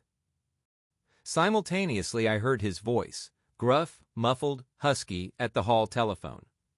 Gatsby stood in the center of the crimson carpet and gazed around with fascinated eyes. Daisy watched him and laughed, her sweet, exciting laugh. A tiny gust of powder rose from her bosom into the air. "The rumor is," whispered Jordan, "that that's Tom's girl on the telephone." We were silent. The voice in the hall rose high with annoyance. "Very well then, I won't sell you the car at all. I'm under no obligations to you at all. And as for your bothering me about it at lunchtime, I won't stand that at all." "Holding down the receiver," said Daisy cynically. "No, he's not," I assured her. "It's a bona fide deal. I happen to know about it." Tom flung open the door, blocked out its space for a moment with his thick body, and hurried into the room. "Mr. Gatsby." He put out his broad, flat hand with well-concealed dislike. "I'm glad to see you, sir, Nick." "Make us a cold drink," cried Daisy. As he left the room again, she got up and went over to Gatsby and pulled his face down, kissing him on the mouth. "You know I love you," she murmured. "You forget there's a lady present," said Jordan. Daisy looked around doubtfully. "You kiss Nick, too. What a low, vulgar girl." "I don't care," cried Daisy, and began to clog on the brick fireplace. Then she remembered the heat and sat down guiltily on the couch, just as a freshly laundered nurse leading a little girl came into the room. "Blessed précise," she crooned, holding out her arms. "Come to your own mother that loves you." The child, relinquished by the nurse, rushed across the room and rooted shyly into her mother's dress. "The blessed precious! Did mother get powder on your old yellowy hair? Stand up now and say, 'How to do?'" Gatsby and I in turn leaned down and took the small, reluctant hand. Afterward, he kept looking at the child with surprise. I don't think he had ever really believed in its existence before. "I got dressed before luncheon," said the child, turning eagerly to Daisy. "That's because your mother wanted to show you off." Her face bent into the single wrinkle of the small white neck. "You dream, you. You absolute little dream." "Yes," admitted the child calmly. "Aunt Jordan's got on a white dress, too." "How do you like Mother's friends?" Daisy turned her around so that she faced Gatsby. "Do you think they're pretty?" "Where's Daddy?" "She doesn't look like her father," explained Daisy. "She looks like me.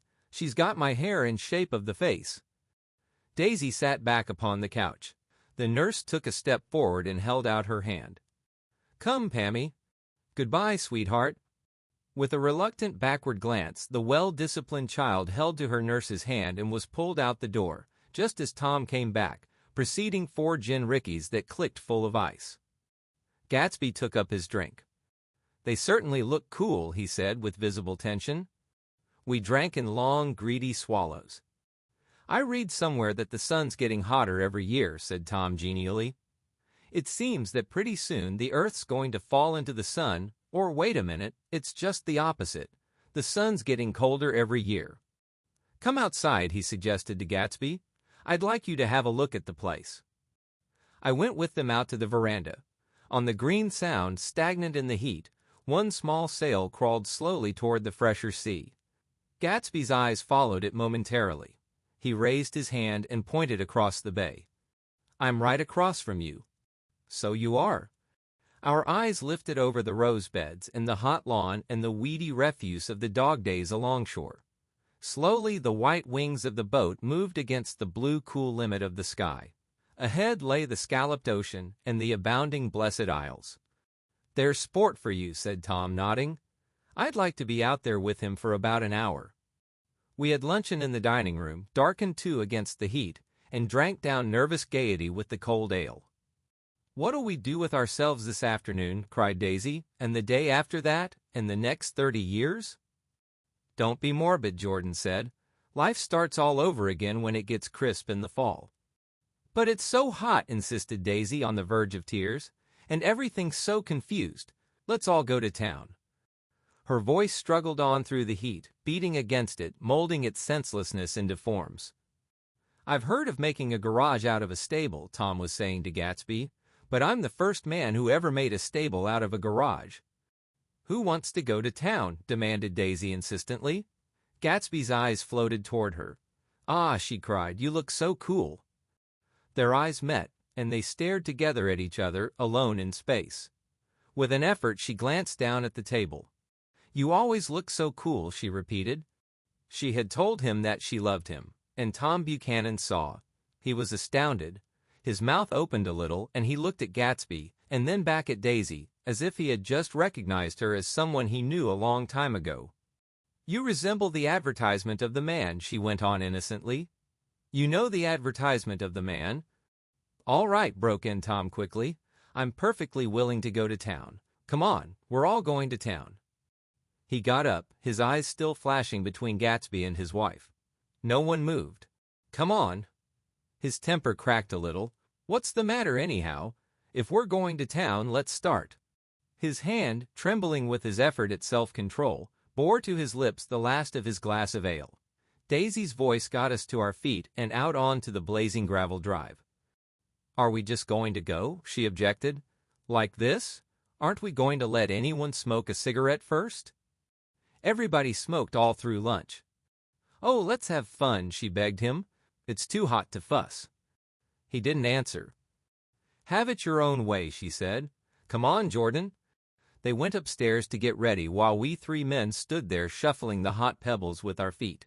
A silver curve of the moon hovered already in the western sky. Gatsby started to speak, changed his mind, but not before Tom wheeled and faced him expectantly. "Have you got your stables here?" asked Gatsby with an effort. "About a quarter of a mile down the road." "Oh," a pause.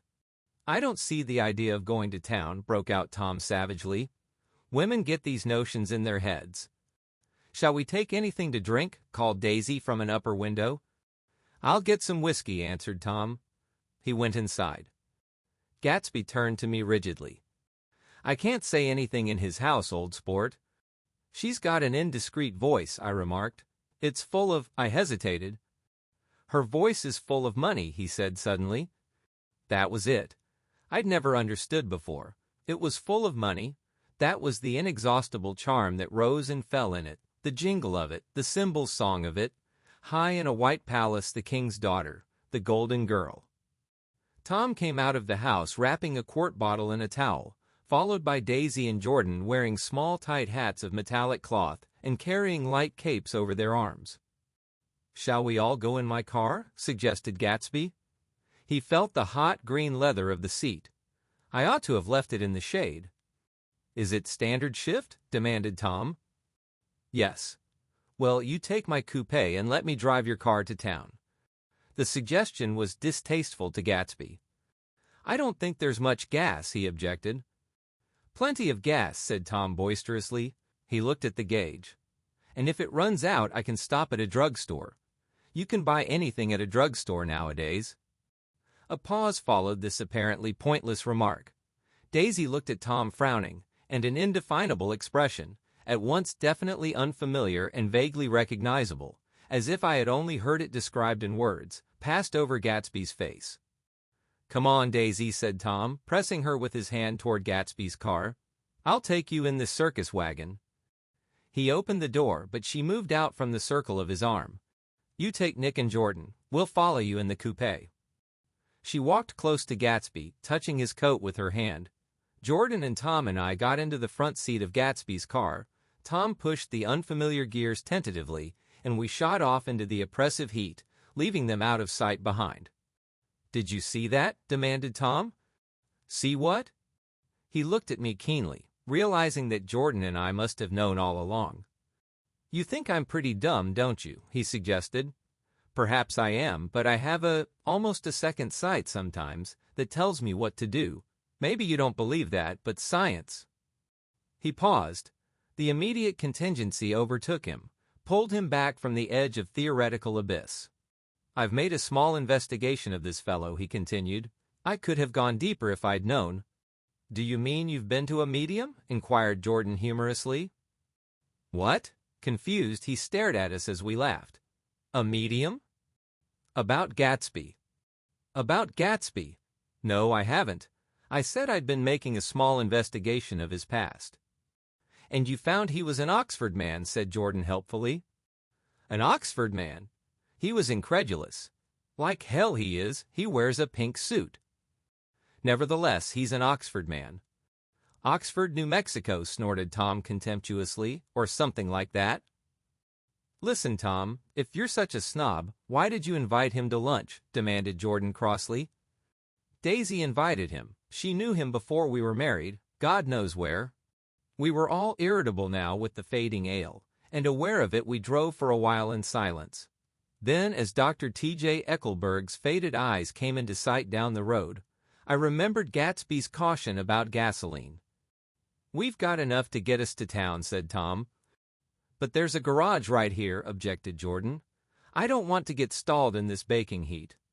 Tom threw on both brakes impatiently, and we slid to an abrupt dusty stop under Wilson's sign. After a moment, the proprietor emerged from the interior of his establishment and gazed hollow-eyed at the car. "Let's have some gas," cried Tom roughly. "What do you think we stopped for? To admire the view." "I'm sick," said Wilson without moving. "Been sick all day." "What's the matter?" "I'm all run down." "Well, shall I help myself?" Tom demanded. "You sounded well enough on the phone." With an effort, Wilson left the shade and support of the doorway, and breathing hard, unscrewed the cap of the tank. In the sunlight, his face was green. "I didn't mean to interrupt your lunch," he said, "but I need money pretty bad, and I was wondering what you were going to do with your old car." "How do you like this one?" inquired Tom. "I bought it last week." "It's a nice yellow one," said Wilson as he strained at the handle. "Like to buy it?" "Big chance," Wilson smiled faintly. "No, but I could make some money on the other." "What do you want money for all of a sudden?" "I've been here too long. I want to get away. My wife and I want to go west." "Your wife does?" exclaimed Tom, startled. "She's been talking about it for 10 years. He rested for a moment against the pump, shading his eyes. "And now she's going whether she wants to or not. I'm going to get her away." The coupe flashed by us with a flurry of dust and the flash of a waving hand. "What do I owe you?" demanded Tom harshly. "I just got wised up to something funny the last 2 days," remarked Wilson. "That's why I want to get away. That's why I've been bothering you about the car." "What do I owe you?" $20. The relentless beating heat was beginning to confuse me, and I had a bad moment there before I realized that so far his suspicions hadn't alighted on Tom. He had discovered that Myrtle had some sort of life apart from him in another world, and the shock had made him physically sick. I stared at him and then at Tom, who had made a parallel discovery less than an hour before, and it occurred to me that there was no difference between men in intelligence or race, so profound as the difference between the sick and the well. Wilson was so sick that he looked guilty, unforgivably guilty, as if he had just got some poor girl with child. "I'll let you have that car," said Tom. "I'll send it over tomorrow afternoon." That locality was always vaguely disquieting, even in the broad glare of afternoon, and now I turned my head as though I had been warned of something behind. Over the ash heaps the giant eyes of Dr. T.J. Eckelberg kept their vigil, but I perceived after a moment that other eyes were regarding us with peculiar intensity from less than 20 feet away. In one of the windows over the garage the curtains had been moved aside a little, and Myrtle Wilson was peering down at the car. So engrossed was she that she had no consciousness of being observed, and one emotion after another crept into her face like objects into a slowly developing picture.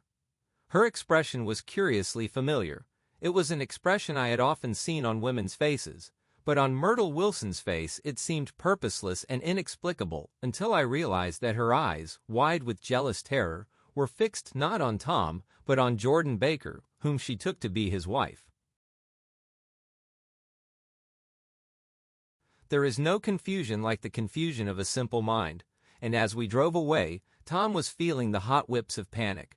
His wife and his mistress, until an hour ago secure and inviolate, were slipping precipitately from his control.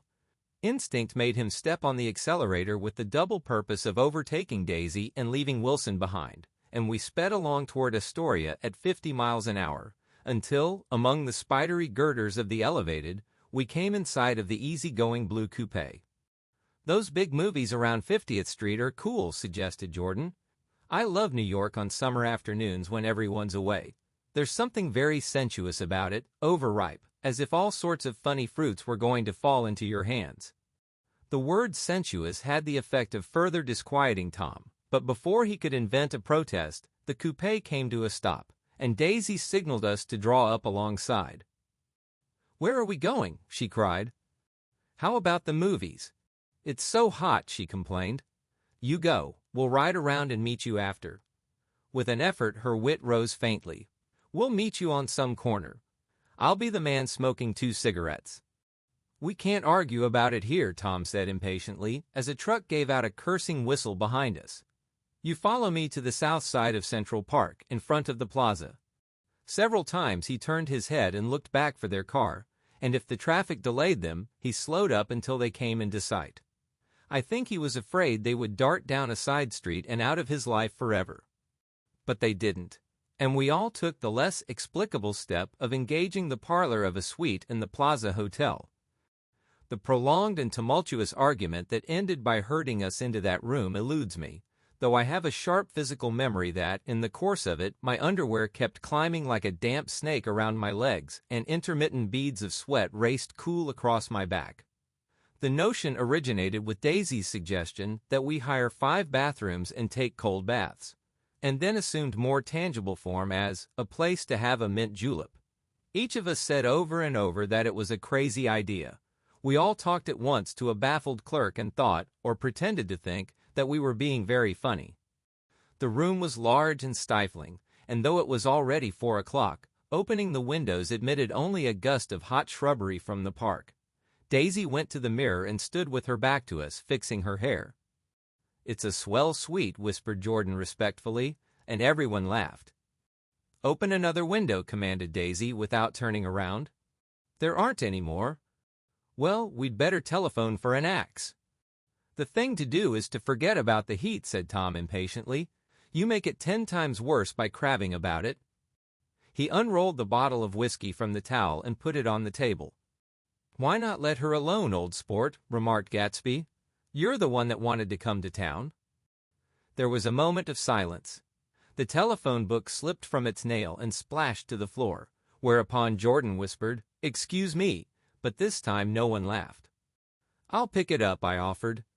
"I've got it."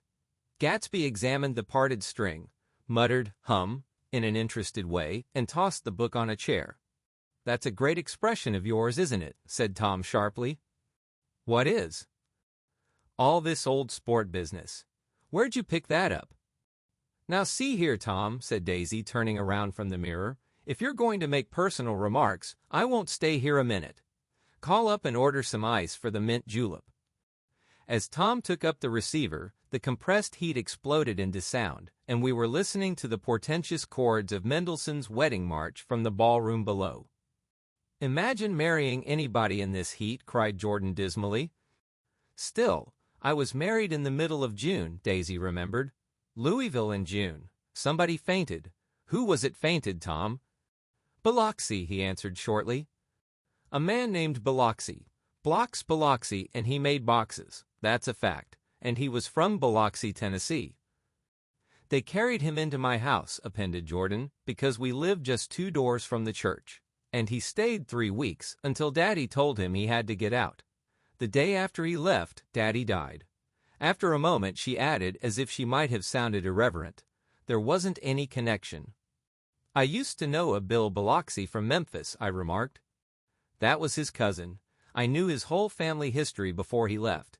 He gave me an aluminium putter that I used today." The music had died down as the ceremony began, and now a long cheer floated in at the window, followed by intermittent cries of "Yay, yay, yay," and finally by a burst of jazz as the dancing began. "We're getting old," said Daisy. "If we were young, we'd rise and dance." "Remember Biloxi," Jordan warned her. "Where'd you know him, Tom?" "Biloxi?" He concentrated with an effort. "I didn't know him. He was a friend of Daisy's." "He was not," she denied. "I'd never seen him before. He came down in the private car." "Well, he said he knew you." "He said he was raised in Louisville. Asa Bird brought him around at the last minute and asked if we had room for him." Jordan smiled. "He was probably bumming his way home. He told me he was president of your class at Yale." Tom and I looked at each other blankly. "Biloxi? First place, we didn't have any president." Gatsby's foot beat a short, restless tattoo, and Tom eyed him suddenly. "By the way, Mr. Gatsby, I understand you're an Oxford man." "Not exactly." "Oh yes, I understand you went to Oxford." "Yes, I went there." A pause. Then Tom's voice, incredulous and insulting. "You must have gone there about the time Biloxi went to New Haven." Another pause. A waiter knocked and came in with crushed mint and ice, but the silence was unbroken by his "thank you" and the soft closing of the door. This tremendous detail was to be cleared up at last. "I told you I went there," said Gatsby. "I heard you, but I'd like to know when." "It was in 1919. I only stayed 5 months. That's why I can't really call myself an Oxford man." Tom glanced around to see if we mirrored his unbelief, but we were all looking at Gatsby. "It was an opportunity they gave to some of the officers after the armistice," he continued. "We could go to any of the universities in England or France. I wanted to get up and slap him on the back.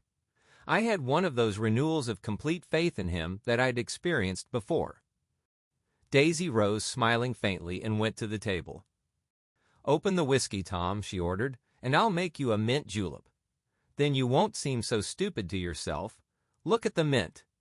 "Wait a minute," snapped Tom. "I want to ask Mr. Gatsby one more question."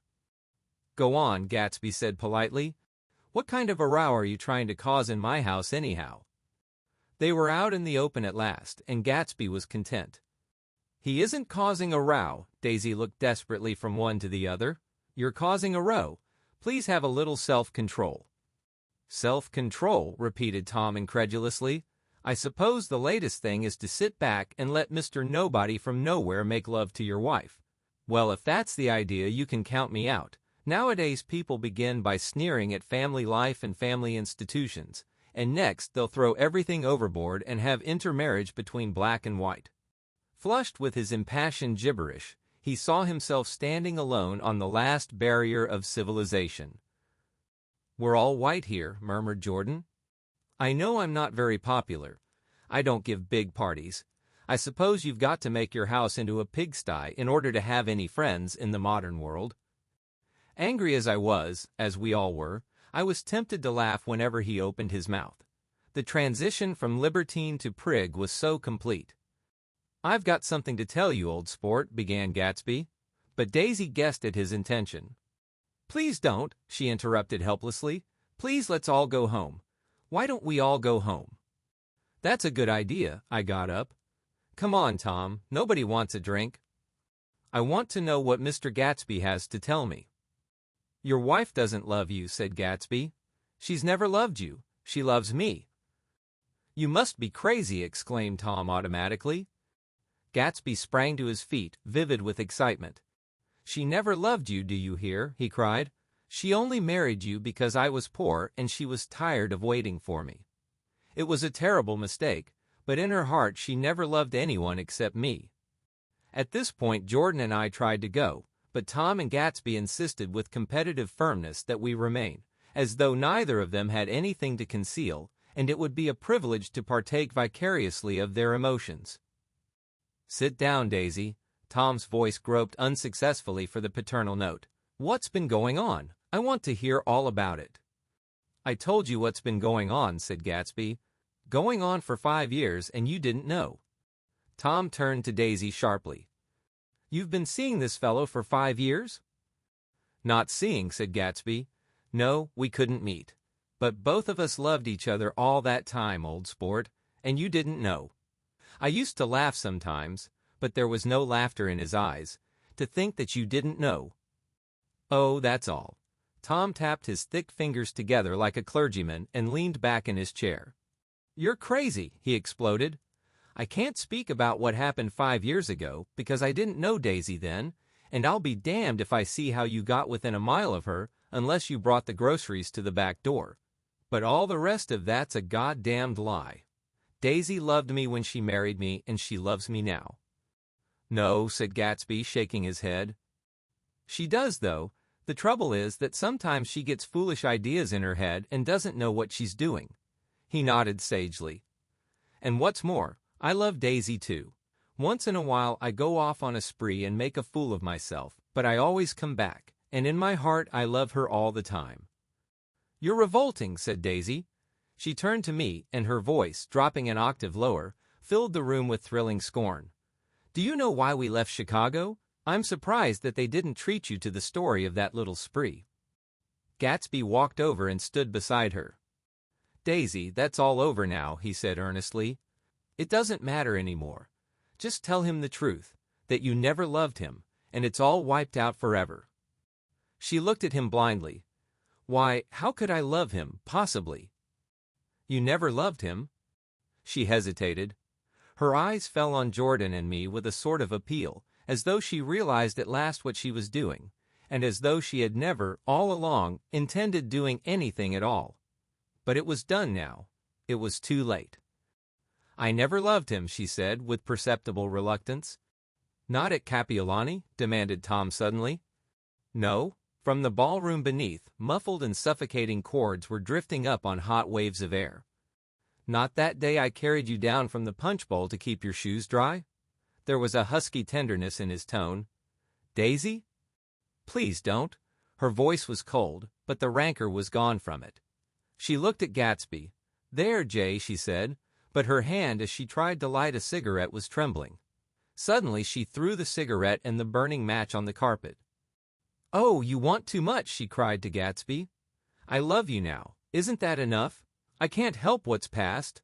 She began to sob helplessly. "I did love him once, but I loved you too." Gatsby's eyes opened and closed. You loved me too? He repeated. Even that's a lie, said Tom savagely. She didn't know you were alive. Why, there's things between Daisy and me that you'll never know, things that neither of us can ever forget. The words seemed to bite physically into Gatsby. I want to speak to Daisy alone, he insisted. She's all excited now. Even alone I can't say I never loved Tom, she admitted in a pitiful voice. It wouldn't be true. Of course it wouldn't, agreed Tom. She turned to her husband. As if it mattered to you, she said. Of course it matters. I'm going to take better care of you from now on. You don't understand, said Gatsby with a touch of panic. You're not going to take care of her anymore. I'm not? Tom opened his eyes wide and laughed. He could afford to control himself now. Why's that? Daisy's leaving you. Nonsense. I am, though, she said with a visible effort. She's not leaving me. Tom's words suddenly leaned down over Gatsby. Certainly not for a common swindler who'd have to steal the ring he put on her finger. I won't stand this, cried Daisy. Oh, please, let's get out. Who are you, anyhow? Broke out Tom. You're one of that bunch that hangs around with Meyer Wolfsheim. That much I happen to know. I've made a little investigation into your affairs, and I'll carry it further tomorrow. You can suit yourself about that, old sport, said Gatsby steadily. I found out what your drugstores were. He turned to us and spoke rapidly. He and this Wolfsheim bought up a lot of side street drugstores here and in Chicago and sold grain alcohol over the counter. That's one of his little stunts. I picked him for a bootlegger the first time I saw him, and I wasn't far wrong. What about it? Said Gatsby politely. I guess your friend Walter Chase wasn't too proud to come in on it. And you left him in the lurch, didn't you? You let him go to jail for a month over in New Jersey. God, you ought to hear Walter on the subject of you. He came to us dead broke. He was very glad to pick up some money, old sport. Don't you call me old sport, cried Tom. Gatsby said nothing. Walter could have you up on the betting laws too, but Wolfsheim scared him into shutting his mouth. That unfamiliar yet recognizable look was back again in Gatsby's face. That drugstore business was just small change, continued Tom slowly, but you've got something on now that Walter's afraid to tell me about. I glanced at Daisy, who was staring terrified between Gatsby and her husband, and at Jordan, who had begun to balance an invisible but absorbing object on the tip of her chin. Then I turned back to Gatsby, and was startled at his expression. He looked, and this is said in all contempt for the babbled slander of his garden, as if he had killed a man. For a moment the set of his face could be described in just that fantastic way. It passed, and he began to talk excitedly to Daisy, denying everything, defending his name against accusations that had not been made. But with every word she was drawing further and further into herself, so he gave that up, and only the dead dream fought on as the afternoon slipped away, trying to touch what was no longer tangible, struggling unhappily, undespairingly toward that lost voice across the room. The voice begged again to go. Please, Tom, I can't stand this anymore. Her frightened eyes told that whatever intentions, whatever courage she had had, were definitely gone. You two start on home, Daisy, said Tom. In Mr. Gatsby's car. She looked at Tom, alarmed now, but he insisted with magnanimous scorn. Go on, he won't annoy you. I think he realizes that his presumptuous little flirtation is over. They were gone, without a word, snapped out, made accidental, isolated like ghosts, even from our pity. After a moment Tom got up and began wrapping the unopened bottle of whiskey in the towel. Want any of this stuff, Jordan? Nick? I didn't answer. Nick? He asked again. What? Want any? No, I just remembered that today's my birthday. I was 30. Before me stretched the portentous, menacing road of a new decade. It was 7 o'clock when we got into the coupe with him and started for Long Island. Tom talked incessantly, exulting and laughing, but his voice was as remote from Jordan and me as the foreign clamor on the sidewalk or the tumult of the elevated overhead. Human sympathy has its limits, and we were content to let all their tragic arguments fade with the city lights behind. 30. The promise of a decade of loneliness, a thinning list of single men to know, a thinning briefcase of enthusiasm, thinning hair. But there was Jordan beside me who, unlike Daisy, was too wise ever to carry well-forgotten dreams from age to age. As we passed over the dark bridge, her wan face fell lazily against my coat's shoulder, and the formidable stroke of 30 died away with the reassuring pressure of her hand. So we drove on toward death through the cooling twilight. The young Greek, Michaelis, who ran the coffee joint beside the ash heaps, was the principal witness at the inquest. He had slept through the heat until after 5, when he strolled over to the garage and found George Wilson sick in his office, really sick, pale as his own pale hair and shaking all over. Michaelis advised him to go to bed, but Wilson refused, saying that he'd miss a lot of business if he did. While his neighbor was trying to persuade him, a violent racket broke out overhead. "I've got my wife locked in up there," explained Wilson calmly. "She's going to stay there till the day after tomorrow, and then we're going to move away." Michaelis was astonished. They had been neighbors for 4 years, and Wilson had never seemed faintly capable of such a statement. Generally, he was one of these worn-out men.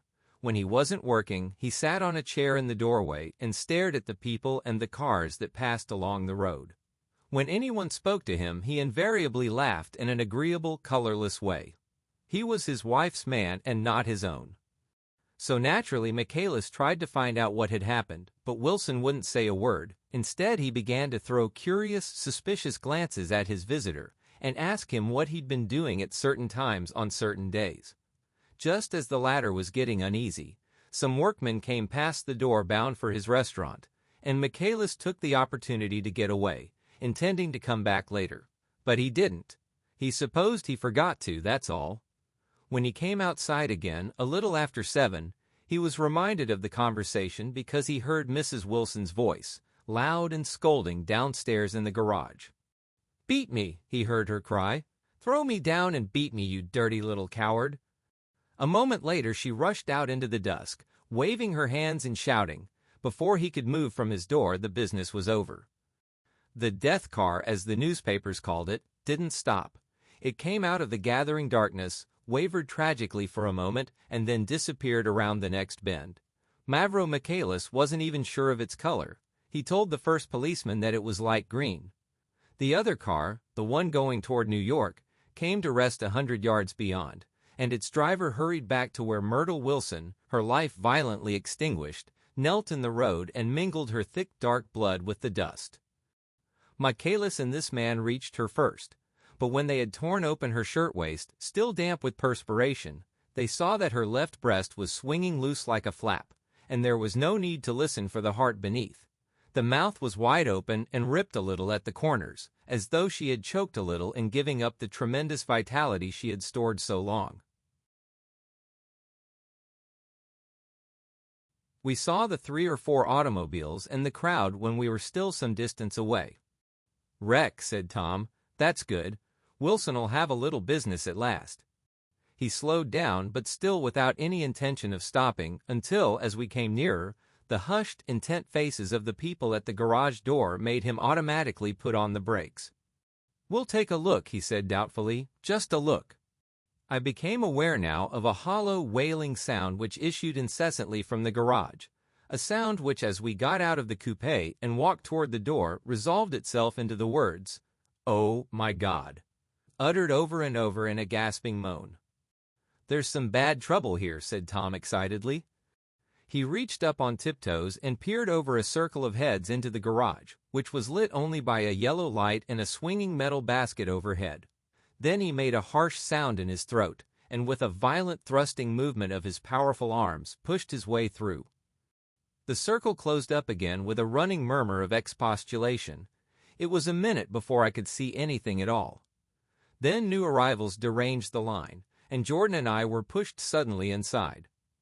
Myrtle Wilson's body, wrapped in a blanket and then in another blanket, as though she suffered from a chill in the hot night, lay on a work table by the wall, and Tom, with his back to us, was bending over it motionless. Next to him stood a motorcycle policeman taking down names with much sweat and correction in a little book. At first I couldn't find the source of the high, groaning words that echoed clamorously through the bare garage. Then I saw Wilson standing on the raised threshold of his office, swaying back and forth, and holding to the doorpost with both hands. Some man was talking to him in a low voice and attempting, from time to time, to lay a hand on his shoulder, but Wilson neither heard nor saw. His eyes would drop slowly from the swinging light to the laden table by the wall, and then jerk back to the light again, and he gave out incessantly his high, horrible call. "Oh my God! Oh my God! Oh God! Oh my God!" Presently Tom lifted his head with a jerk, and after staring around the garage with glazed eyes, addressed a mumbled, incoherent remark to the policeman. "M.A.V., the policeman was saying. "Oh, no, R," corrected the man. "M.A.V.R." "Listen to me," muttered Tom fiercely. Said the policeman. "Oh, gee, yee." He looked up as Tom's broad hand fell sharply on his shoulder. "What you want, fella?" "What happened? That's what I want to know." "Auto hit her, instantly killed." "Instantly killed," repeated Tom, staring. "She ran out Ina Road. Son of a bitch didn't even stop his car." "There was 2 cars," said Michaelis. "One comin', one goin', see?" "Going where?" asked the policeman keenly. "One going each way." "Well, His hand rose toward the blankets, but stopped halfway and fell to his side. "She ran out there, and the one comin' from New York knocked right into her, going 30 or 40 miles an hour." "What's the name of this place here?" demanded the officer. "Hasn't got any name." A pale, well-dressed Negro stepped near. "It was a yellow car," he said. "Big yellow car. New." "See the accident?" asked the policeman. "No, but the car passed me down the road, going faster in 40. Going 50, 60. "Come here and let's have your name. Look out now, I want to get his name." Some words of this conversation must have reached Wilson, swaying in the office door, for suddenly a new theme found voice among his grasping cries. "You don't have to tell me what kind of car it was. I know what kind of car it was." Watching Tom, I saw the wad of muscle back of his shoulder tighten under his coat. He walked quickly over to Wilson and, standing in front of him, seized him firmly by the upper arms. "You've got to pull yourself together," he said with soothing gruffness. Wilson's eyes fell upon Tom. He started up on his tiptoes and then would have collapsed to his knees had not Tom held him upright. "Listen," said Tom, shaking him a little. "I just got here a minute ago from New York. I was bringing you that coupe we've been talking about. That yellow car I was driving this afternoon wasn't mine, do you hear? I haven't seen it all afternoon." Only the Negro and I were near enough to hear what he said, but the policeman caught something in the tone and looked over with truculent eyes. "What's all that?" he demanded. "I'm a friend of his." Tom turned his head but kept his hands firm on Wilson's body. "He says he knows the car that did it. It was a yellow car." Some dim impulse moved the policeman to look suspiciously at Tom. "And what color's your car?" "It's a blue car, a coupe." "We've come straight from New York," I said. Someone who had been driving a little behind us confirmed this, and the policeman turned away. "Now, if you'll let me have that name again correct." Picking up Wilson like a doll, Tom carried him into the office, set him down in a chair, and came back. "If somebody'll come here and sit with him," he snapped authoritatively. He watched while the 2 men standing closest glanced at each other and went unwillingly into the room. Then Tom shut the door on them and came down the single step, his eyes avoiding the table.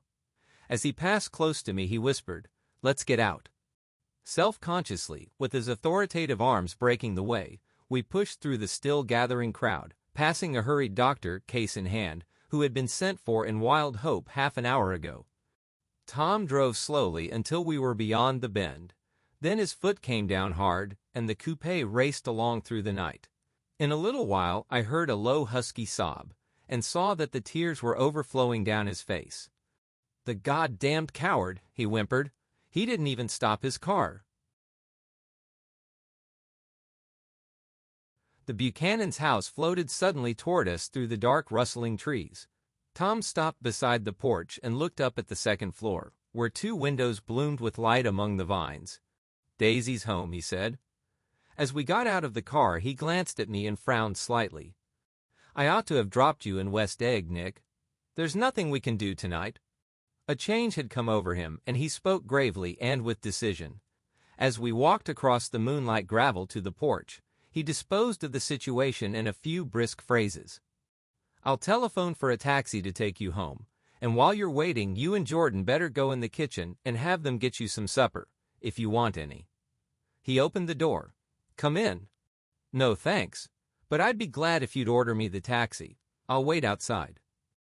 Jordan put her hand on my arm. "Won't you come in, Nick?" "No thanks." I was feeling a little sick and I wanted to be alone. But Jordan lingered for a moment more. "It's only 9:30, she said. I'd be damned if I'd go in. I'd had enough of all of them for one day, and suddenly that included Jordan too. She must have seen something of this in my expression, for she turned abruptly away and ran up the porch steps into the house.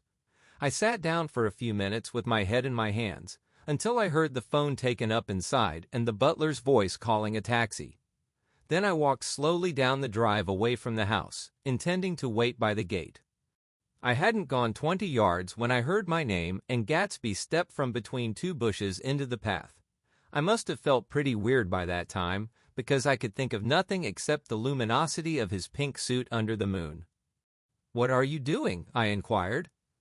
"Just standing here, old sport." Somehow that seemed a despicable occupation. For all I knew he was going to rob the house in a moment. I wouldn't have been surprised to see sinister faces, the faces of Wolfsheim's people, behind him in the dark shrubbery. "Did you see any trouble on the road?" he asked after a minute. "Yes," he hesitated. "Was she killed?" "Yes, I thought so. I told Daisy I thought so. It's better that the shock should all come at once. She stood it pretty well." He spoke as if Daisy's reaction was the only thing that mattered. "I got to West Egg by a side road," he went on, "and left the car in my garage. I don't think anybody saw us, but of course I can't be sure." I disliked him so much by this time that I didn't find it necessary to tell him he was wrong. "Who was the woman?" he inquired. "Her name was Wilson. Her husband owns the garage. How the devil did it happen?" "Well, I tried to swing the wheel." He broke off, and suddenly I guessed at the truth. "Was Daisy driving?" "Yes," he said after a moment, "but of course I'll say I was. You see, when we left New York, she was very nervous and she thought it would steady her to drive, and this woman rushed out at us just as we were passing a car coming the other way. It all happened in a minute, but it seemed to me that she wanted to speak to us, thought we were somebody she knew. Well, first Daisy turned away from the woman toward the other car, and then she lost her nerve and turned back. The second my hand reached the wheel I felt the shock. It must have killed her instantly. It ripped her open." "Don't tell me, old sport." He winced. "Anyhow, Daisy stepped on it. I tried to make her stop but she couldn't, so I pulled on the emergency brake. Then she fell over into my lap and I drove on." "She'll be all right tomorrow," he said presently. "I'm just going to wait here and see if he tries to bother her about that unpleasantness this afternoon.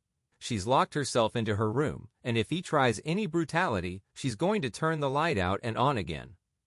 "He won't touch her," I said. "He's not thinking about her." "I don't trust him, old sport." "How long are you going to wait?" "All night if necessary. Anyhow, till they all go to bed." A new point of view occurred to me. Suppose Tom found out that Daisy had been driving. He might think he saw a connection in it. He might think anything. I looked at the house. There were 2 or 3 bright windows downstairs and the pink glow from Daisy's room on the ground floor. "You wait here," I said. "I'll see if there's any sign of a commotion." I walked back along the border of the lawn, traversed the gravel softly, and tiptoed up the veranda steps. The drawing-room curtains were open, and I saw that the room was empty. Crossing the porch where we had dined that June night 3 months before, I came to a small rectangle of light which I guessed was the pantry window. The blind was drawn, but I found a rift at the sill. Daisy and Tom were sitting opposite each other at the kitchen table, with a plate of cold fried chicken between them and 2 bottles of ale. He was talking intently across the table at her, and in his earnestness his hand had fallen upon and covered her own. Once in a while she looked up at him and nodded in agreement. They weren't happy, and neither of them had touched the chicken or the ale, and yet they weren't unhappy either. There was an unmistakable air of natural intimacy about the picture, and anybody would have said that they were conspiring together. As I tiptoed from the porch, I heard my taxi feeling its way along the dark road toward the house. Gatsby was waiting where I had left him in the drive. "Is it all quiet up there?" he asked anxiously. "Yes, it's all quiet." I hesitated. "You'd better come home and get some sleep." He shook his head. "I want to wait here till Daisy goes to bed. Good night, old sport." He put his hands in his coat pockets and turned back eagerly to his scrutiny of the house, as though my presence marred the sacredness of the vigil. So I walked away and left him standing there in the moonlight, watching over nothing. Chapter 8. I couldn't sleep all night. A foghorn was groaning incessantly on the sound, and I tossed half-sick between grotesque reality and savage, frightening dreams. Toward dawn, I heard a taxi go up Gatsby's Drive, and immediately I jumped out of bed and began to dress. I felt that I had something to tell him, something to warn him about, and morning would be too late. Crossing his lawn, I saw that his front door was still open, and he was leaning against the table in the hall, heavy with dejection or sleep. "Nothing happened," he said wanly. I waited, and about 4 o'clock she came to the window and stood there for a minute and then turned out the light. His house had never seemed so enormous to me as it did that night when we hunted through the great rooms for cigarettes. We pushed aside curtains that were like pavilions and felt over innumerable feet of dark wall for electric light switches. Once I tumbled with a sort of splash upon the keys of a ghostly piano. There was an inexplicable amount of dust everywhere, and the rooms were musty, as though they hadn't been aired for many days. I found the humidor on an unfamiliar table, with 2 stale dry cigarettes inside. Throwing open the French windows of the drawing room, we sat smoking out into the darkness. "You ought to go away," I said. "It's pretty certain they'll trace your car." "Go away now, old sport." "Go to Atlantic City for a week, or up to Montreal." He wouldn't consider it. He couldn't possibly leave Daisy until he knew what she was going to do. He was clutching at some last hope, and I couldn't bear to shake him free. It was this night that he told me the strange story of his youth with Dan Cody. Told it to me because Jay Gatsby had broken up like glass against Tom's hard malice, and the long, secret extravaganza was played out. I think that he would have acknowledged anything now without reserve, but he wanted to talk about Daisy. She was the first nice girl he had ever known. In various unrevealed capacities, he had come in contact with such people, but always with indiscernible barbed wire between. He found her excitingly desirable. He went to her house, at first with other officers from Camp Taylor, then alone. It amazed him. He had never been in such a beautiful house before. But what gave it an air of breathless intensity was that Daisy lived there. It was as casual a thing to her as his tent out at camp was to him. There was a ripe mystery about it, a hint of bedrooms upstairs more beautiful and cool than other bedrooms, of gay and radiant activities taking place through its corridors, and of romances that were not musty and laid away already in lavender, but fresh and breathing and redolent of this year's shining motor cars, and of dances whose flowers were scarcely withered. It excited him, too, that many men had already loved Daisy. It increased her value in his eyes. He felt their presence all about the house, pervading the air with the shades and echoes of still vibrant emotions. But he knew that he was in Daisy's house by a colossal accident. However glorious might be his future as Jay Gatsby, he was at present a penniless young man without a past, and at any moment the invisible cloak of his uniform might slip from his shoulders. So he made the most of his time. He took what he could get, ravenously and unscrupulously.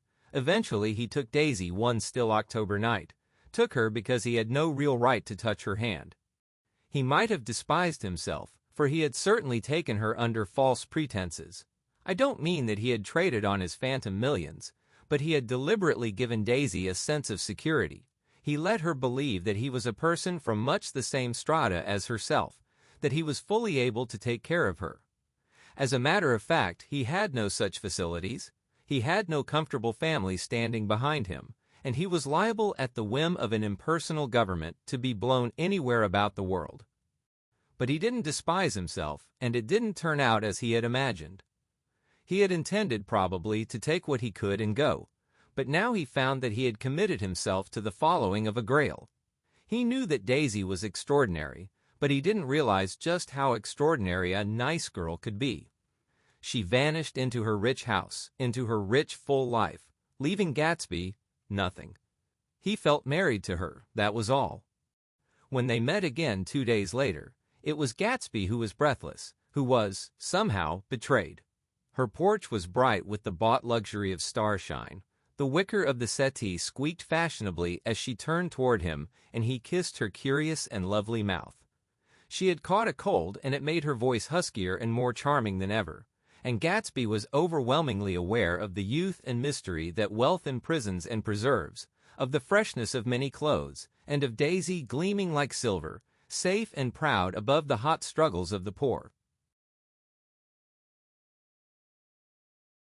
I can't describe to you how surprised I was to find out I loved her, old sport. I even hoped for a while that she'd throw me over, but she didn't, because she was in love with me too. She thought I knew a lot because I knew different things from her. Well, there I was, way off my ambitions, getting deeper in love every minute, and all of a sudden, I didn't care. What was the use of doing great things if I could have a better time telling her what I was going to do? On the last afternoon before he went abroad, he sat with Daisy in his arms for a long, silent time. It was a cold fall day, with fire in the room and her cheeks flushed. Now and then she moved and he changed his arm a little, and once he kissed her dark shining hair. The afternoon had made them tranquil for a while, as if to give them a deep memory for the long parting the next day promised. They had never been closer in their month of love, nor communicated more profoundly one with another, than when she brushed silent lips against his coat's shoulder or when he touched the end of her fingers gently as though she were asleep. He did extraordinarily well in the war. He was a captain before he went to the front, and following the Argonne battles, he got his majority and the command of the divisional machine guns. After the armistice, he tried frantically to get home, but some complication or misunderstanding sent him to Oxford instead. He was worried now. There was a quality of nervous despair in Daisy's letters. She didn't see why he couldn't come. She was feeling the pressure of the world outside, and she wanted to see him and feel his presence beside her and be reassured that she was doing the right thing after all. For Daisy was young, and her artificial world was redolent of orchids and pleasant, cheerful snobbery and orchestras which set the rhythm of the year, summing up the sadness and suggestiveness of life in new tunes. All night the saxophones wailed the hopeless comment of the Beale Street Blues, while 100 pairs of golden and silver slippers shuffled the shining dust. At the gray tea hour there were always rooms that throbbed incessantly with this low, sweet fever, while fresh faces drifted here and there like rose petals blown by the sad horns around the floor. Through this twilight universe, Daisy began to move again with the season. Suddenly she was again keeping half a dozen dates a day with half a dozen men, and drowsing asleep at dawn with the beads and chiffon of an evening dress tangled among dying orchids on the floor beside her bed. And all the time something within her was crying for a decision. She wanted her life shaped now, immediately, and the decision must be made by some force, of love, of money, of unquestionable practicality, that was close at hand. That force took shape in the middle of spring with the arrival of Tom Buchanan. There was a wholesome bulkiness about his person and his position, and Daisy was flattered. Doubtless there was a certain struggle and a certain relief. The letter reached Gatsby while he was still at Oxford. It was dawn now on Long Island, and we went about opening the rest of the windows downstairs, filling the house with gray-turning, gold-turning light. The shadow of a tree fell abruptly across the dew, and ghostly birds began to sing among the blue leaves. There was a slow, pleasant movement in the air, scarcely a wind, promising a cool, lovely day. I don't think she ever loved him. Gatsby turned around from a window and looked at me challengingly. You must remember, old sport, she was very excited this afternoon. He told her those things in a way that frightened her, that made it look as if I was some kind of cheap sharper. And the result was she hardly knew what she was saying. He sat down gloomily. Of course she might have loved him just for a minute when they were first married, and loved me more even then, do you see? Suddenly he came out with a curious remark. In any case, he said, it was just personal. What could you make of that, except to suspect some intensity in his conception of the affair that couldn't be measured? He came back from France when Tom and Daisy were still on their wedding trip, and made a miserable but irresistible journey to Louisville on the last of his army pay. He stayed there a week, walking the streets where their footsteps had clicked together through the November night, and revisiting the out-of-the-way places to which they had driven in her white car. Just as Daisy's house had always seemed to him more mysterious and gay than other houses, so his idea of the city itself, even though she was gone from it, was pervaded with a melancholy beauty. He left feeling that if he had searched harder he might have found her, that he was leaving her behind. The day coach, he was penniless now, was hot. He went out to the open vestibule and sat down on a folding chair, and the station slid away and the backs of unfamiliar buildings moved by. Then out into the spring fields, where a yellow trolley raced them for a minute with people in it who might once have seen the pale magic of her face along the casual street. The track curved, and now it was going away from the sun, which, as it sank lower, seemed to spread itself in benediction over the vanishing city where she had drawn her breath. He stretched out his hand desperately as if to snatch only a wisp of air, to save a fragment of the spot that she had made lovely for him. But it was all going by too fast now for his blurred eyes, and he knew that he had lost that part of it, the freshest and the best, forever. It was 9 o'clock when we finished breakfast and went out on the porch. The night had made a sharp difference in the weather, and there was an autumn flavor in the air. The gardener, the last one of Gatsby's former servants, came to the foot of the steps. "I'm going to drain the pool today, Mr. Gatsby. Leaves'll start falling pretty soon, and then there's always trouble with the pipes." "Don't do it today," Gatsby answered.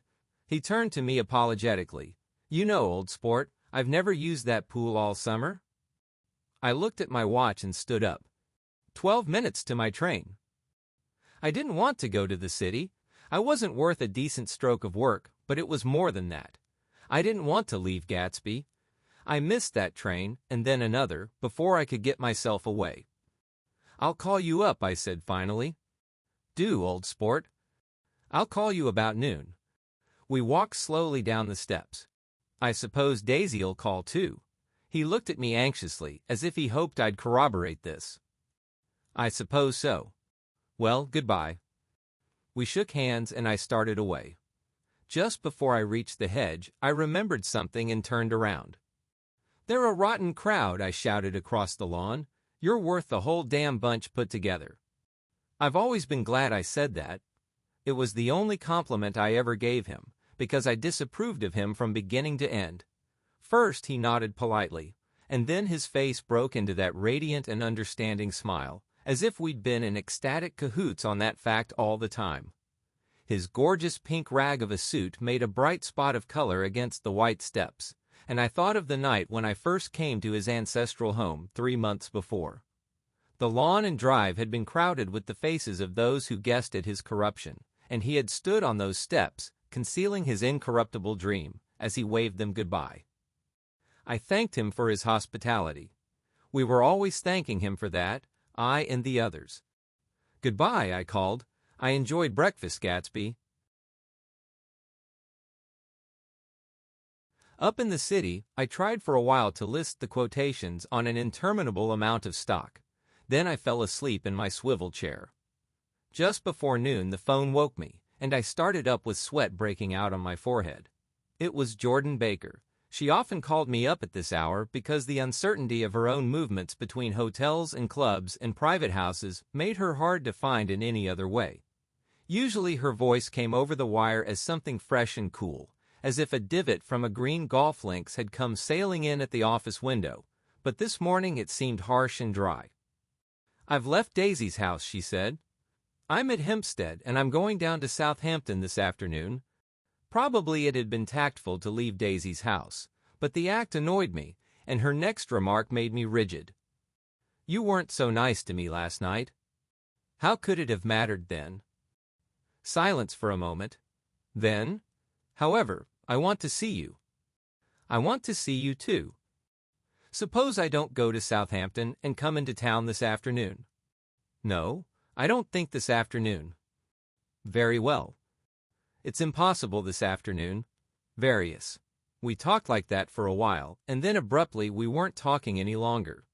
I don't know which of us hung up with a sharp click, but I know I didn't care. I couldn't have talked to her across a tea table that day if I never talked to her again in this world. I called Gatsby's house a few minutes later, but the line was busy. I tried 4 times. Finally, an exasperated central told me the wire was being kept open for long distance from Detroit. Taking out my timetable, I drew a small circle around the 3:50 train. Then I leaned back in my chair and tried to think.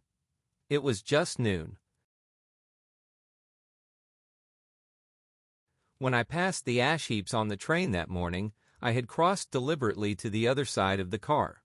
I supposed there'd be a curious crowd around there all day, with little boys searching for dark spots in the dust, and some garrulous man telling over and over what had happened, until it became less and less real even to him, and he could tell it no longer, and Myrtle Wilson's tragic achievement was forgotten. Now I want to go back a little and tell what happened at the garage after we left there the night before. They had difficulty in locating the sister, Catherine. She must have broken her rule against drinking that night, for when she arrived she was stupid with liquor and unable to understand that the ambulance had already gone to Flushing. When they convinced her of this, she immediately fainted, as if that was the intolerable part of the affair. Someone, kind or curious, took her in his car and drove her in the wake of her sister's body. Until long after midnight, a changing crowd lapped up against the front of the garage, while George Wilson rocked himself back and forth on the couch inside. For a while the door of the office was open, and everyone who came into the garage glanced irresistibly through it. Finally, someone said it was a shame, and closed the door. Michaelis and several other men were with him. First 4 or 5 men, later 2 or 3 men. Still later, Michaelis had to ask the last stranger to wait there 15 minutes longer, while he went back to his own place and made a pot of coffee. After that, he stayed there alone with Wilson until dawn. About 3 o'clock, the quality of Wilson's incoherent muttering changed. He grew quieter and began to talk about the yellow car. He announced that he had a way of finding out whom the yellow car belonged to, and then he blurted out that a couple of months ago his wife had come from the city with her face bruised and her nose swollen. But when he heard himself say this, he flinched and began to cry, "Oh my God," again in his groaning voice. Michaelis made a clumsy attempt to distract him. "How long have you been married, George? Come on there, try and sit still a minute and answer my question. How long have you been married?" 12 years. Ever had any children? Come on, George, sit still. I asked you a question. Did you ever have any children? The hard brown beetles kept thudding against the dull light, and whenever Michaelis heard a car go tearing along the road outside, it sounded to him like the car that hadn't stopped a few hours before. He didn't like to go into the garage because the workbench was stained where the body had been lying, so he moved uncomfortably around the office. He knew every object in it before morning, and from time to time sat down beside Wilson, trying to keep him more quiet. "Have you got a church you go to sometimes, George? Maybe even if you haven't been there for a long time. Maybe I could call up the church and get a priest to come over and he could talk to you, see? Don't belong to any. You ought to have a church, George, for times like this. You must have gone to church once. Didn't you get married in a church? Listen, George, listen to me. Didn't you get married in a church? That was a long time ago."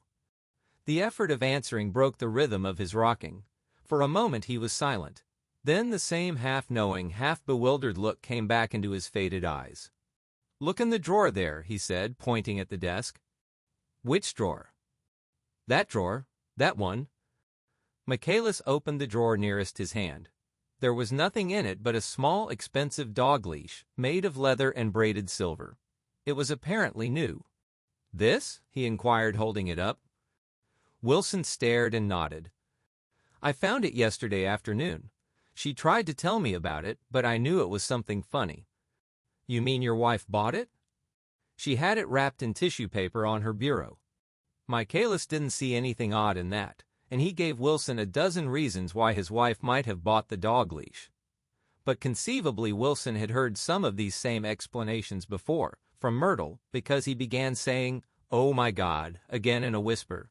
His comforter left several explanations in the air.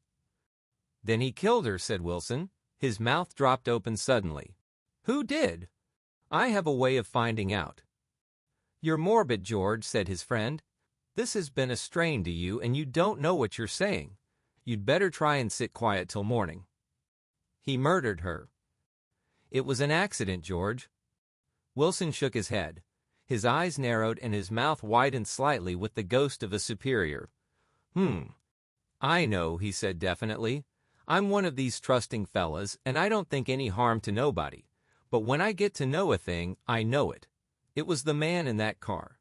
She ran out to speak to him and he wouldn't stop." Michaelis had seen this too, but it hadn't occurred to him that there was any special significance in it. He believed that Mrs. Wilson had been running away from her husband, rather than trying to stop any particular car. How could she have been like that? "She's a deep one," said Wilson, as if that answered the question. "Ah." He began to rock again, and Michaelis stood twisting the leash in his hand. "Maybe you got some friend that I could telephone for, George." This was a forlorn hope. He was almost sure that Wilson had no friend. There was not enough of him for his wife. He was glad a little later when he noticed a change in the room, a blue quickening by the window, and realized that dawn wasn't far off. About 5 o'clock it was blue enough outside to snap off the light. Wilson's glazed eyes turned out to the ash heaps, where small gray clouds took on fantastic shapes and scurried here and there in the faint dawn wind. "I spoke to her," he muttered after a long silence. "I told her she might fool me, but she couldn't fool God. I took her to the window." With an effort he got up and walked to the rear window and leaned with his face pressed against it. "And I said, God knows what you've been doing, everything you've been doing. You may fool me, but you can't fool God." Standing behind him, Michaelis saw with a shock that he was looking at the eyes of Dr. T.J. Eckelberg, which had just emerged, pale and enormous, from the dissolving night. "God sees everything," repeated Wilson. "That's an advertisement," Michaelis assured him. Something made him turn away from the window and look back into the room. But Wilson stood there a long time, his face close to the window pane, nodding into the twilight. By 6 o'clock Michaelis was worn out and grateful for the sound of a car stopping outside. It was one of the watchers of the night before who had promised to come back, so he cooked breakfast for 3, which he and the other man ate together. Wilson was quieter now, and Michaelis went home to sleep. When he awoke 4 hours later and hurried back to the garage, Wilson was gone. His movements, he was on foot all the time, were afterward traced to Port Roosevelt and then to Gad's Hill, where he bought a sandwich that he didn't eat and a cup of coffee. He must have been tired and walking slowly, for he didn't reach Gad's Hill until noon. Thus far there was no difficulty in accounting for his time. There were boys who had seen a man acting sort of crazy, and motorists at whom he stared oddly from the side of the road. Then for 3 hours he disappeared from view. The police, on the strength of what he said to Michaelis, that he had a way of finding out, supposed that he spent that time going from garage to garage thereabout, inquiring for a yellow car. On the other hand, no garage man who had seen him ever came forward, and perhaps he had an easier, surer way of finding out what he wanted to know. By 2:30 he was in West Egg, where he asked someone the way to Gatsby's house. So by that time he knew Gatsby's name. At 2 o'clock, Gatsby put on his bathing suit and left word with the butler that if anyone phoned word was to be brought to him at the pool. He stopped at the garage for a pneumatic mattress that had amused his guests during the summer, and the chauffeur helped him to pump it up. Then he gave instructions that the open car wasn't to be taken out under any circumstances, and this was strange, because the front right fender needed repair. Gatsby shouldered the mattress and started for the pool. Once he stopped and shifted it a little, and the chauffeur asked him if he needed help, but he shook his head and in a moment disappeared among the yellowing trees. No telephone message arrived, but the butler went without his sleep and waited for it until 4 o'clock, until long after there was anyone to give it to if it came. I have an idea that Gatsby himself didn't believe it would come, and perhaps he no longer cared. If that was true, he must have felt that he had lost the old warm world, paid a high price for living too long with a single dream. He must have looked up at an unfamiliar sky through frightening leaves and shivered as he found what a grotesque thing a rose is, and how raw the sunlight was upon the scarcely created grass. A new world, material without being real, where poor ghosts, breathing dreams like air, drifted fortuitously about, like that ashen, fantastic figure gliding toward him through the amorphous trees. The chauffeur, he was one of Wolfsheim's protégés, heard the shots. Afterwards he could only say that he hadn't thought anything much about them. I drove from the station directly to Gatsby's house, and my rushing anxiously up the front steps was the first thing that alarmed anyone. But they knew then, I firmly believe. With scarcely a word said, 4 of us, the chauffeur, butler, gardener, and I, hurried down to the pool. There was a faint, barely perceptible movement of the water as the fresh flow from one end urged its way toward the drain at the other. With little ripples that were hardly the shadows of waves, the laden mattress moved irregularly down the pool. A small gust of wind that scarcely corrugated the surface was enough to disturb its accidental course with its accidental burden. The touch of a cluster of leaves revolved it slowly, tracing, like the leg of transit, a thin red circle in the water. It was after we started with Gatsby toward the house that the gardener saw Wilson's body a little way off in the grass, and the Holocaust was complete. Chapter 9. After 2 years, I remember the rest of that day, and that night and the next day, only as an endless drill of police and photographers and newspapermen in and out of Gatsby's front door. A rope stretched across the main gate and a policeman by it kept out the curious, but little boys soon discovered that they could enter through my yard, and there were always a few of them clustered open-mouthed about the pool. Someone with a positive manner, perhaps a detective, used the expression madman as he bent over Wilson's body that afternoon, and the adventitious authority of his voice set the key for the newspaper reports next morning. Most of those reports were a nightmare, grotesque, circumstantial, eager, and untrue. When Michaelis's testimony at the inquest brought to light Wilson's suspicions of his wife, I thought the whole tale would shortly be served up in racy pasquinade. But Catherine, who might have said anything, didn't say a word. She showed a surprising amount of character about it, too, looked at the coroner with determined eyes under that corrected brow of hers, and swore that her sister had never seen Gatsby, that her sister was completely happy with her husband, that her sister had been into no mischief whatever. She convinced herself of it and cried into her handkerchief, as if the very suggestion was more than she could endure. So Wilson was reduced to a man deranged by grief, in order that the case might remain in its simplest form. And it rested there. But all this part of it seemed remote and unessential. I found myself on Gatsby's side, and alone. From the moment I telephoned news of the catastrophe to West Egg Village, every surmise about him and every practical question was referred to me.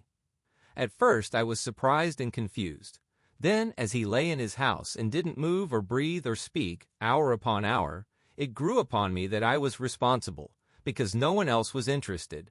Interested, I mean, with that intense personal interest to which everyone has some vague right at the end. I called up Daisy half an hour after we found him, called her instinctively and without hesitation. But she and Tom had gone away early that afternoon and taken baggage with them. Left no address? No. Say when they'd be back? No. Any idea where they are? How I could reach them? I don't know. Can't say. I wanted to get somebody for him. I wanted to go into the room where he lay and reassure him. I'll get somebody for you, Gatsby. Don't worry. Just trust me and I'll get somebody for you. Meyer Wolfsheim's name wasn't in the phone book. The butler gave me his office address on Broadway, and I called information, but by the time I had the number, it was long after 5, and no one answered the phone. Will you ring again? I've rung 3 times. It's very important. Sorry, I'm afraid no one's there. I went back to the drawing room and thought for an instant that they were chance visitors, all these official people who suddenly filled it. But though they drew back the sheet and looked at Gatsby with shocked eyes, his protest continued in my brain. Look here, old sport, you've got to get somebody for me. You've got to try hard. I can't go through this alone. Someone started to ask me questions, but I broke away, and going upstairs looked hastily through the unlocked parts of his desk. He'd never told me definitely that his parents were dead. But there was nothing, only the picture of Dan Cody, a token of forgotten violence staring down from the wall. Next morning, I sent the butler to New York with a letter to Wolfsheim, which asked for information and urged him to come out on the next train. That request seemed superfluous when I wrote it. I was sure he'd start when he saw the newspapers, just as I was sure there'd be a wire from Daisy before noon. But neither a wire nor Mr. Wolfsheim arrived. No one arrived except more police and photographers and newspapermen. When the butler brought back Wolfsheim's answer, I began to have a feeling of defiance, of scornful solidarity between Gatsby and me against them all. Dear Mr. Carraway, this has been one of the most terrible shocks of my life to me. I hardly can believe it that it is true at all. Such a mad act as that man did should make us all think. I cannot come down now as I am tied up in some very important business and cannot get mixed up in this thing now. If there is anything I can do a little later, let me know in a letter by Edgar. I hardly know where I am when I hear about a thing like this and am completely knocked down and out. Yours truly, Meyer Wolfsheim. And then hasty addenda beneath. Let me know about the funeral, etc. Do not know his family at all. When the phone rang that afternoon and long distance said Chicago was calling, I thought this would be Daisy at last. But the connection came through as a man's voice, very thin and far away. This is Slagle speaking. Yes, the name was unfamiliar. Hell of a note, isn't it? Get my wire? There haven't been any wires. Young Park's in trouble, he said rapidly. They picked him up when he handed the bonds over the counter. They got a circular from New York giving him the numbers just 5 minutes before. What do you know about that, hey? You never can tell in these hick towns. Hello, I interrupted breathlessly. Look here, this isn't Mr. Gatsby. Mr. Gatsby's dead. There was a long silence on the other end of the wire, followed by an exclamation, then a quick squawk as the connection was broken. I think it was on the third day that a telegram signed Henry C. Gatz arrived from a town in Minnesota. It said only that the sender was leaving immediately and to postpone the funeral until he came. It was Gatsby's father, a solemn old man, very helpless and dismayed, bundled up in a long, cheap ulster against the warm September day. His eyes leaked continuously with excitement, and when I took the bag and umbrella from his hands, he began to pull so incessantly at his sparse gray beard that I had difficulty in getting off his coat. He was on the point of collapse, so I took him into the music room and made him sit down while I sent for something to eat. But he wouldn't eat, and the glass of milk spilled from his trembling hand. I saw it in the Chicago newspaper, he said. It was all in the Chicago newspaper. I started right away. I didn't know how to reach you. His eyes, seeing nothing, moved ceaselessly about the room. It was a madman, he said. He must have been mad. Wouldn't you like some coffee? I urged him. I don't want anything. I'm all right now, Mr. Carraway. Well, I'm all right now. Where have they got Jimmy? I took him into the drawing room where his son lay and left him there. Some little boys had come up on the steps and were looking into the hall. When I told them who had arrived, they went reluctantly away. After a little while, Mr. Gatz opened the door and came out, his mouth ajar, his face flushed slightly, his eyes leaking isolated and unpunctual tears.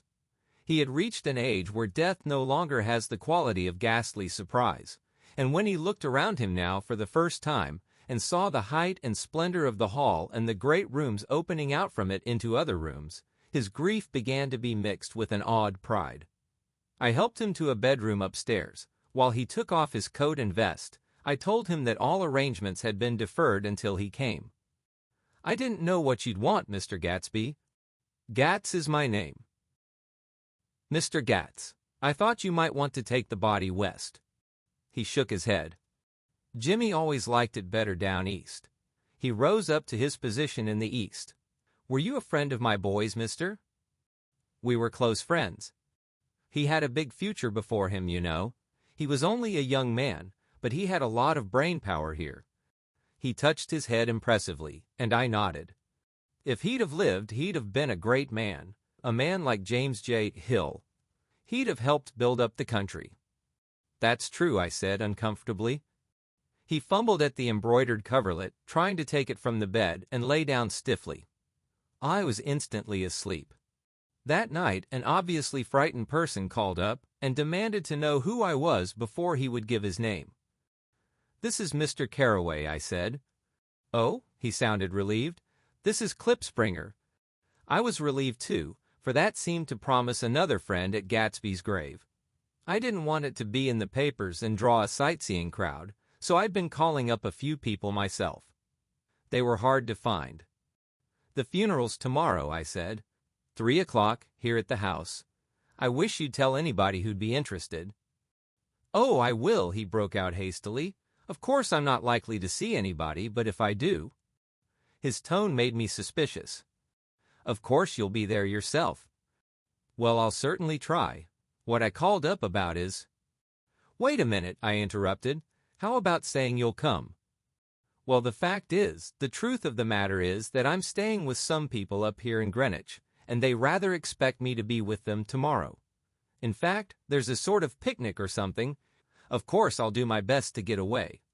I ejaculated an unrestrained, "Huh." And he must have heard me, for he went on nervously. "What I called up about was a pair of shoes I left there. I wonder if it'd be too much trouble to have the butler send them on. You see, they're tennis shoes, and I'm sort of helpless without them. My address is care of B. F. I didn't hear the rest of the name because I hung up the receiver. After that, I felt a certain shame for Gatsby. One gentleman to whom I telephoned implied that he had got what he deserved. However, that was my fault, for he was one of those who used to sneer most bitterly at Gatsby on the courage of Gatsby's liquor, and I should have known better than to call him. The morning of the funeral, I went up to New York to see Meyer Wolfsheim. I couldn't seem to reach him any other way. The door that I pushed open, on the advice of an elevator boy, was marked the Swastika Holding Company, and at first there didn't seem to be anyone inside. But when I'd shouted hello several times in vain, an argument broke out behind a partition, and presently a lovely Jewess appeared at an interior door and scrutinized me with black hostile eyes. "Nobody's in," she said. "Mr. Wolfsheim's gone to Chicago." The first part of this was obviously untrue, for someone had begun to whistle The Rosary tunelessly inside. "Please say that Mr. Carraway wants to see him." "I can't get him back from Chicago, can I?" At this moment a voice, unmistakably Wolfsheim's, called, "Stella," from the other side of the door. "Leave your name on the desk," she said quickly. "I'll give it to him when he gets back." "But I know he's there." She took a step toward me and began to slide her hands indignantly up and down her hips.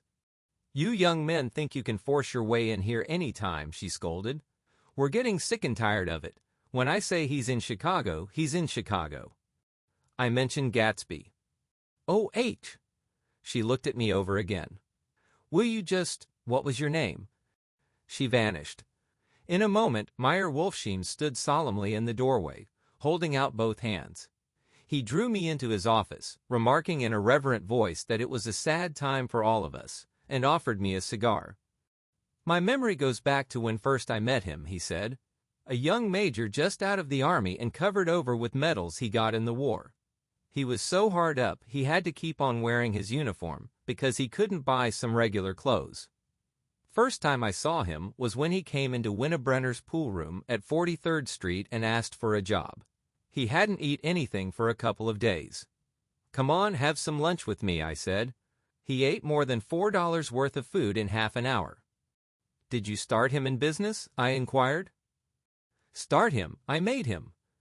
"Oh, I raised him up out of nothing, right out of the gutter. I saw right away he was a fine-appearing, gentlemanly young man, and when he told me he was at Oxford, I knew I could use him good. I got him to join the American Legion, and he used to stand high there. Right off he did some work for a client of mine up to Albany. We were so thick like that in everything," he held up 2 bulbous fingers, "always together. I wondered if this partnership had included the World Series transaction in 1919. "Now he's dead," I said after a moment. "You were his closest friend, so I know you'll want to come to his funeral this afternoon." "I'd like to come." "Well, come then." The hair in his nostrils quivered slightly, and as he shook his head his eyes filled with tears. "I can't do it. I can't get mixed up in it," he said. "There's nothing to get mixed up in. It's all over now. When a man gets killed, I never like to get mixed up in it in any way. I keep out. When I was a young man it was different. If a friend of mine died, no matter how, I stuck with them to the end. You may think that's sentimental, but I mean it, to the bitter end. I saw that for some reason of his own he was determined not to come, so I stood up." "Are you a college man?" he inquired suddenly. For a moment I thought he was going to suggest a connection, but he only nodded and shook my hand. "Let us learn to show our friendship for a man when he is alive and not after he is dead," he suggested. "After that, my own rule is to let everything alone." When I left his office, the sky had turned dark, and I got back to West Egg in a drizzle. After changing my clothes, I went next door and found Mr. Gatz walking up and down excitedly in the hall. His pride in his son and in his son's possessions was continually increasing, and now he had something to show me. "Jimmy sent me this picture." He took out his wallet with trembling fingers. "Look there." It was a photograph of the house, cracked in the corners and dirty with many hands. He pointed out every detail to me eagerly. "Look there," and then sought admiration from my eyes. He had shown it so often that I think it was more real to him now than the house itself. "Jimmy sent it to me. I think it's a very pretty picture. It shows up well." "Very well. Had you seen him lately?" "He come out to see me 2 years ago and bought me the house I live in now. Of course we was broke up when he run off from home, but I see now there was a reason for it. He knew he had a big future in front of him, and ever since he made a success, he was very generous with me." He seemed reluctant to put away the picture, held it for another minute, lingeringly before my eyes. Then he returned the wallet and pulled from his pocket a ragged old copy of a book called Hopalong Cassidy. "Look here, this is a book he had when he was a boy. It just shows you." He opened it at the back cover and turned it around for me to see. On the last flyleaf was printed the word schedule, and the date September 12, 1906. And underneath, "Rise from bed 6 a.m., dumbbell exercise and wall scaling 6:15 to 6:30. Study electricity, etc. 7:15 to 8:15. Work 8:30 to 4:30 p.m. Baseball and sports 4:30 to 5 o'clock. Practice elocution, poise and how to attain it 5 o'clock to 6 o'clock. Study needed inventions 7 o'clock to 9 o'clock. General resolves. No wasting time at Shafters or a name indecipherable. No more smoking or chewing. Bath every other day. Read one improving book or magazine per week. Save $5 crossed out, $3 per week. Be better to parents. "I came across this book by accident," said the old man. "It just shows you, don't it?" "It just shows you." Jimmy was bound to get ahead. He always had some resolves like this or something. Do you notice what he's got about improving his mind? He was always great for that. He told me I ate like a hog once, and I beat him for it. He was reluctant to close the book, reading each item aloud and then looking eagerly at me. I think he rather expected me to copy down the list for my own use. A little before 3, the Lutheran minister arrived from Flushing, and I began to look involuntarily out the windows for other cars. So did Gatsby's father. And as the time passed and the servants came in and stood waiting in the hall, his eyes began to blink anxiously, and he spoke of the rain in a worried, uncertain way. The minister glanced several times at his watch, so I took him aside and asked him to wait for half an hour. But it wasn't any use. Nobody came. About 5 o'clock our procession of 3 cars reached the cemetery and stopped in a thick drizzle beside the gate. First a motor hearse, horribly black and wet, then Mr. Gatz and the minister and me in the limousine, and a little later 4 or 5 servants and the postman from West Egg in Gatsby's station wagon, all wet to the skin. As we started through the gate into the cemetery, I heard a car stop and then the sound of someone splashing after us over the soggy ground. I looked around. It was the man with owl-eyed glasses whom I had found marveling over Gatsby's books in the library one night 3 months before. I'd never seen him since then. I don't know how he knew about the funeral, or even his name. The rain poured down his thick glasses, and he took them off and wiped them to see the protecting canvas unrolled from Gatsby's grave. I tried to think about Gatsby then for a moment, but he was already too far away, and I could only remember, without resentment, that Daisy hadn't sent a message or a flower. Dimly I heard someone murmur, "Blessed are the dead that the rain falls on," and then the owl-eyed man said, "Amen to that," in a brave voice. We straggled down quickly through the rain to the cars. Owl Eyes spoke to me by the gate. "I couldn't get to the house," he remarked. "Neither could anybody else." "Go on," he started. "Why, my God, they used to go there by the hundreds." He took off his glasses and wiped them again, outside and in. "The poor son of a bitch," he said. One of my most vivid memories is of coming back west from prep school and later from college at Christmas time. Those who went farther than Chicago would gather in the old dim Union Station at 6 o'clock of a December evening, with a few Chicago friends, already caught up into their own holiday gaieties, to bid them a hasty goodbye. I remember the fur coats of the girls returning from Miss This or That's, and the chatter of frozen breath and the hands waving overhead as we caught sight of old acquaintances, and the matchings of invitations. "Are you going to the Ordways? The Herseys? The Schultzes?" And the long green tickets clasped tight in our gloved hands. And last, the murky yellow cars of the Chicago, Milwaukee, and St. Paul Railroad, looking cheerful as Christmas itself on the tracks beside the gate. When we pulled out into the winter night, and the real snow, our snow, began to stretch out beside us and twinkle against the windows, and the dim lights of small Wisconsin stations moved by, a sharp wild brace came suddenly into the air. We drew in deep breaths of it as we walked back from dinner through the cold vestibules, unutterably aware of our identity with this country for one strange hour, before we melted indistinguishably into it again. That's my Middle West, not the wheat or the prairies or the lost Swede towns, but the thrilling returning trains of my youth, and the street lamps and sleigh bells in the frosty dark, and the shadows of holly wreaths thrown by lighted windows on the snow. I am part of that, a little solemn with the feel of those long winters, a little complacent from growing up in the Carraway house in a city where dwellings are still called through decades by a family's name. I see now that this has been a story of the West after all.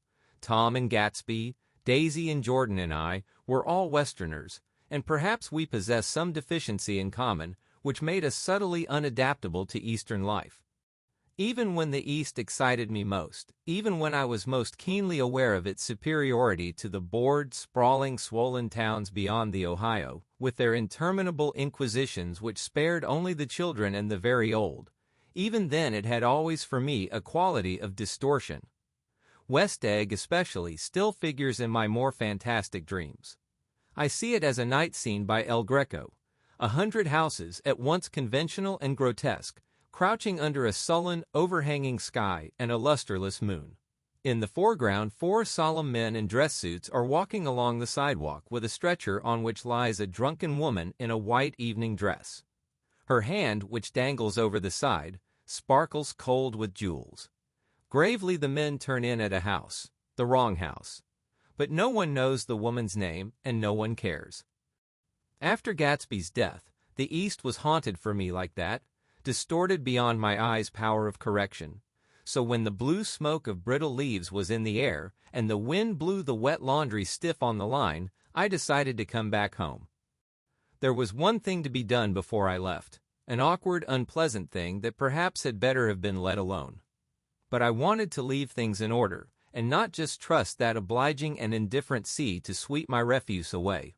I saw Jordan Baker and talked over and around what had happened to us together, and what had happened afterward to me, and she lay perfectly still, listening in a big chair. She was dressed to play golf, and I remember thinking she looked like a good illustration, her chin raised a little jauntily, her hair the color of an autumn leaf, her face the same brown tint as the fingerless glove on her knee. When I had finished, she told me without comment that she was engaged to another man. I doubted that, though there were several she could have married at a nod of her head, but I pretended to be surprised. For just a minute I wondered if I wasn't making a mistake. Then I thought it all over again quickly and got up to say goodbye. "Nevertheless, you did throw me over," said Jordan suddenly. "You threw me over on the telephone. I don't give a damn about you now, but it was a new experience for me, and I felt a little dizzy for a while." We shook hands.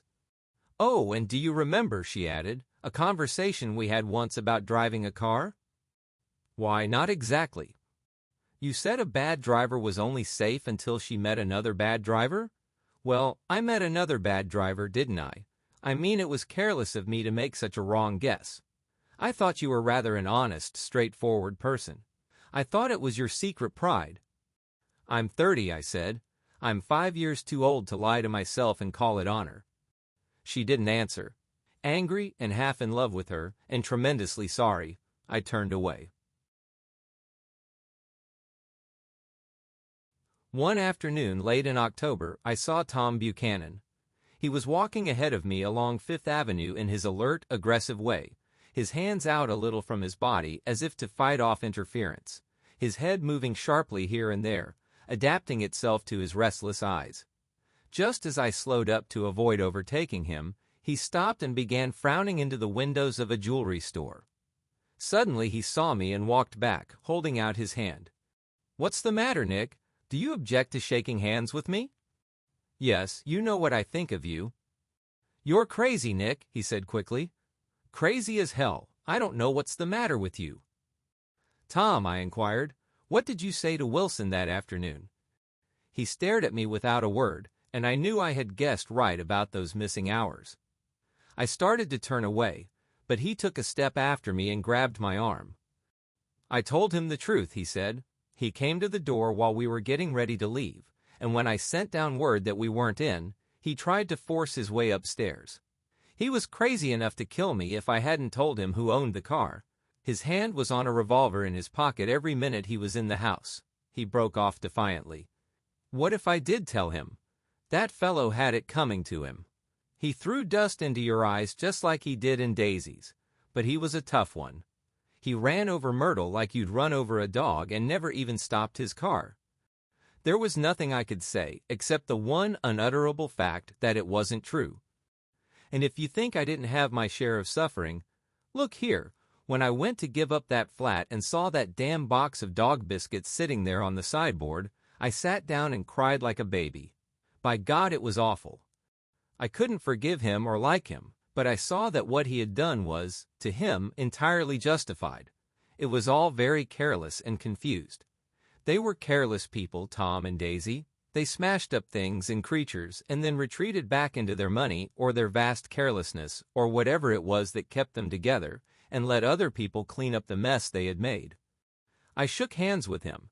It seemed silly not to, for I felt suddenly as though I were talking to a child. Then he went into the jewelry store to buy a pearl necklace, or perhaps only a pair of cuff buttons, rid of my provincial squeamishness forever. Gatsby's house was still empty when I left. The grass on his lawn had grown as long as mine.